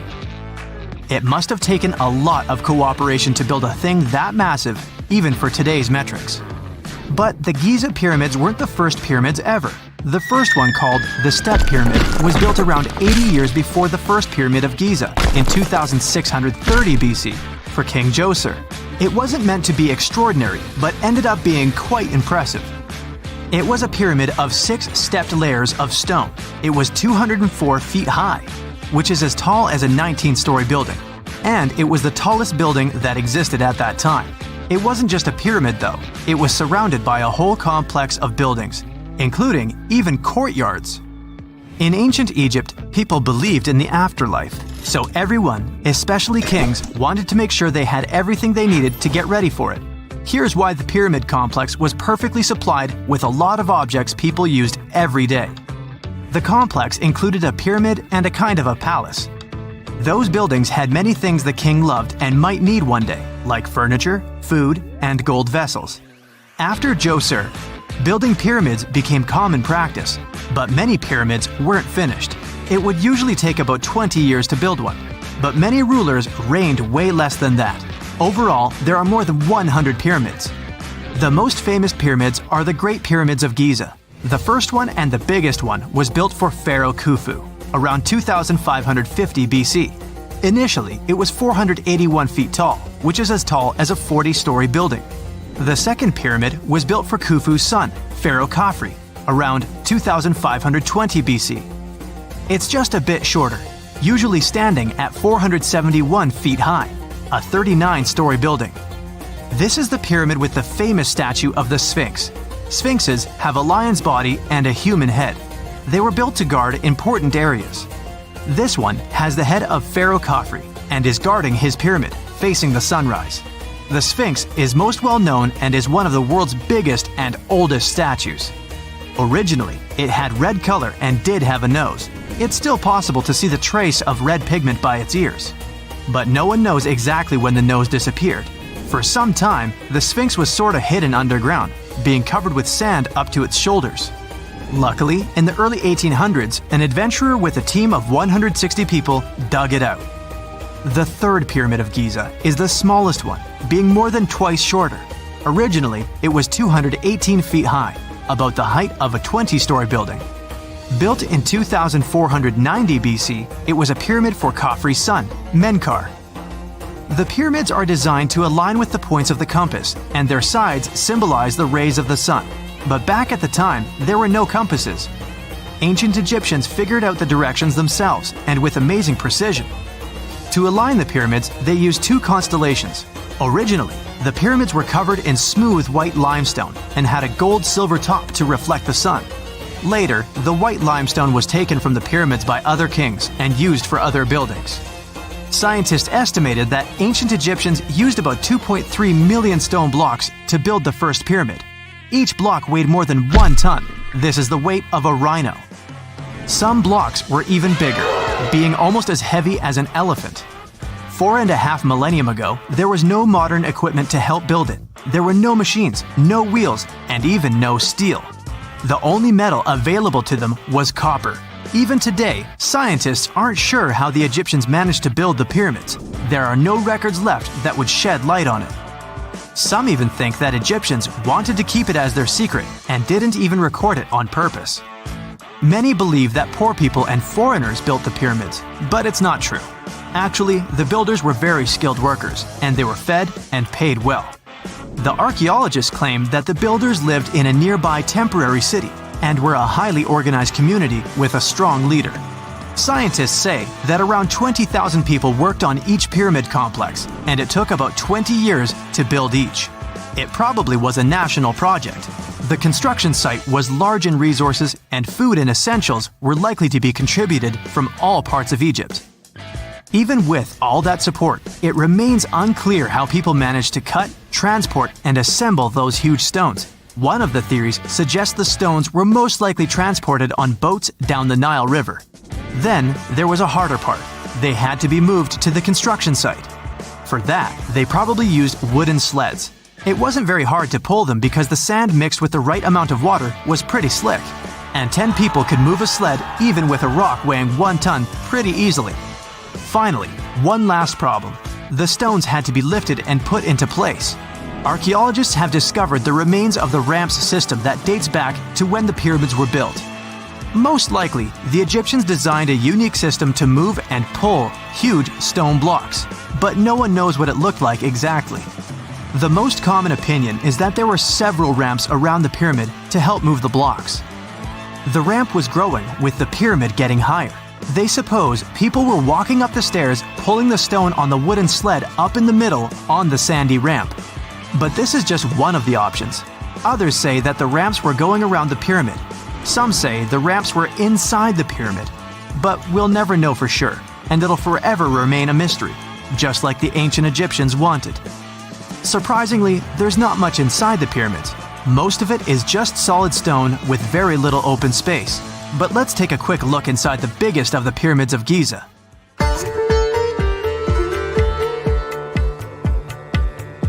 From the entrance, there are two stairs, one going down and the other one going up. The descending one takes you to a chamber located underground. That's where the pharaohs are, but not in this pyramid because Khufu wanted to stay higher. The underground room is partly unfinished. The room with Khufu's sarcophagus is called the King's Chamber. It's upstairs and then through the tall and long Grand Gallery. Below the King's Chamber, there's a room called the Queen's Chamber. There are no queens though, and no one is sure why the room is called this. Unfortunately, none of these have any hieroglyphs on the wall. They're just bare. If you want to see them, you should go to the other rooms that are decorated. Those pieces of art are depictions of ancient Egypt's culture and daily life. The texts allow researchers to study their language and grammar. Sadly, the treasures that once were here in the pyramid are long stolen. From that room, there are several tunnels for an unknown purpose. There are many tunnels and passages inside the pyramids. There are many chambers and shafts and secret ways. Scientists have been sending little robots with cameras there for some decades already. And the robots did discover another chamber a bit upstairs with hieroglyphs on the walls. But even today, much of the pyramids is still unknown, and there's no so-called building plan of the pyramids. Egyptians did create a mystery no one can crack for 4,500 years already. Scientists recently started to X-ray the pyramid to learn what's inside it without entering it and its narrow, mysterious tunnels. Welcome to Rapa Nui, better known as Easter Island. It's a tiny speck in the vast Pacific Ocean, 2,200 miles away from the coast of Chile. This island is most famous for its eerie moai statues. This place is also home to one of the most mysterious writing systems in the world, called Ronga Ronga. We found it on 27 small wooden tablets. For years, historians have been arguing about the true history of these tablets, and now we might have found the truth. Humans first set foot on this island in the 12th century. For many years, it was home to the Rapa Nui people. They were pretty isolated out there in the Pacific Ocean until Europeans arrived in the 1720s. Europeans brought with them lots of troubles, leaving only a small fraction of the native population alive. Later in the 19th century, a missionary, Eugene Iro, went to the island and discovered the wooden tablets with intricate symbols carved on them.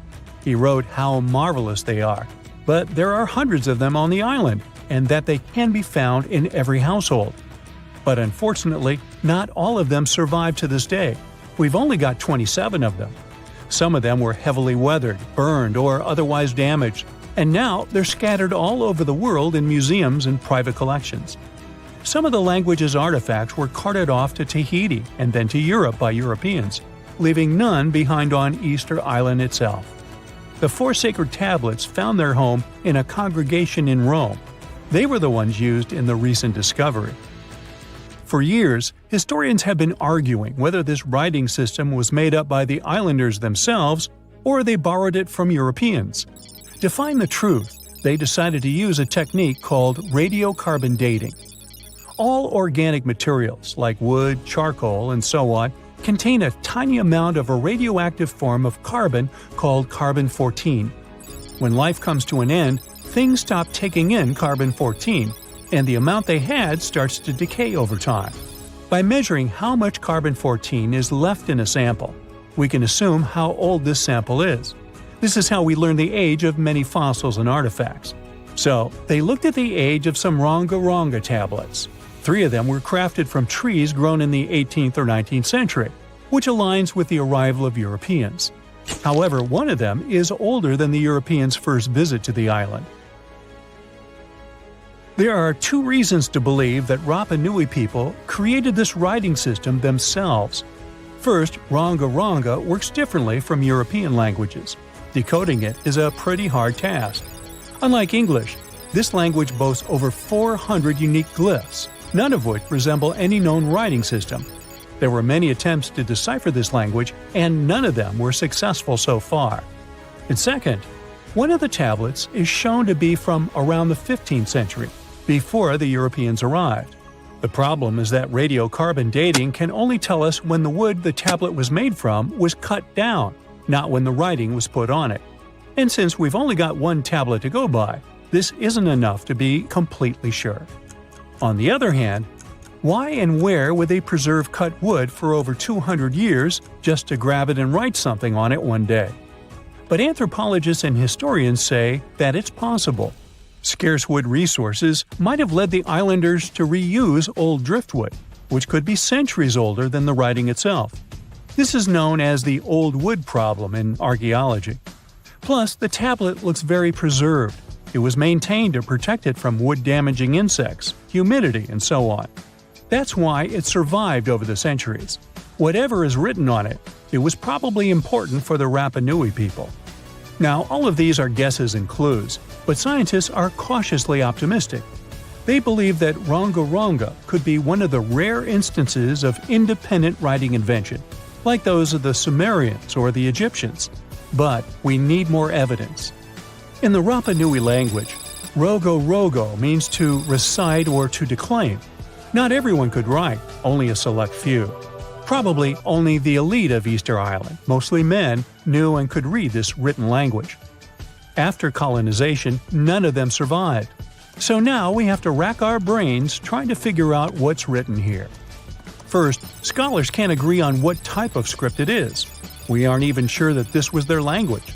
But even if it was, we don't know whether it's a primitive form of writing or a fully developed system. In the 1990s, a linguist, Stephen Roger Fisher, believed he might have cracked the code of Ronga Ronga structure. His idea was that these tablets conveyed cosmogonies. Cosmogonies are stories or narratives that explain how the universe was created and how natural phenomena came to be.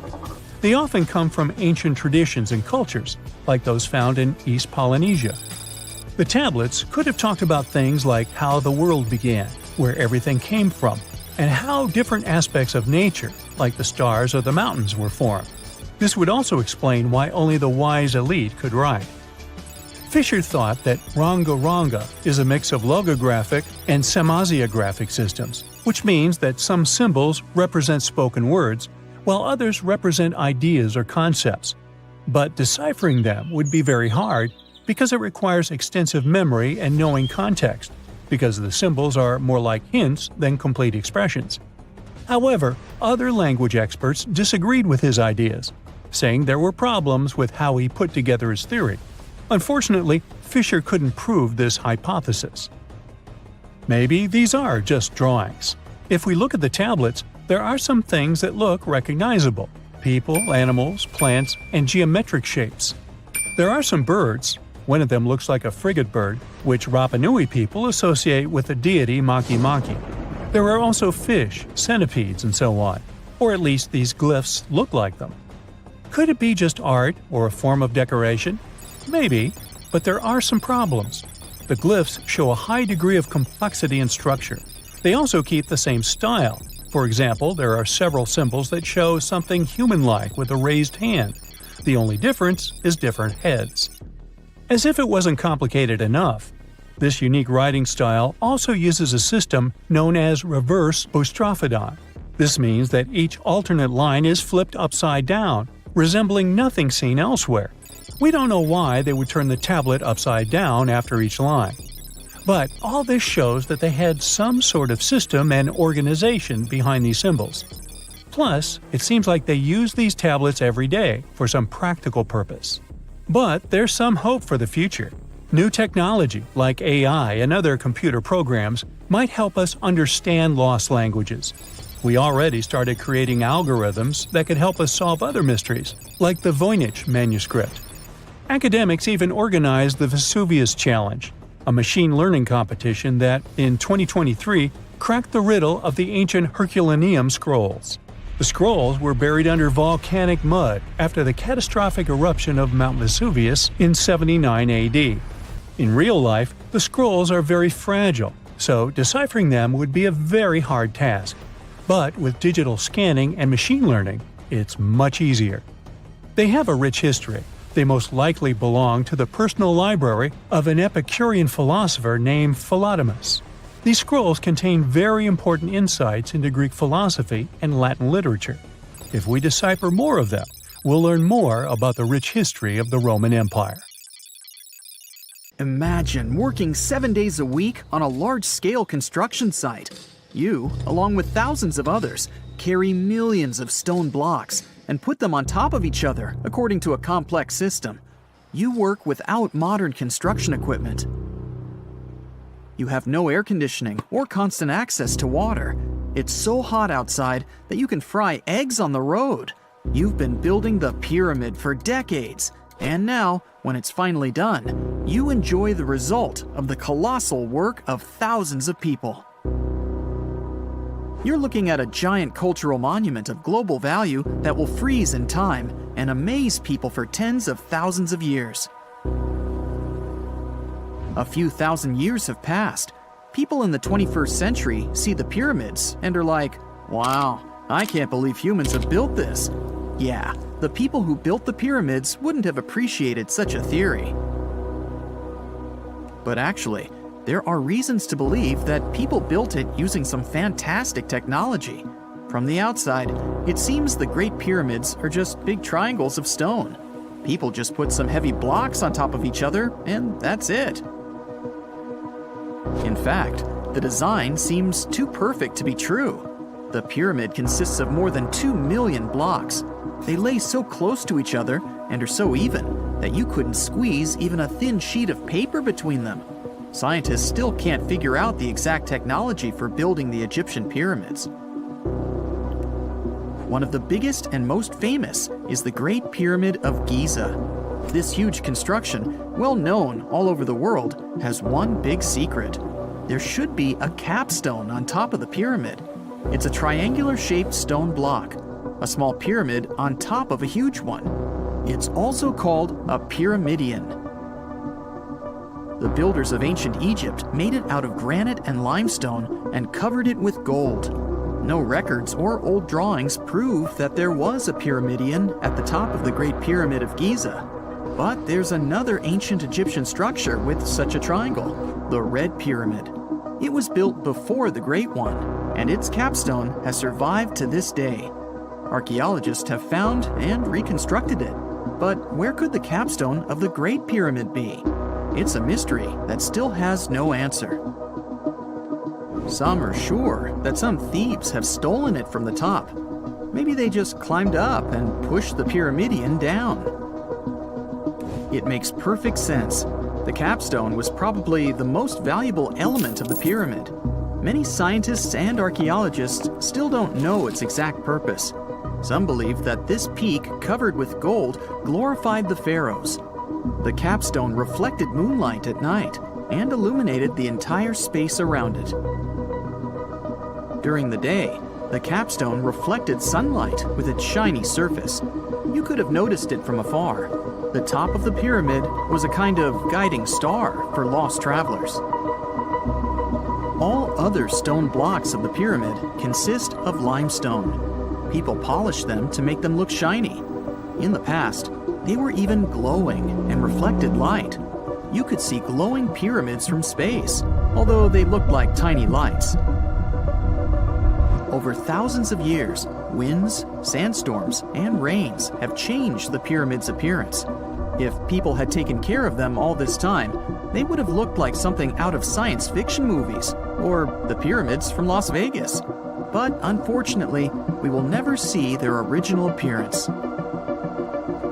Some archaeologists and scientists believe that the capstone could absorb the sun's energy and distribute it evenly throughout the pyramid.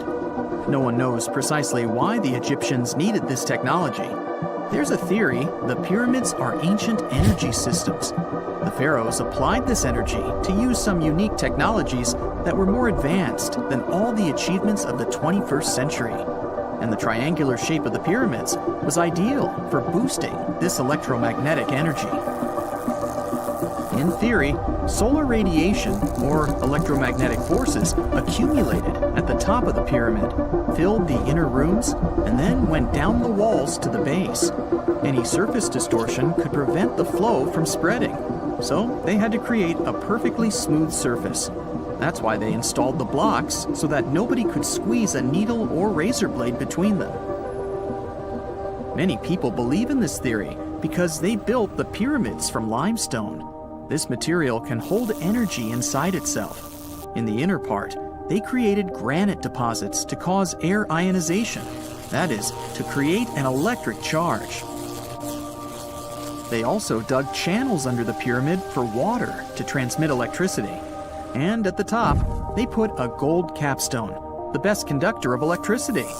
So, this is how you get a great power generator. Different cultures used similar technologies to create electricity all over the world. But these are all theories. If it had been working, humanity would have used these technologies today. There are mentions of the metal industry, chemistry, engineering, physics, mathematics, and astronomy in some ancient records. Most scientists don't believe in all these things. We know the detailed stages of the technology's development in different cultures. In the 21st century, scientists, historians, and anthropologists can track the evolution of all modern devices. If people had created some technological inventions in ancient times, the history of the world would have looked different. Perhaps all the achievements of antiquity could have been wiped off the face of the earth by global cataclysms, and it can happen to us. Just imagine how people would dig up a laptop in 5,000 years. Perhaps they wouldn't understand what kind of device it is. Another Egyptian wonder surrounded by mystery is the statue of the Sphinx. The Egyptians carved it out of a single massive piece of limestone about 4.5 thousand years ago. But scientists still don't know the exact date of its construction or who built it. People painted the Sphinx in different colors, so it looked much brighter and more vivid in the distant past. It was shining just like the Great Pyramids. Anyway, time hasn't only changed its appearance, but its name too. Initially, the Egyptians called it Hor-Mekhet. The Greeks renamed it the Sphinx about a few hundred years after it had been built. The Sphinx emphasized the greatness of the rulers of Egypt. It also performed a symbolic function of a watchdog guarding the tomb of the pharaoh and the paths leading to it. This version sounds realistic, since archaeologists have discovered many secret entrances at the foot of the Sphinx. Perhaps these rooms and intricate tunnels lead to underground halls with treasures. And treasures don't always mean gold and jewelry. According to legends and theories, the Sphinx guards the Hall of Records, the storage of all humankind's knowledge. The information about the ancient mythical state of Atlantis could be there. You can find many detailed maps of the internal dungeons of the Sphinx on the internet. They show structures 12 stories deep under the statue. It looks like a small city filled with gold, scrolls of knowledge, and various ancient artifacts. But don't believe all these maps. These are just theories. Several thousand years have passed, but people have very little information about it. Archaeologists know that there are still many strange and exciting things about the Sphinx that are still undiscovered. Some locals are afraid to research because they believe they can awaken something terrible from the underground depths. Therefore, it's mostly scientists from other countries who conduct the excavations. In 1998, scientists discovered strange tunnels leading to empty rooms under the Sphinx. They realized that some people tried to get there through tunnels in the past, and maybe those people took all the treasures that were there. One of the legends says that some powerful artifact lays beneath the Sphinx. Its technology can change the whole world, but the locals are hiding it because it can damage the planet. Some believe that you can find evidence of unknown technologies painted on the granite walls in the pharaoh's tombs. But most likely, these paintings and signs tell us the myths and legends of ancient Egypt. But what if Egyptian symbols and drawings are detailed instructions for using ancient technologies?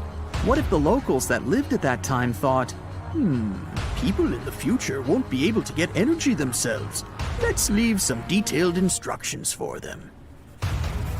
Anyway, there are many riddles and theories. In reality, the search for answers is a dangerous undertaking, since it's not easy to get into the underground halls. Excavations can ruin the structure of the entire Sphinx. Any person inside the tunnels may get lost and never be able to find their way back. Besides, it costs a lot of money. Now, what would be awesome is if people could invent some device that could scan underground areas and show their detailed models. Before we get into the reason why and how there are pyramids all around the world, let's talk about some of the examples. I'll start with the Pyramid of the Sun in Mexico. These folks really knew how to build a city. Their well-planned urban center spanned over 7 square miles and boasted several pyramids. But the Pyramid of the Sun is the most impressive. This giant pyramid was built way back in 100 CE and is one of the biggest structures of its kind in the whole Western Hemisphere. It's so big that it's 216 feet high above the ground. If you ever find yourself in this ancient city, you won't be able to miss the Pyramid of the Sun. It's right there on the east side of the Avenue of the Dead, the city's main north-south street. To build this incredible pyramid, around 1 million cubic yards of material were used, including a special kind of red volcanic rock called hued tezontle. Impressive, huh? We don't know too much about the people who built the Pyramid of the Sun or its purpose. But archaeologists believe there was once a temple on top of it. When explorers went below the pyramid in the 1970s, they found a bunch of cool tunnels and chambers. In 2011, they even found a secret stash of clay pots, obsidian pieces, animal bones, human figurines, and a mask. Who knows what other secrets the pyramid is hiding? If you decide to see this one, you must climb the pyramid using the 248 uneven steps on the west side. Watch your step. Sudan got some pyramids too. Nubian pyramids aren't as big as the ones in Egypt, but they still got around 200 of them. These ancient pyramids have been home to the tombs of the pharaohs of the Meroitic Kingdom for almost 1,000 years, who ruled Egypt from Nubia to the Mediterranean Sea. The pyramids at Meroe were constructed using granite and reddish sandstone. Oh, and did you know that Sudan has more ancient pyramids than Egypt? The Kushite pyramids depict the indigenous architecture and burial traditions of Nubia's Napata and Meroe kingdoms, which ancient Egypt influenced. Meroe, the burial site of over 40 queens and kings, is the most extensive Nubian pyramid site. The tomb walls depict mummified royals bedecked in jewelry, their wooden caskets containing bows, quivers of arrows, and other artifacts pointing to the Meroitic relationship and trade with Egyptian and Greek civilizations. So if you're looking for some ancient tombs to explore, you may consider skipping the crowds in Egypt and heading on down to Sudan. Let's fly to Iraq to see some more pyramids. Ziggurats have fancy receding layers and tiered temples. Instead of a smooth exterior, it has tiers like a cake. Perfect for all the important work and rituals that went on inside. You can find these towering structures scattered throughout Iraq and Iran, and they're a real testament to the power and skills of the people who built them. One of the biggest and most impressive ziggurats is the ziggurat at Ur. It's basically a giant rectangular pyramid that stands a whopping 70 to 100 feet tall, with 3 levels of terraces and a temple on top. Can you imagine how many baked bricks it took to build that thing? Try 720,000 for just the lower portion. This particular ziggurat was built for Sumerian king Ur-Nammu. Similar to other ones, this pyramid has been around for thousands of years, so it got a little rough around the edges. Thankfully, the Babylonian king Nebuchadnezzar II and some archaeologists came to the rescue in the 6th and 20th centuries respectively, and now you can find this near Talil Air Base. The ziggurat at Ur was built in 2100 BCE by King Ur-Nammu for the moon deity Nana. It was the tallest building in the city, and you could see it from miles around. It was like the medieval cathedral spire of its day. People would come here to bring their agricultural surplus and get their food allotments and seek spiritual nourishment. Sadly, the Nana temple at the top of the ziggurat didn't survive, but we do have some blue glazed bricks that may have been part of its decoration. The lower parts of the ziggurat are pretty amazing though. The architects even included holes in the temple's baked exterior to let the water evaporate from its core. Since we explored some of the pyramids on our planet, let's take a broader perspective. They can be found in many parts of the world. Egypt has over 100 pyramids, double that number in Sudan, and dozens of others are scattered in the Middle East and China. The Americas have the most pyramids in total, with more pyramids than the rest of the world combined. These pyramids are located in Mexico, Guatemala, Honduras, and El Salvador. Time to know more about the evolution of pyramids through history. The oldest pyramid is in Egypt. This pyramid was a step pyramid, which was created by placing one layer of stone on top of another. The pharaoh Sneferu is credited with creating the pyramid shape we recognize today. During his 45-year reign, he built 3 pyramids.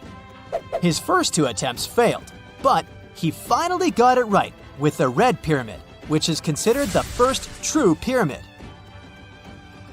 It was Sneferu's son, Khufu, who built the Great Pyramid of Giza, which was the tallest human-made structure on Earth for almost 4,000 years. Latin American pyramids are similar to early Egyptian step pyramids, but they were built independently, with no knowledge of each other.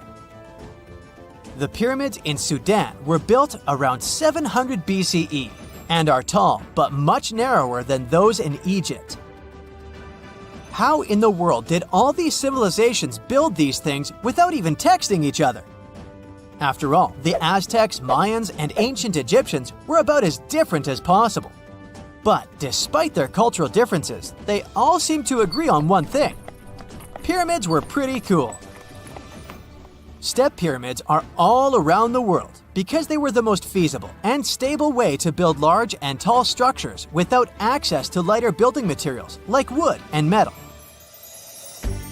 The triangular form with a square base is the best way to build a sturdy structure, and having a cube structure would require more material for less height. Now, when it comes to pyramid design, the Egyptian pyramids were like giant triangles with a square base, smooth sides, and a pointy top. On the other hand, the Aztecs and Mayans went for a tiered cake look, with steps leading up to a flat platform on top. So, while all these pyramids share the same basic shape, they have their own unique flair.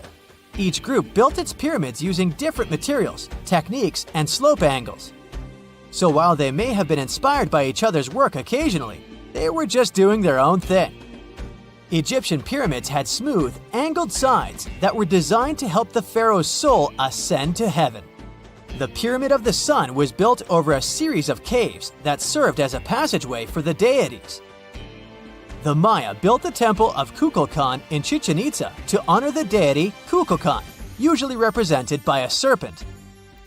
Nicknamed El Castillo, it has 91 steps on each side, plus a platform. That's 365 steps.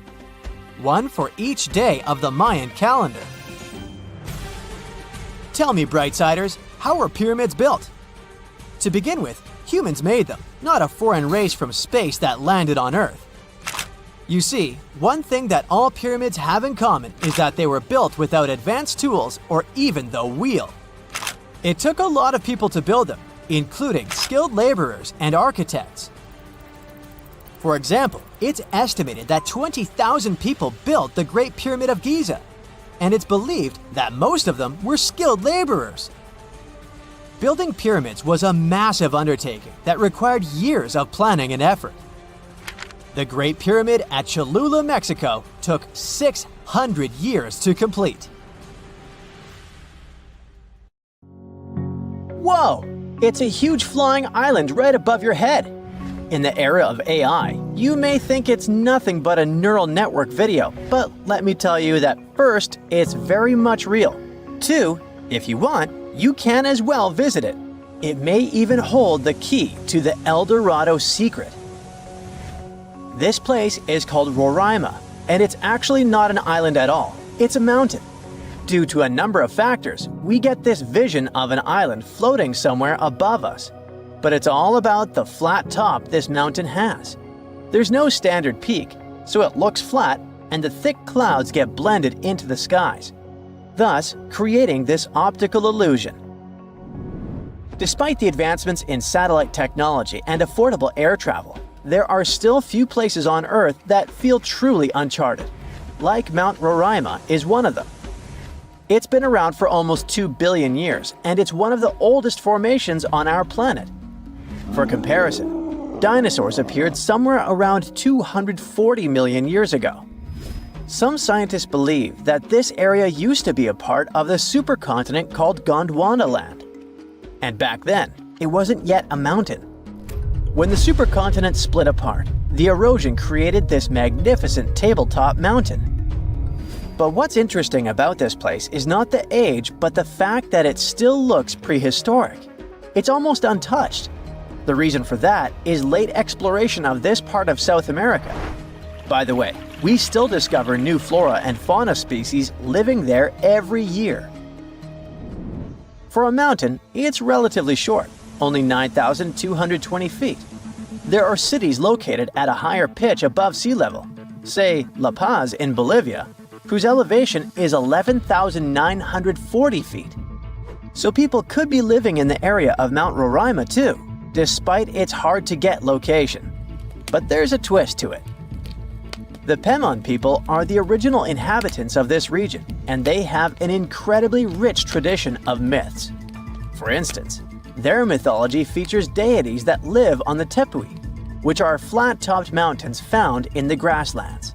These mountains are considered sacred and are off-limits to the living since they're believed to be the dwelling places of ancestor spirits known as Mawari.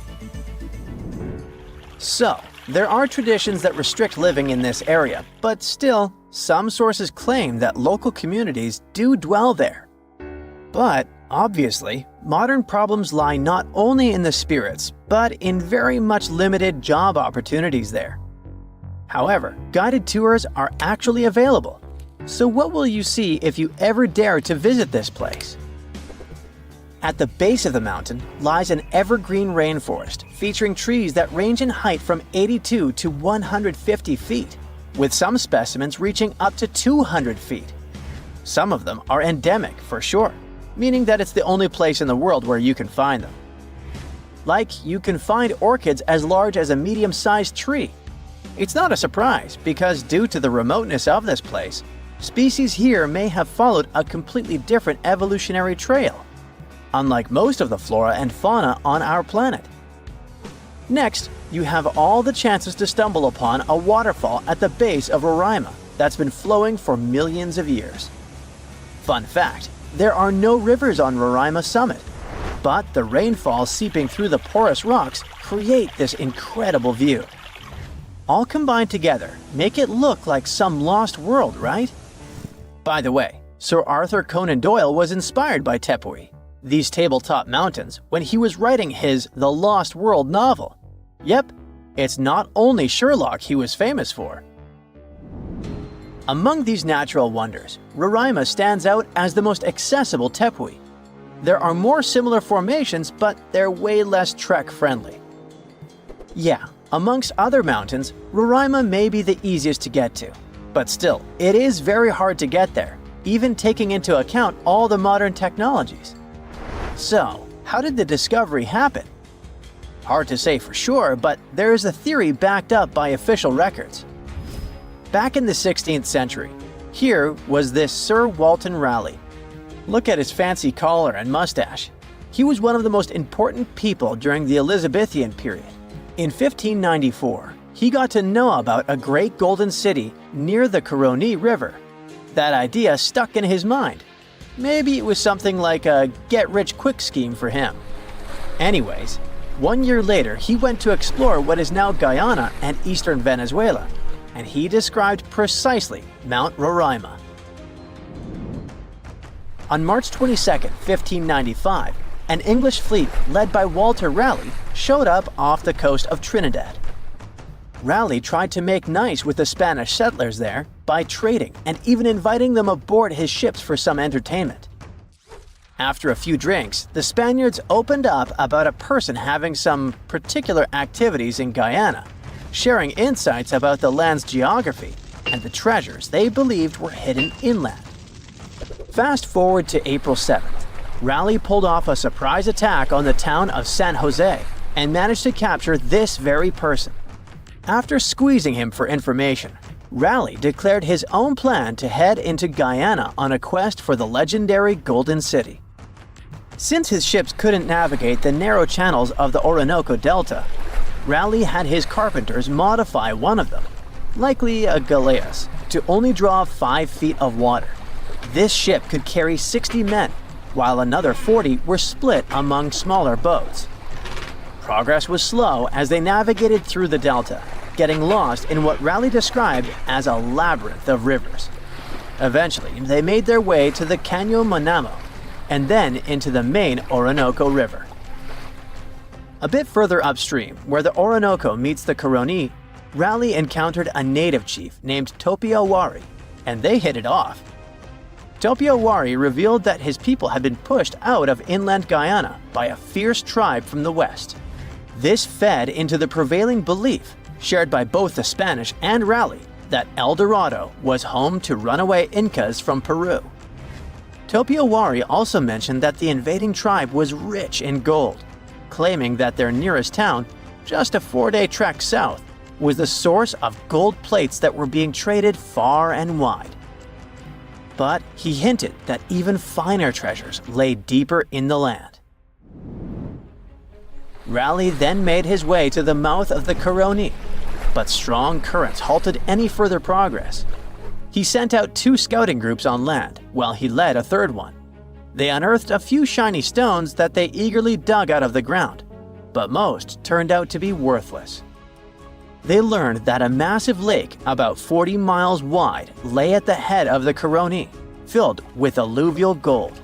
However, with no way to move forward and the Orinoco's waters rising, Raleigh had to call off the expedition, hoping to come back when conditions were better. It wasn't until 1616, over 20 years later, that Raleigh got the go-ahead from James I for a 2nd try in Guyana. He assured the king he could retrieve a lot of gold from a mine near the Caroni that he had heard about on his earlier trip. James specifically ordered him not to clash with the Spanish, who were still controlling the Orinoco area. When Raleigh arrived in South America, he stayed on the ship while sending Lawrence Kemmys and a team to look for the mine. For reasons that remain unclear, Kemmys ended up attacking and capturing the Spanish town of Santo Tomé, resulting in the demise of Raleigh's son Watt during the skirmish. Unable to find the mine, the crew returned to the ship, and facing Raleigh's anger, Kemmys took his own life. Back in England, Raleigh was put on trial for allegedly lying about the mine and trying to provoke a conflict with Spain, which ultimately led to his execution.